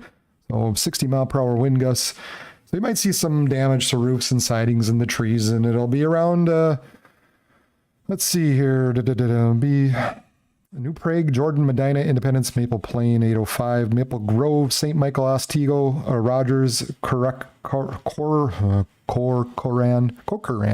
around 810. Don't know why that was so hard to say. Plymouth, 815. Minneapolis, Brooklyn Park, Shakopee, Brooklyn Center, Savage, 820, Coon Rapids. So there you go. If you're still on in Coon Rapids, Burnsville, Fridley, Columbia Heights, 825. 60 mile per hour winds. So we've got severe winds causing more branches and stuff down in areas that got it last night. Still probably picking up from the stuff that was going on there. And then you've got this area further north running through Princeton and Cambridge, again rolling through areas that got hit last night. And this area kind of continues to be, this Boeing section now continues to be the area of biggest concern, where we'll probably most likely see more the stronger winds, the damaging winds. So coming up to Brainerd and Garrison and Cass Lake and McGregor and Atkin, Park Rapids, these things are moving quickly. Not quite as fast as they were before, but they're still moving fast enough. This one, in fact, they're still saying 80 miles per hour on this north side. So that makes sense. Usually that Boeing section is always moving a little bit faster than everything else.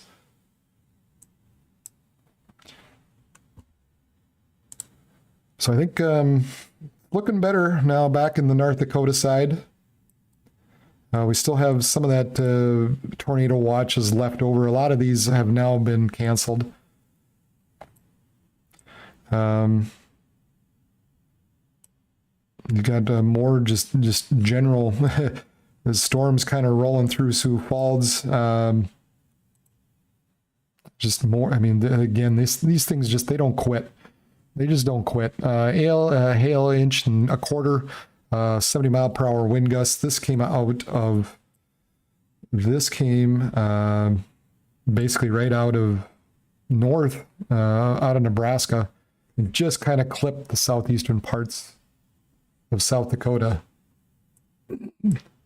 Just barely clipped South Dakota again with this part.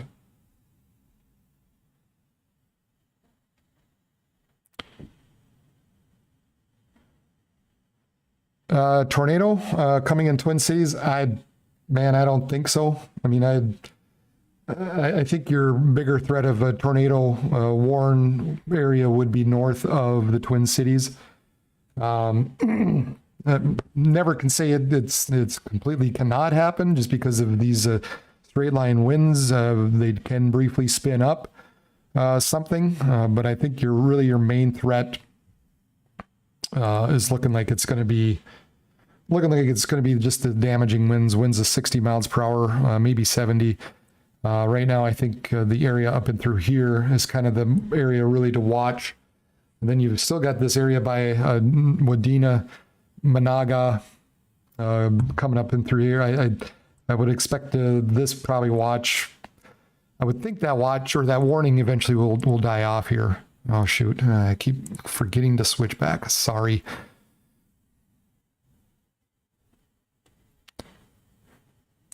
So I would think this tornado warned area eventually will be allowed to die. It's valid for another half hour. I mean, they really put it out for quite a while. But I can kind of check around here.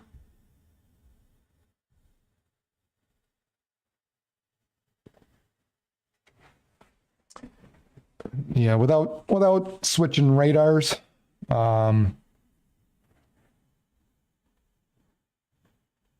Just because that area coming into the Twin Cities is looking pretty robust.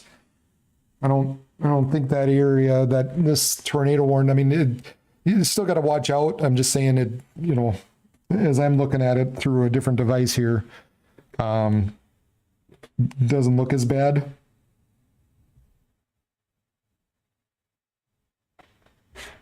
So, we've still got to be on the lookout in that Bluegrass, Nimrod, Sabika, Monaga area. This warning is out, let's see, until 8:15, so another 10 minutes or so for this one. And again, that one would be just north of Perm. If there's anything coming up to Butler, that would be kind of the area of concern. So just northeast of Perham coming up to Butler. So just a couple of leftover tornado warnings in with this. Just like I said, I'm kind of just looking through a different device so I don't have to switch the radars. Not looking too bad, but still just, I mean, you got to be mindful in any of this area through here. Still got damaging winds. We're still getting, reports of damaging winds with this once in a while. Every once in a while, we'll see a report of a funnel cloud. Mainly, I would suspect north of Elk River is probably where your best chance is going to be. We've got this line bowing out right in through here. So anybody in through this area is probably the most susceptible to getting the real strong, heavy wind damage right now. So Brainerd, Aitken, was at Cross Lake. I think I said Cass Lake earlier. McGregor, eventually coming up to Sandstone and Hinckley and Pine City, Malacca, Cambridge. Anybody in through here, there's there you go. There's another tornado warning that they issued.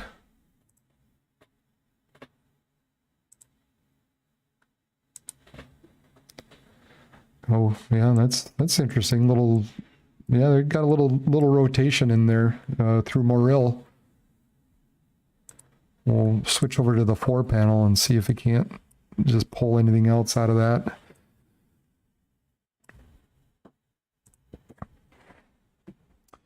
So yeah, you've got this area that's kind of jetting out and your inflow area. So right in through here is kind of where that rotation is. So they've issued a tornado warning now out for that. because of that rotation. So at 8:03, a severe thunderstorm capable of producing a tornado was located 11 miles southeast of Piers, or 22 miles east of Little Falls, moving northeast at 60. Radar indicated. Flying debris will be dangerous to those caught without shelter. You're good. No one can see. This tornadic thunderstorm will remain mainly over rural areas of southeastern Morrison County, including locations of Morill. Take cover now, move into a basement interior room in the lowest floor of the sturdy building, avoid windows. If you are outdoors or in a mobile home or in a vehicle, move to the closest substantial shelter and protect yourself from flying debris. So a little bit of rotation here with by Morill, as this area punches quickly out to the east.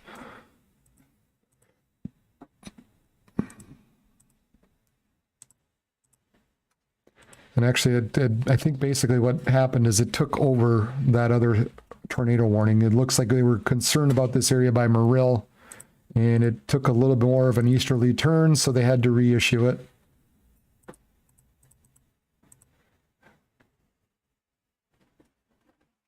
Interesting, though. I mean, it's now been lasting for a little bit.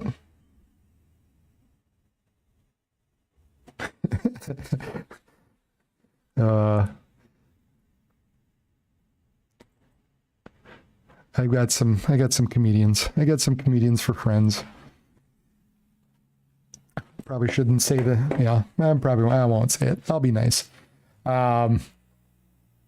So southwest of Morill, this area kind of took a bit of a turn. And then we continue to have this area now by Little Falls, I'm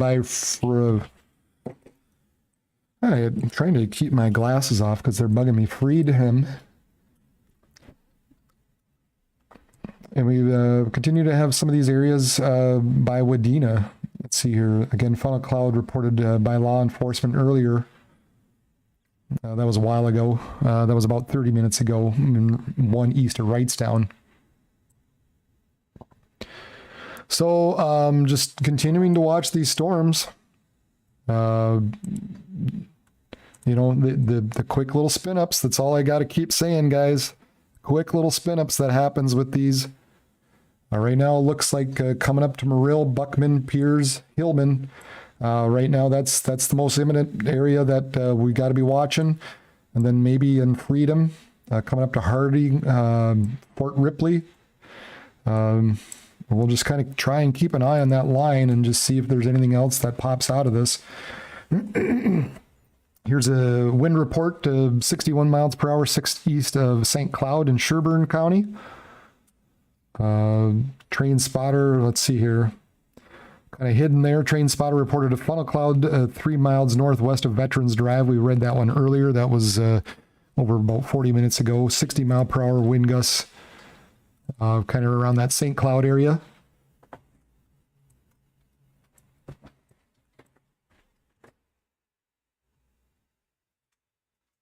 And then just kind of taking a peek back once again. We've got some storms rolling through St. Cloud and then, St. Cloud, Sioux Falls, coming up to Worthington again.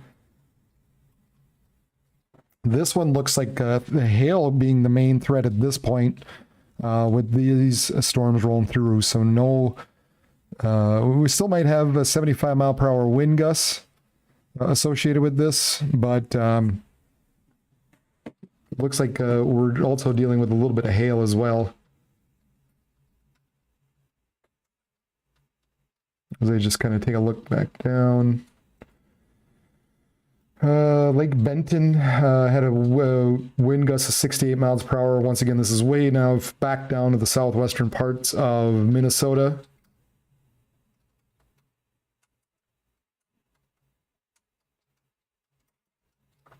Lincoln County earlier, Worthing, gusts of 80 miles per hour. Beetle County in South Dakota, wind damage of 66 miles per hour. Yeah, so they're still seeing plenty of winds in with this.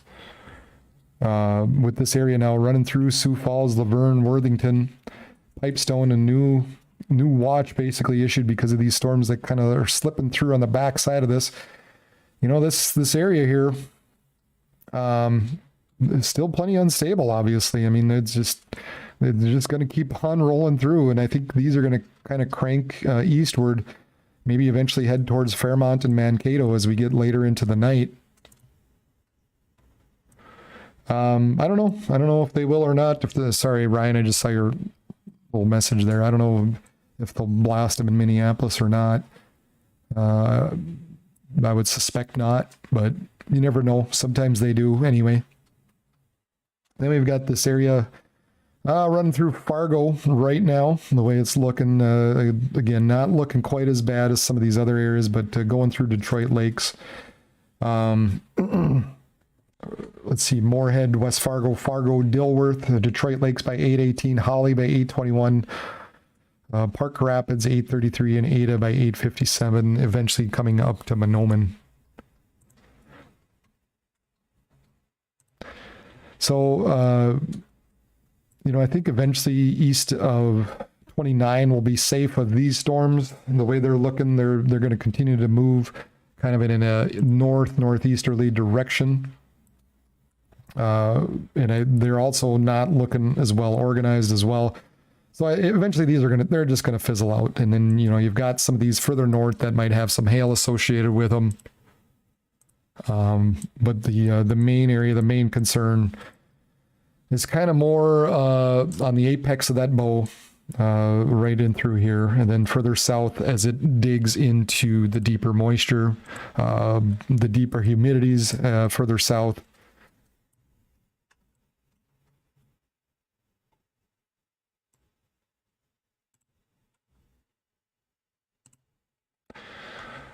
So I think once you get to that Detroit Lakes area, eventually those storms they're just going to fizzle out, and I wouldn't expect much for severe weather beyond that. I think you talk about Mahnomen and Walker. I'm not really expecting much for severe weather up there.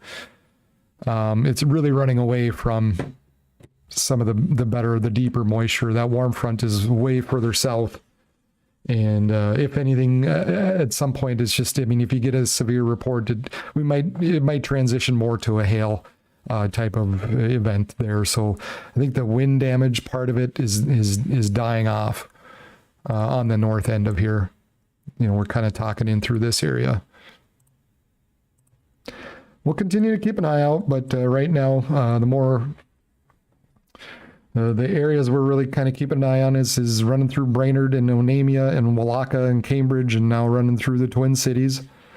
You might see a few tornado warnings pop up here and there. We continue to watch this area southwest of Morill now. Or not even Morill, it's beyond Morill. It's northeast of Morill. And then this area by Harding.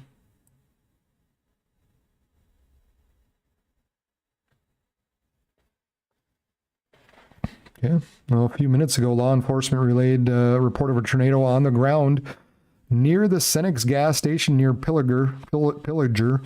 Location is approximate. This is Cass County, Minnesota. This is around 8:10. So still within that area that we were concerned with. From Brainerd on southward down to Elk River is kind of the main area we're worried about.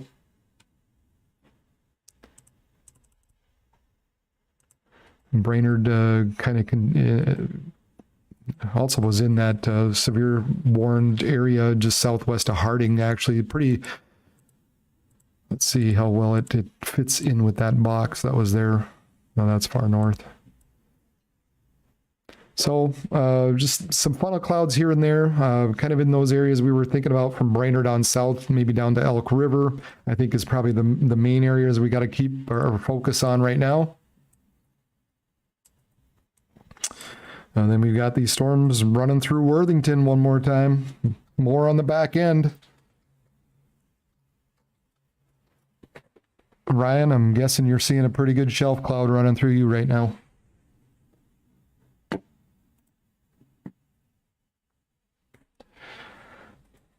as always, thanks everybody for tuning in. I appreciate it. It's been great. I've had dang near 2,500 views. Subscribe, like, watch, share. I'm helping you. Hope I'm helping you by giving you an idea of what's going on with the weather. Just give me a little help out and just hit that subscribe button. That's all I'm asking. Just hit that subscribe button. Yeah, we were looking at these earlier, 61 mile per hour wind gusts. Just every once in a while, guys, we still get a few funnel clouds being reported. Still get a few funnel clouds.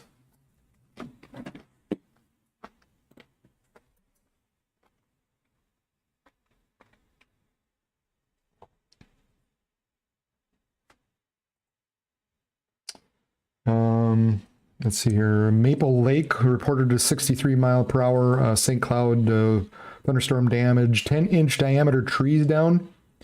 2 south of St. Cloud. Quarter size hail, so 1-inch hail. Also in the same spot, St. Cloud.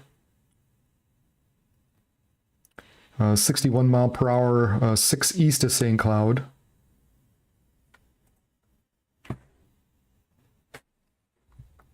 So still picking up some wind damage reports in with this. They're starting to slow down a little bit, so that's all right. We've got this one way up here by Wadena, 94 miles per hour. Kind of was still in that apex of that line in through here. That's been a little bit ago now. Reported by Verndale Arwis, 94 miles per hour. Wow. That'll do some damage for sure. And we're gonna in McLeod City. I know where McLeod City is.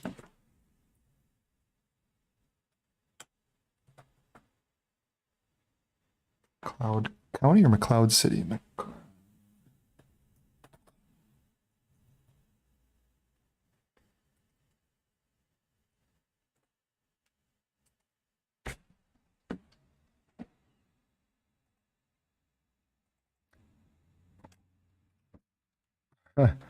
The hail came through your window. Gary, where are you at? Or is that where you're at? Is AYO?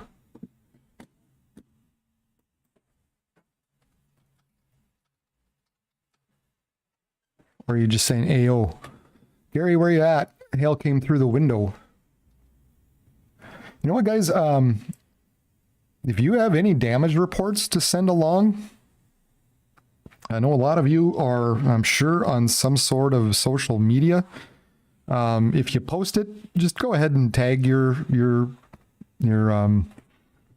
weather service wherever you're located. So if you're located down here in the south end of the Minnesota, just go ahead and try to tag the weather service down there, be it on Facebook or Twitter. Just so they know, so they have an idea of what's going on. Always helps them out. But Gary, where are you at? So we kind of know. Pinkish, in the pinkish area. There's a lot of pinkish areas. What pinkish areas? Okay, well, we'll just say, I don't know, Gary's in Becker, Minnesota. How about that? I don't know where Gary's at.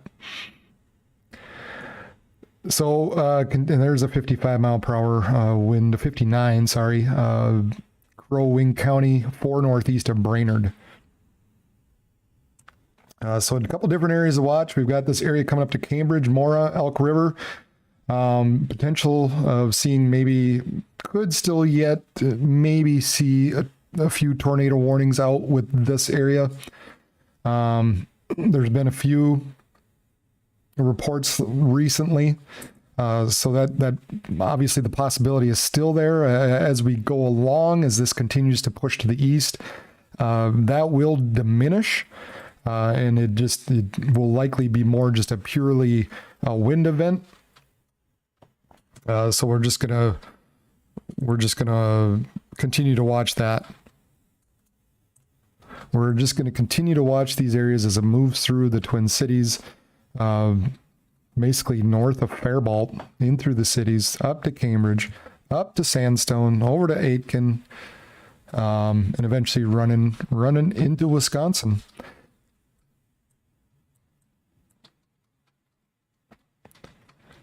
Oh, we had a report of a funnel cloud in Barnes County by Fingal about 6 minutes ago. You know, sometimes you get so close to the center of this low, and again, you wind up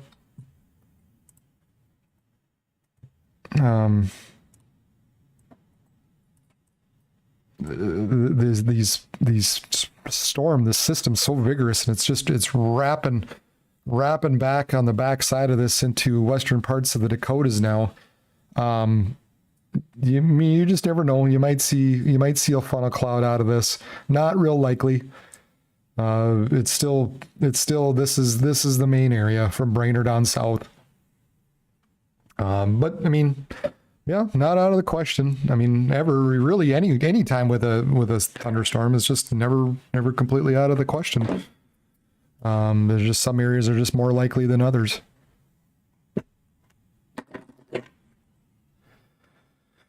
Fargo, I don't think it was too bad. I think it's pretty much run through them by now.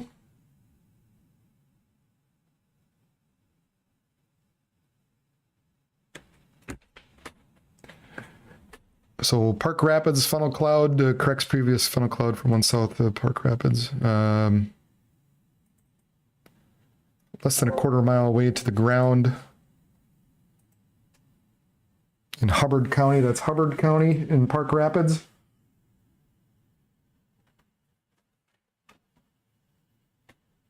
It's getting out there a ways. That's interesting. Again, man.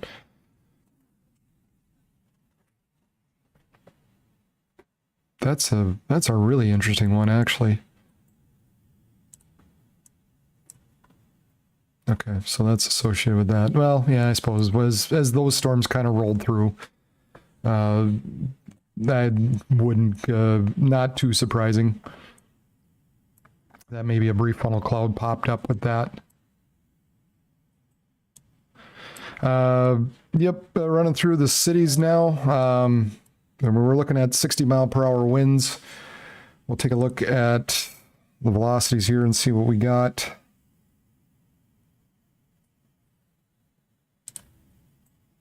I'll flip back and forth. Shakopee had 67-mile-per-hour wind gusts. One west-southwest of Shakopee.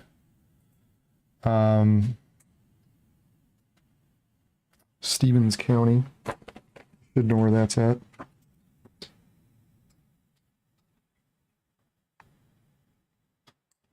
Stevens County. Morris, 2 north-northeast of Morris, wind damage. Power poles and trees down, reported via Twitter.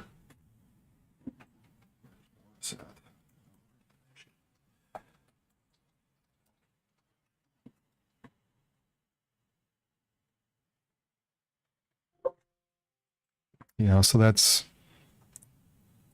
backing through here still. It's probably an old report, but that just came in. Whew. All right. Yeah, winds running through. There's that report. 3 northwest of Glencoe. Tree branches down on power lines. Here's one up by Buffalo. 63 miles per hour. 65 running through, 67 running through Shakopee. So that's about what we're looking at, 60 to 70 mile per hour winds associated with these storms. And notice the main area of the storms aren't even through. It's associated with this shelf cloud. I mean, it was this shelf cloud that ran through Shakopee, and that's where we got the strong winds, was with that. We're not even into we're not even into the heavy rain yet. It's the shelf cloud that ran through that created the strong wind gusts.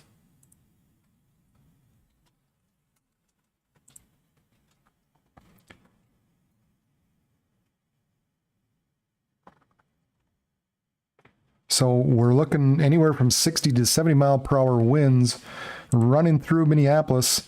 Here's your shelf cloud. The rain's actually behind it. So the rain and maybe some very, some small hail, but very, very heavy rain associated with that is behind this area that essentially kicked up some strong winds, 67 miles per hour in Shakopee. And continue just to see winds and the occasional funnel clouds with these as they continue to move to the east. Again, the concern becomes a little less and less as we go along through the night, but as always, we gotta be mindful. Right now, I would think this is kind of the area of concern, as it sort of looks like it's folding over on itself in a way. So we got to be watching out in through Cambridge and Elk River. Just because not maybe necessarily so much for tornadic activity, but just for the winds. This kind of would be the area I'd be watching out for the most. But obviously you're still going to get some wind branches down as this line rolls through Minneapolis and comes up to 35, I-35. Keep wanting to say 35W, Interstate 35. I'm going to switch over here just to Duluth and just to get a better idea what's going on there. So in the meantime, we'll switch back to this one. Give my computer time to think about whether it wants to pull the Duluth radar up or not.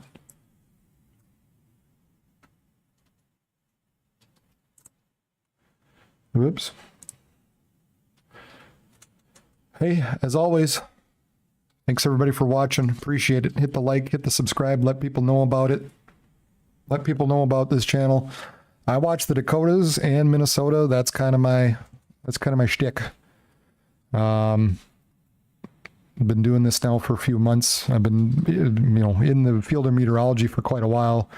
I got out of it for a bit for family purposes, and now just kind of found a way to get back in. And just to you go back and start doing the stuff that I loved.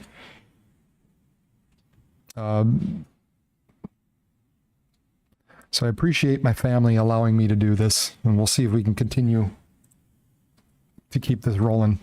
But just do me a favor, do yourself and do me a favor, hit the subscribe button, hit the like button, please share it. Because that helps me out then too, and that helps my page out. Yeah, don't be stupid and text while tornado warning. That is great advice. In fact, just don't ever text and drive. How about that? Fargo Grand Forks is fine. I mean, I'm not concerned about that much at all anymore. Trying to. I think the main area is now Park Rapids, Brainerd, and areas south of there. That's the main concern. Areas north of Fargo, we might see, an isolated severe report here and there. Heck, there was even a funnel cloud out there earlier, closer to Valley City. But ultimately, the main concern now is from Brainerd on south. That's where we're watching. That's where we gotta continue to watch.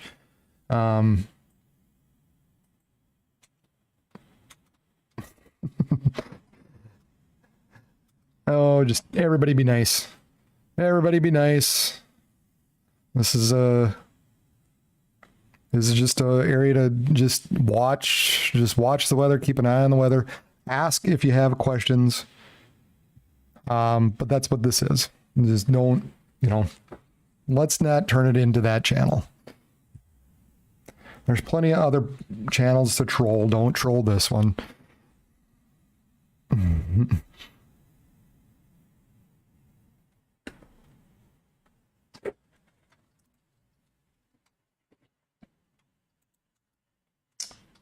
Let's see here. St. Cloud report, public report of hail, pea-size hail. Morris in Stevens County, train spotter, thunderstorm damage, small to medium trees blown over. This was around Around 7 p.m., so a little while ago.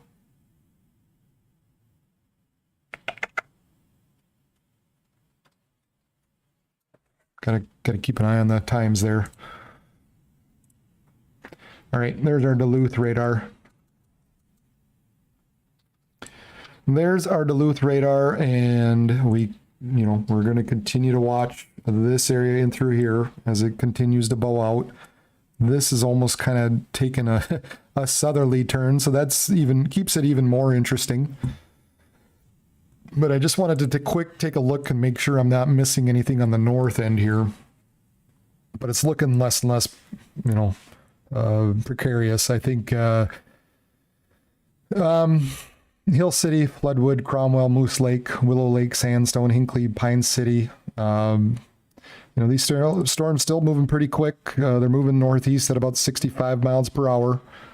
So they're going to be rushing up to your area very quickly. It won't take long. I mean, we'll put our marker here. It's about 30 miles out. So at 60 miles per hour, this is about a half hour away anywhere from Hill City to Willow, to just east of Sandstone, Pine City. You guys are probably just roughly about a half hour away from these storms reaching your area. And it's expected to continue. I think Duluth will probably just be on the north edge of that, but Duluth will have to be watching out as well. Yep, then we got this, man, yeah, there's stuff all over the place. Yeah, then there's the area down by Sioux Falls. And now northeast of Sioux Falls. That area looks like they're away from that main line, and this area continues to move to the northeast. Through Worthington, Fulda, Wyndon, and Pipestone. Radar indicated 1.25 inch hail, 70 mile per hour wind gusts. These are moving to the northeast at 64 miles per hour. So continue to move to the northeast very, very rapidly. Going to be at Slayton at 8:43, Fulda 8:43, Wyndham 8:58, Tracy at 9, Mountain Lake 9:08, and Lamberton at 9:12. So we've got this other line that developed behind the more concerning area and is now moving northeast quickly in behind this. I would expect this to continue on and maybe sort of take a right turn eventually, but run through possibly Marshall, Olivia, Mankato, and Fairmont. But then we've got this area coming through Aiken and crossing 35W. So if you're traveling down 35, I kind of keep saying W, Interstate 39, strong winds, heavy rains, pull over somewhere, take shelter. Don't be crazy on this. Every once in a while, we've still been seeing reports of funnel clouds, wind gusts anywhere from 60 to 70 miles per hour possible. And we're going to continue to kind of follow this into Minnesota.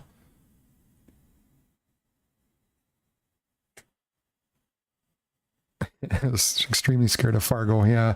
Well, Fargo gets its share of severe weather. Yeah, they do, but I guess not this time. Not this time. They're just dealing with more rain. Just more rain around here, and we don't need it. More rain through the Red River Valley, and we just don't need it. We're all tired of the rain around here. All right, this line now a little more broken, so that's a good thing. That's looking better, and maybe that's why some of this is rushing out so quickly. Echo tops not as high. I'm gonna try and back the truck up. Maybe. No, maybe not. Oh yeah. Okay, we gotta hit that. Echo tops looking not as robust. So the south end maybe losing a little bit of its punch.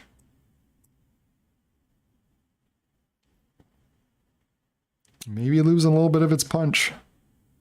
But we continue to see this this gust front, or the out ahead of the main line of storms, this shelf cloud out ahead, running through Cambridge, running through right down, coming up to St. Paul right now, Lakeville, and then eventually running into Stillwater, Hastings, Center City, Rush City, up to, these areas up to Pine City, Hinckley, Sandstone, coming up to 35, Interstate 35. Strong winds heading your way. But the interesting thing is this line, for now anyway, has slowed down its eastern advancement. I think that'll probably change. You're starting to get some reorganization there. Starting to see some reorganization there, but anywhere within these severe thunderstorm, a lot of just severe thunderstorm warnings, all in these red boxes up and down from Grand Rapids, Atkin, Mora, Cambridge, Minneapolis, to just north of Faribault. And then you've got more on the way down in the southwestern parts of Minnesota, coming through Worthington, eventually maybe Mankato. Who knows? Maybe again Minneapolis will be affected by this as well. And that does it. Man, it looks like it is continuing to move just northeast.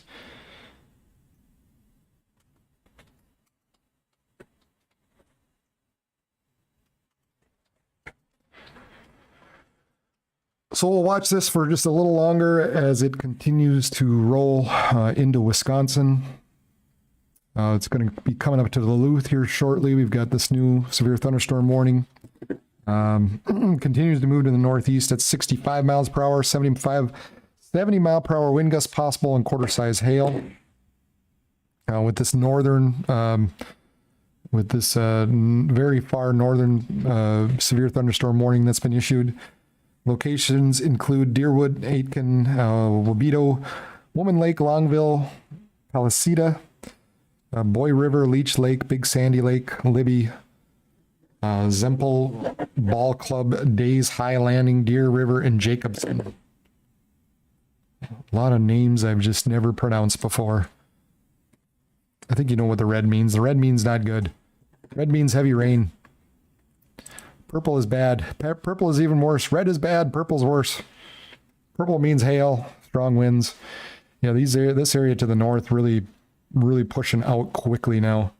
Coming up into Mora and Sandstone and Willow River.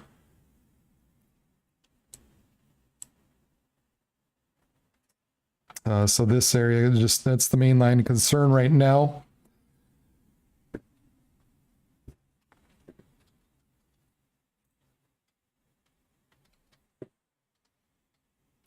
Looked like Brainerd had a wind gust of 61 miles per hour.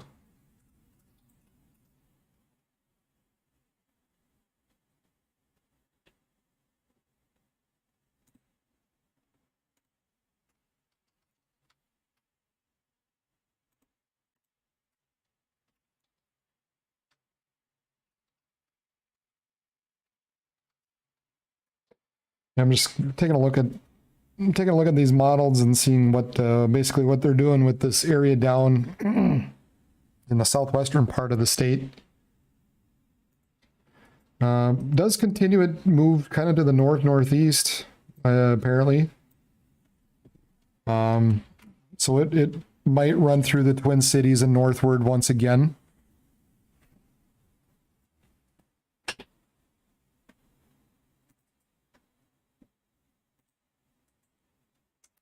Still plenty of leftover.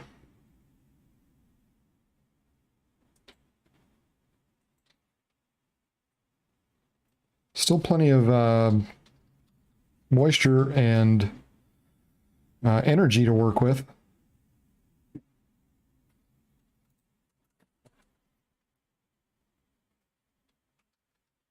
So wouldn't be surprised if this area down in the southwest continues to move to the northwest or northeast, excuse me. I look at a combination. I like looking at pivotal weather and then also the SPC mesoscale analysis. Again, I'd love to show you on my computer, but I'm not even going to try it. Not even going to try it, or I'm afraid it's just going to crash.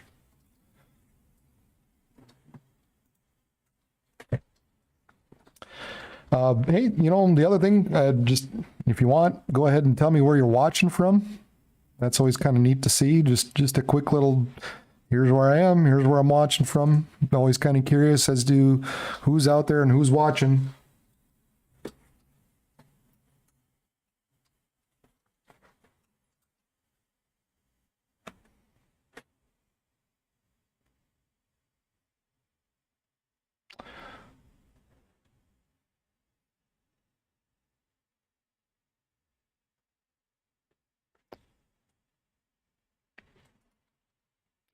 So we've got this line rolling through Minneapolis, pretty good gust front out ahead of it. I'm gonna test the waters here and see what happens to these echo tops. Yeah, wow, look at the south end and how those echo tops just, they just kind of die off. So I guess that's a good sign. That's a good sign. Maybe more of these are starting to die off. Let's take a look at the actual satellite.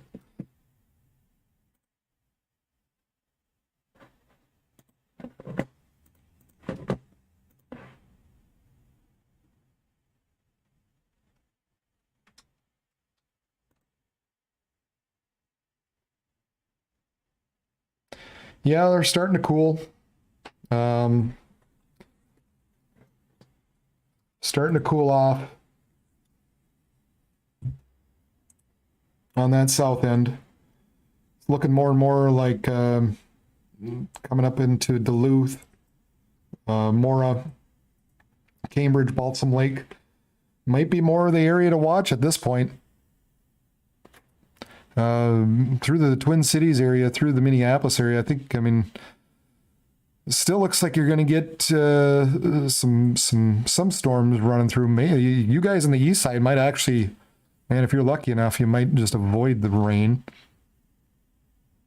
For those of you like closer to Stillwater, Hastings, particularly Hastings, as we kind of watch that south end just sort of diminish, and the cloud tops essentially getting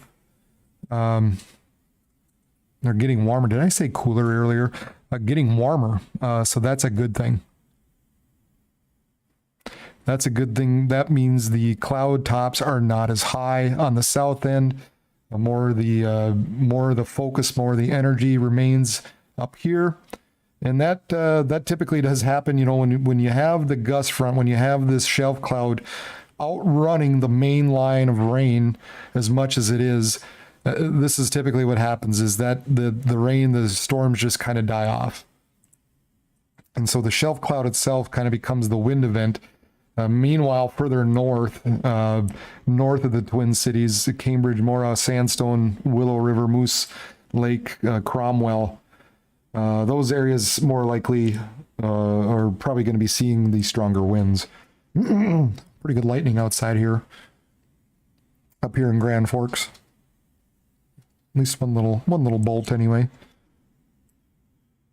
So that's there. I don't know if you guys heard that little rumble, probably not, but so this area now is kind of on the decrease, and meanwhile this area to the south, it continues to very quickly move to the northeast. So those down there,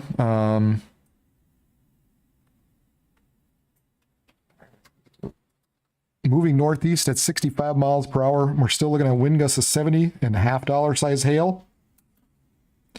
We had these storms down to the southwest. Yeah, there you go. So now they canceled that, the Western Metro, regarding the severe thunderstorm warning. They still have the East Metro and right up into Wisconsin because of this gust front. That's where this little report came from, because the gust front went through Shakopee and had a little bit of a wind report there.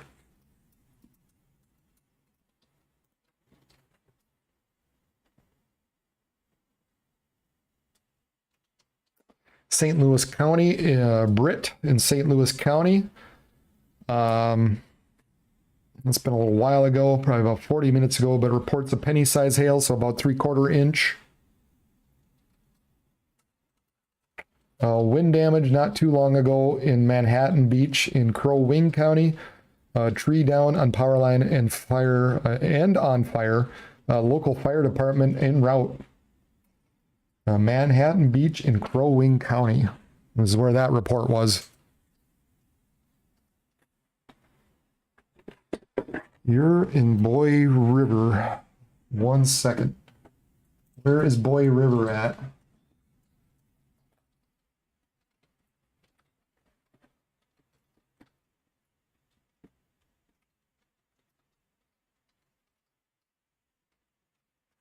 West of Grand Rapids.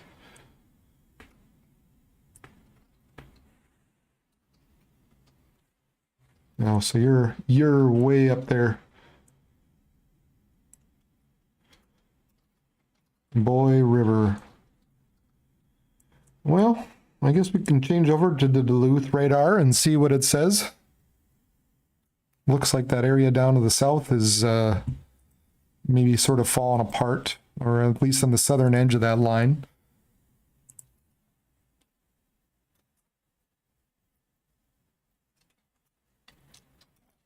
Gotta eat. I haven't eaten.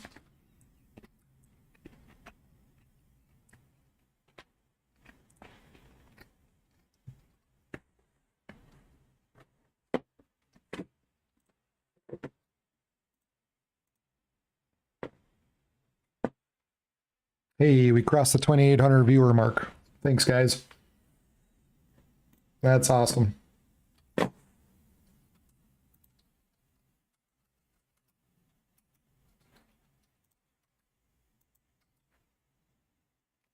And I crossed the 200 subscriber mark. That is great. Thanks. That makes me happy. What's happening in East Grand? Hey, Kelly Quigley, I've got somebody working right beside me. If you hear the tap, tap, tapping. Wonder where your husband's at or what he saw. I think we're okay, Kelly. I think we're all right. Hopefully your husband's on his way home. Boy River, you're looking okay up in Boy River. You're looking just fine. Not much going on there. Looking at Palisade, kind of in through here now. Palisade, Cromwell, Moose Lake. Eventually coming up to Carlton, Willow River, coming up to 35, coming up to Wisconsin. Pretty much anywhere north of, we'll say north of Cambridge. We'll say from Cambridge to Duluth.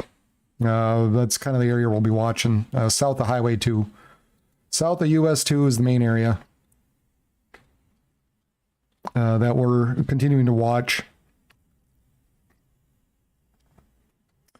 Manhattan, there's that Manhattan Beach, Crow Wing County, way up north, northwest of Adkin, where the tree,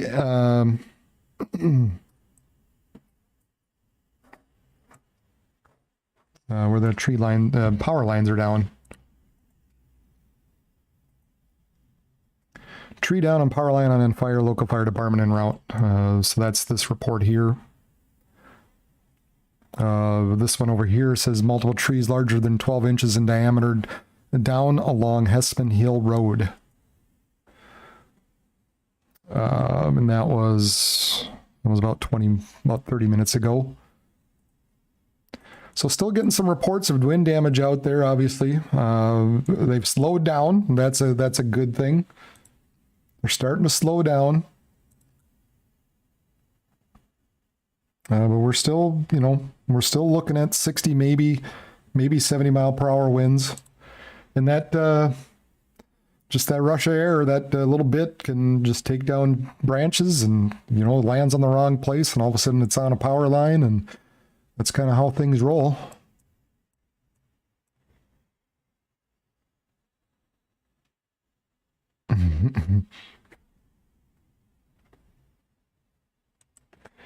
Mike didn't go live. How come he didn't go? I didn't see him go live, Kelly. I was hoping he would. I could show people. Will was live for a little bit. Had him on, was pretty darn close to an area that had a touchdown. He lucked out a little bit in a way, but I mean, he was in the right spot. He found the right spot. Oh, but yeah. That's fun. Those drives, those storm chasing drives, they're fun.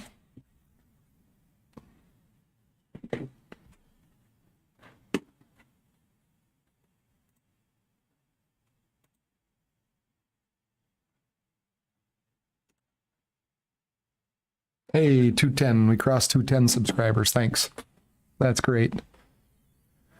Not as much as some of these other guys, but I'm getting there. It's early. I'm still working. And we just keep plugging along.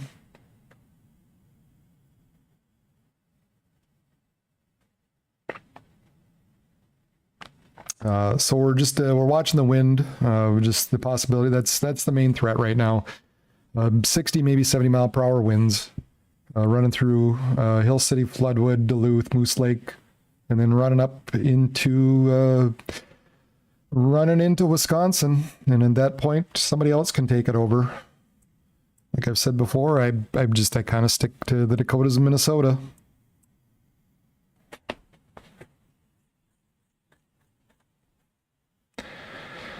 But thankfully, the wind reports have slowed down. That's good to see. Like I said, not seeing as much of those.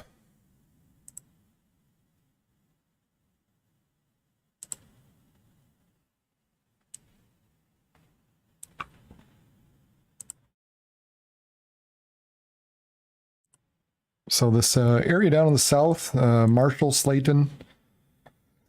Now we're kind of refocusing down in the southwest, eventually coming up to Montevideo, Wilmer, Hutchinson again, Gaylord, Mankato. Not sure how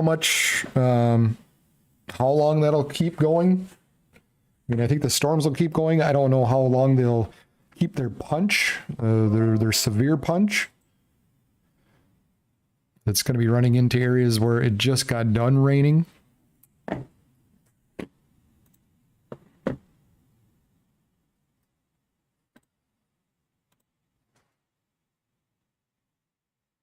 But for now, they continue to roll northeastward. You've got plenty of storms and such further north, kind of going through us in Grand Forks, I guess. But more so with just more rain, again, more thunderstorms, more rain, all in areas where we don't want it. We're done with the rain. We have flooding areas already in the northern parts of North Dakota, Minnesota. Farmers need to get out in the field, and they're not. They're behind now. But yeah, we're not concerned too much really of too much of the severe weather up here. It's just going to be heavy rain. There might be the isolated severe hail occasionally, but I think for the most part it's just going to we're just looking at heavy rain. And then we've got this area coming up to Duluth and starting to approach in on testing 1 2. Am I back? Oh lordy. Well, I wonder if what's his name is going to report me again.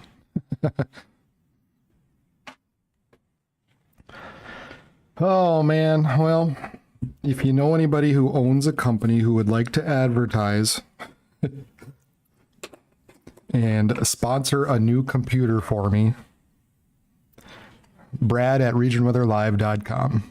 Brad at regionweatherlive.com. You can contact me there. I'll plaster your name, plaster your business up top. if you help me get a better setup so my computer can stop crashing.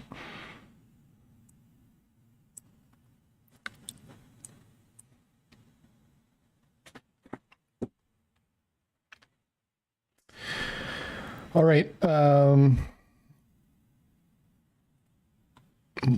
radar app I'm using, you got to pay. It is a pretty nifty computer app, but you got to pay for it. We don't just get the fun stuff for free.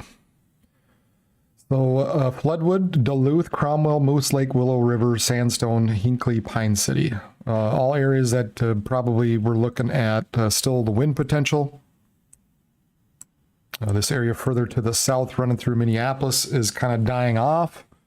We've got a little warning still in the East Metro, mainly because of the outflow that was present in with these storms. Really not so much for the storms behind, but just the wind gusts out ahead of it. But we've largely started to, we're decreasing the amount of wind events that we're seeing.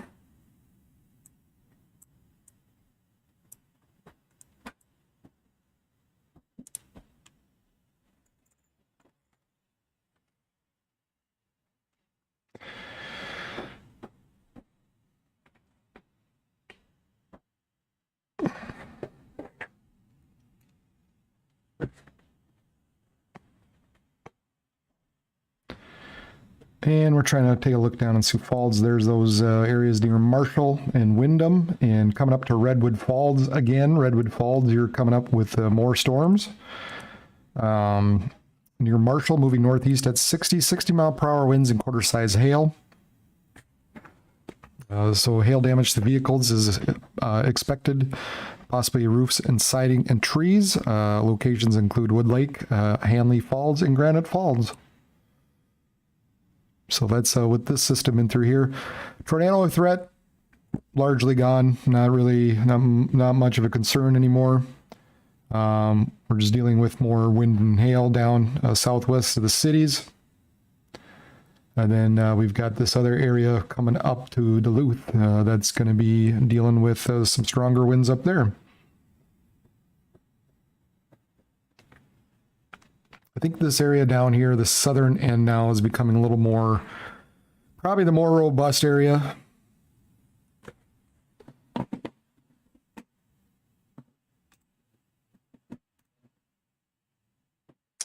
So that'll continue to move kind of to the north and east throughout the evening hours here now.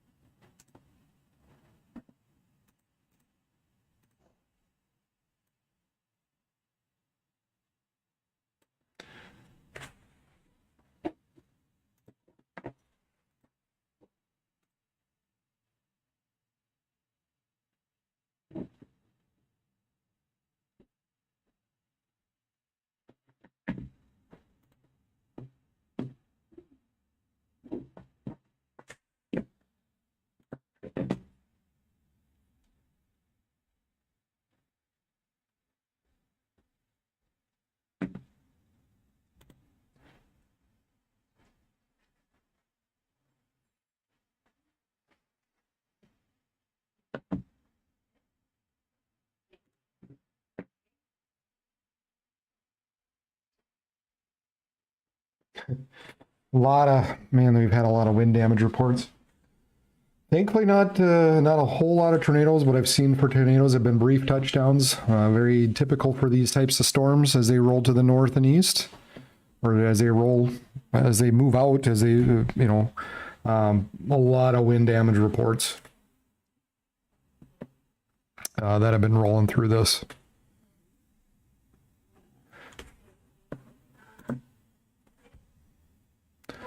So that northern area continues, looks like it continues to decrease. Cloud tops continue to warm, which means they're not as high. Which means the cloud tops aren't near as high, but this area on the south end now and southwestern parts of Minnesota. It just continued to develop. There's still plenty of moisture, still plenty of instability left with that.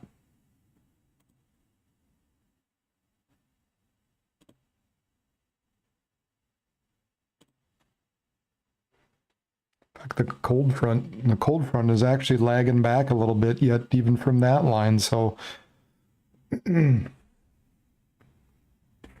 it's still tapping into plenty of moisture.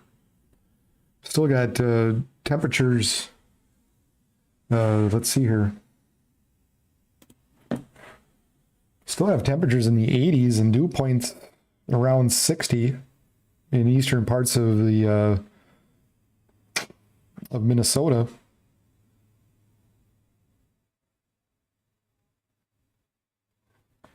So still plenty of energy out there with these storms. Not quite as potent. I mean, we're still talking, we're talking 60 mile per hour wind gusts and around an inch in hail size. So I think we can deal with that, right?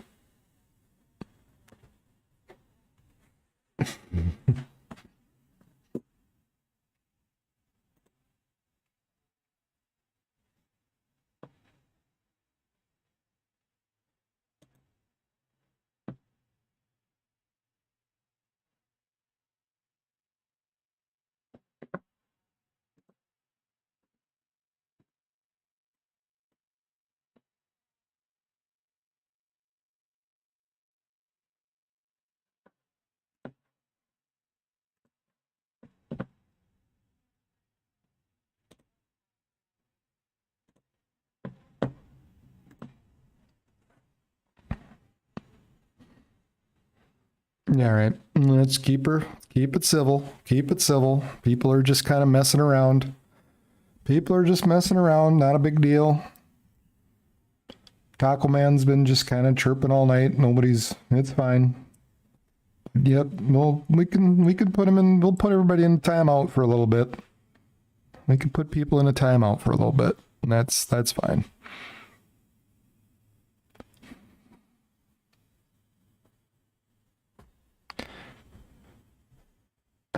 Yep, no problem, Manx.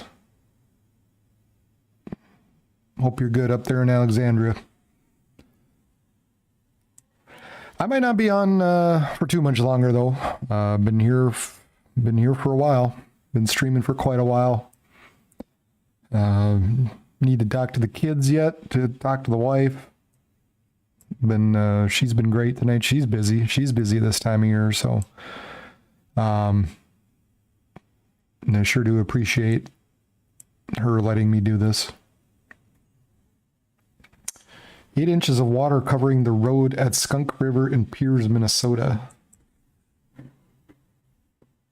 The wives, man, they put up with a lot from us sometimes.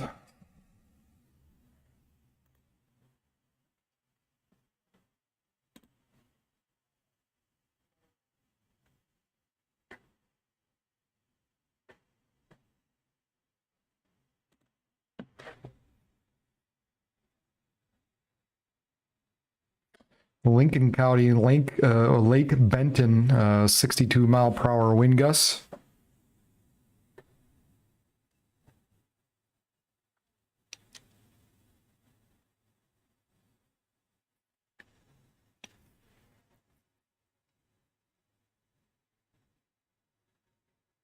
Now 79 mile per hour in Marshall,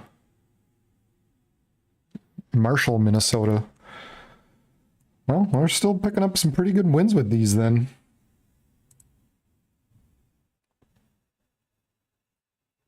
Still seeing some strong winds associated with these storms.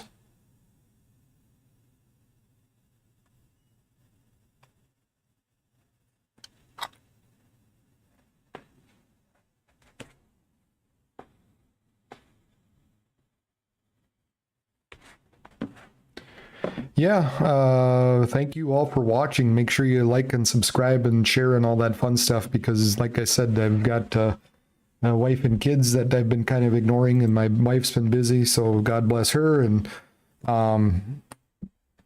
just hit the subscribe, hit the like, let more people know about it, and let this channel grow. Hopefully eventually it becomes to the point where maybe it becomes profitable. Wow. I've said earlier, I said a long time ago, wow, there are some just amazing pictures out there. If you have Twitter, go to Twitter, go up to the search and type in hashtag SDWX. There are just some crazy pictures. Wind damage. Oh, there's that one by Sisseton. Love to show you, but my computer very likely will crash, so I'm not even going to try it. Not even going to try it. Just go check it out. Go to Twitter, hashtag SDWX, and do a search, hashtag SDWX, and there are some phenomenal pictures. Crazy. Wow. That is, wow.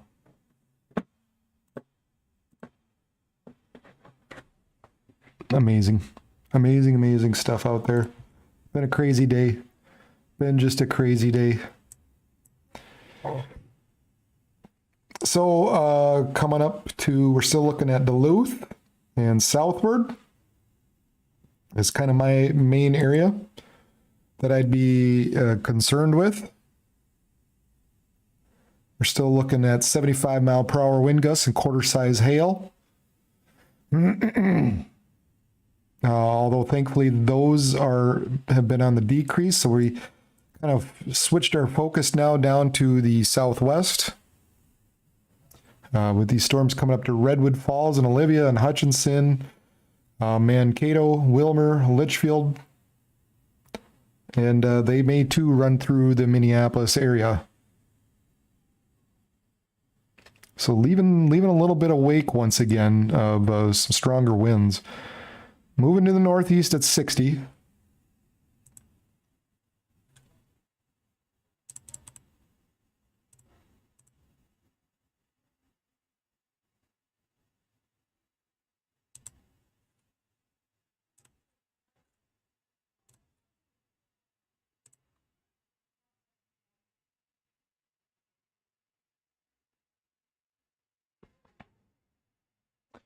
So you've got a couple of areas there punching out kind of into Redwood Falls, coming up to Redwood Falls, going through Marshall, coming up to Montevideo.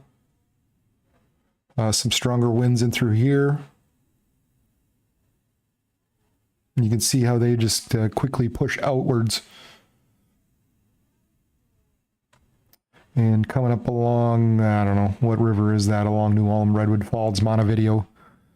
Oh, Jesus. Seriously?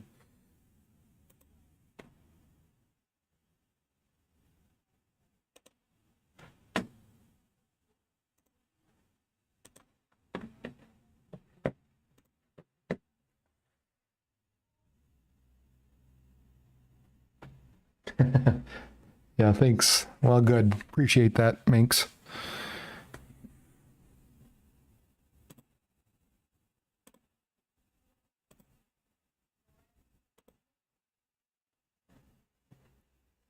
Yep, spam bot.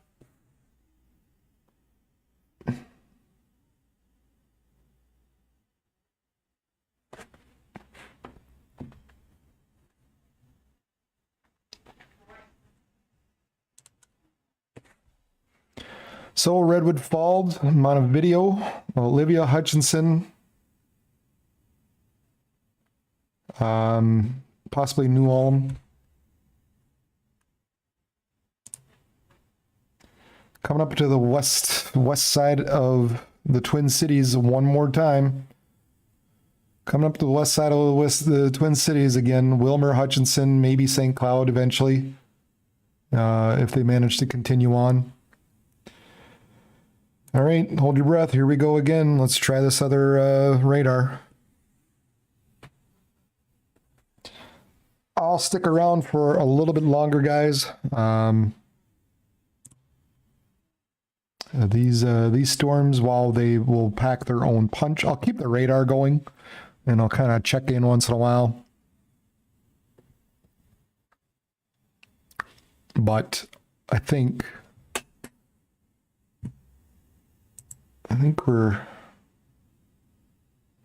it's getting better.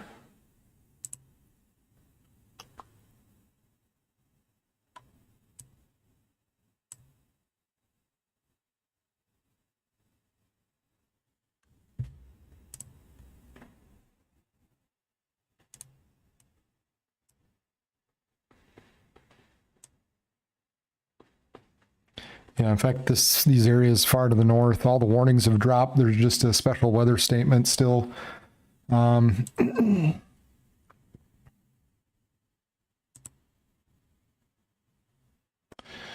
Just a special weather statement now for these areas.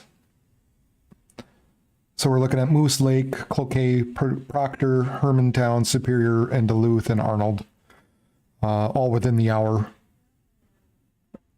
But everything's dropped below severe levels up there, so we are good. We're good to go up north. We're just dealing with the rains and dealing with that now. So just keeping our focus now, refocusing back down to the southwest. The way the models were wanting to do with this,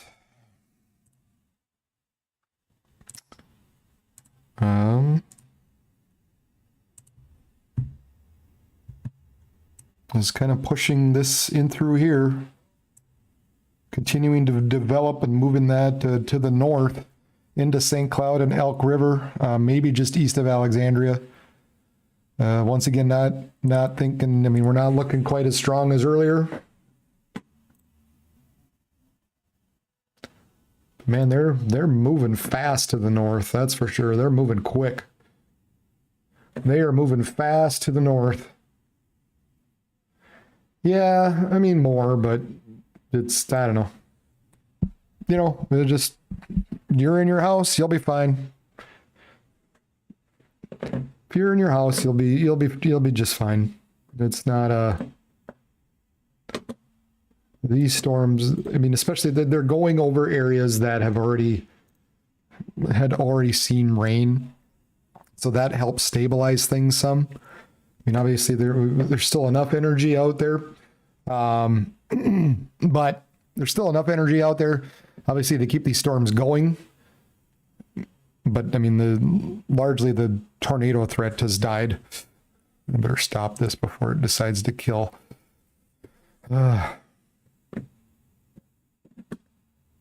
Brad at Region Weather Live, if you want to sponsor my channel. Help me out, get a new computer. How long before you're all tired of that?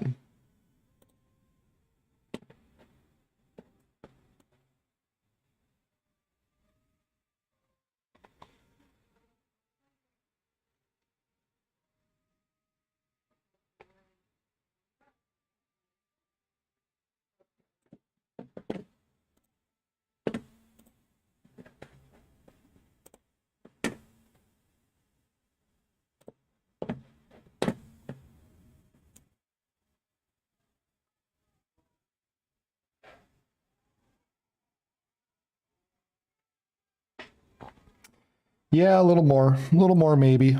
Coming into Alex, St. Cloud, Elk River, Hutchinson, Wilmer.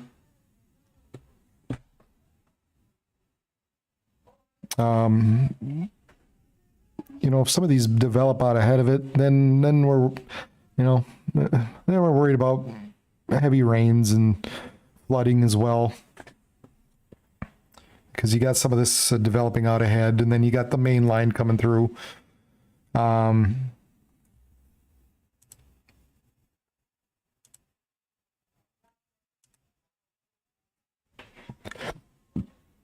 Wabasso, Morgan, looking like probably the stronger winds right now, coming up to Granite Falls.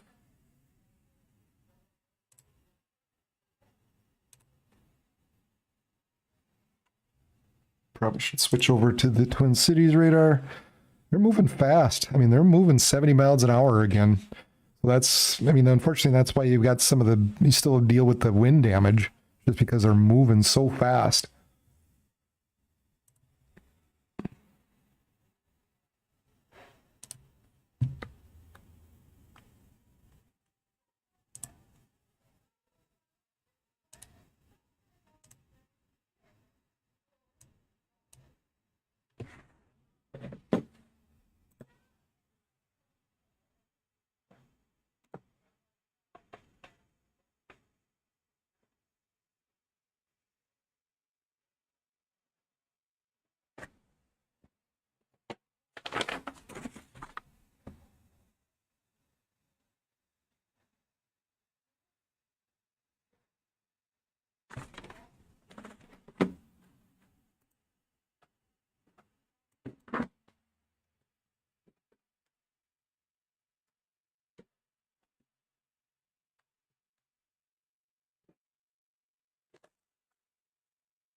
I'll put this back up.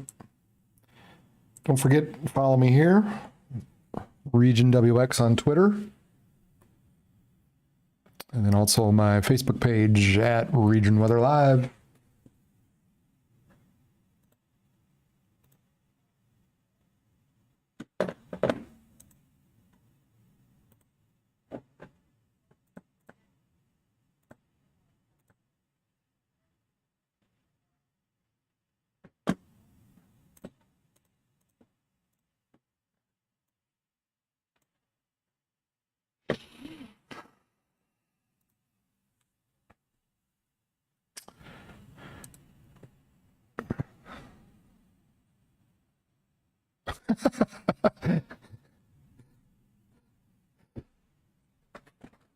Don't sell merchandise. Yeah.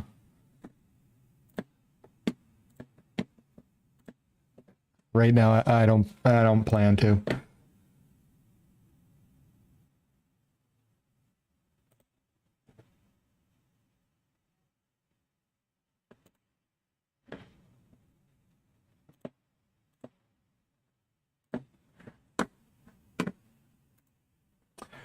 All right, folks. Let's see here.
Hmm. Hmm.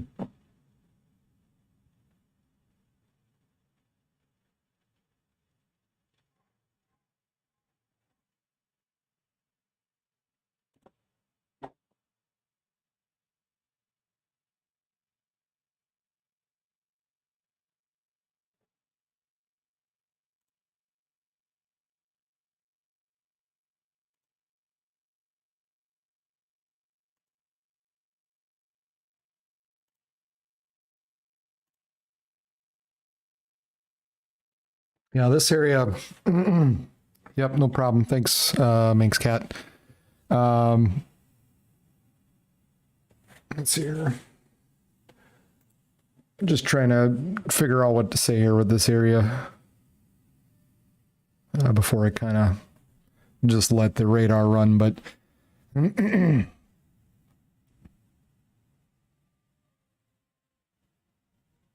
Yeah, I think we're just going to be dealing with a lot of heavy rain. There might be some of this that's remains severe for a little bit longer. I could clip the western part of the suburbs, but it's looking messy. It's just looking messy.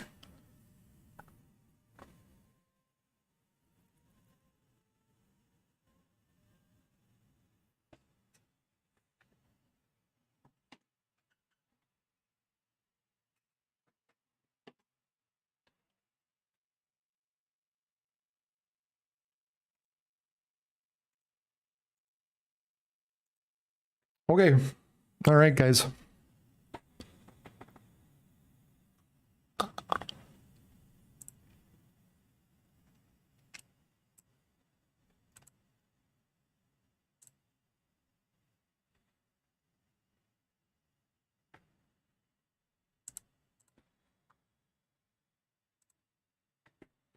Maybe a little bit of hail there.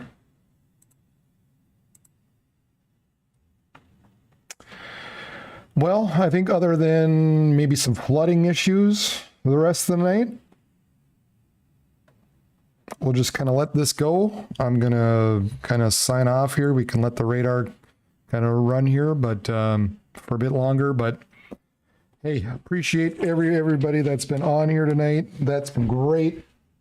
3,100 people has stepped through this and viewed this at one point. That is awesome. That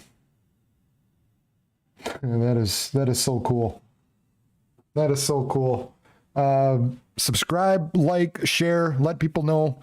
Boy, there's not much on the forecast. Thankfully, we're going to quiet down now. I think we pretty much quiet down now. There might be maybe down in the southeastern parts, far southeastern parts of Minnesota. But by and large, yeah, over the next few days,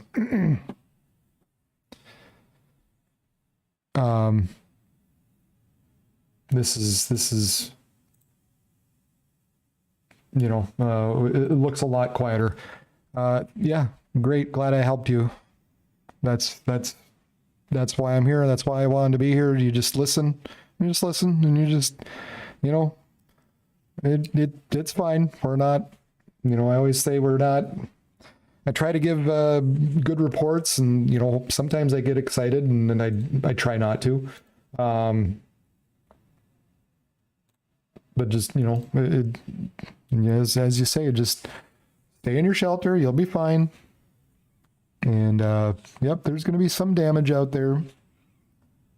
But we weren't going to deal. It wasn't the big, large tornadoes that we were worried about. It was largely the wind damage. And there were a few brief touchdowns here and there, but that's what they are. That's what they are with these storms. They're brief. And they cause a little bit of damage, maybe some roof damage to some weaker buildings. I did see that, to some weaker buildings, some sheds. You don't want to be in a shed, right? You don't want to be in a shed in the event of strong winds or tornado. You want to stay away from those. You want to be in a sturdy building, and you want to be in the lowest floor. And as long as you're doing that, you're fine. So good. Glad to ease your anxiety. But the rest of the forecast now, real quiet. Real quiet now until maybe Tuesday, Wednesday looks like our next chance rolling through. And it's going to be cool. We're going to cool off quite a bit. At least compared to what we were.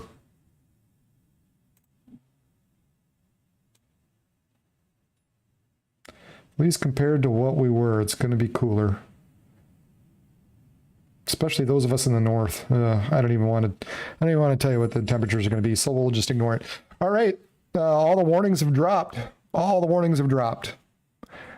So that means I'm done, right? I'm done. Thank you all. Appreciate it. Checking out. Have a good night.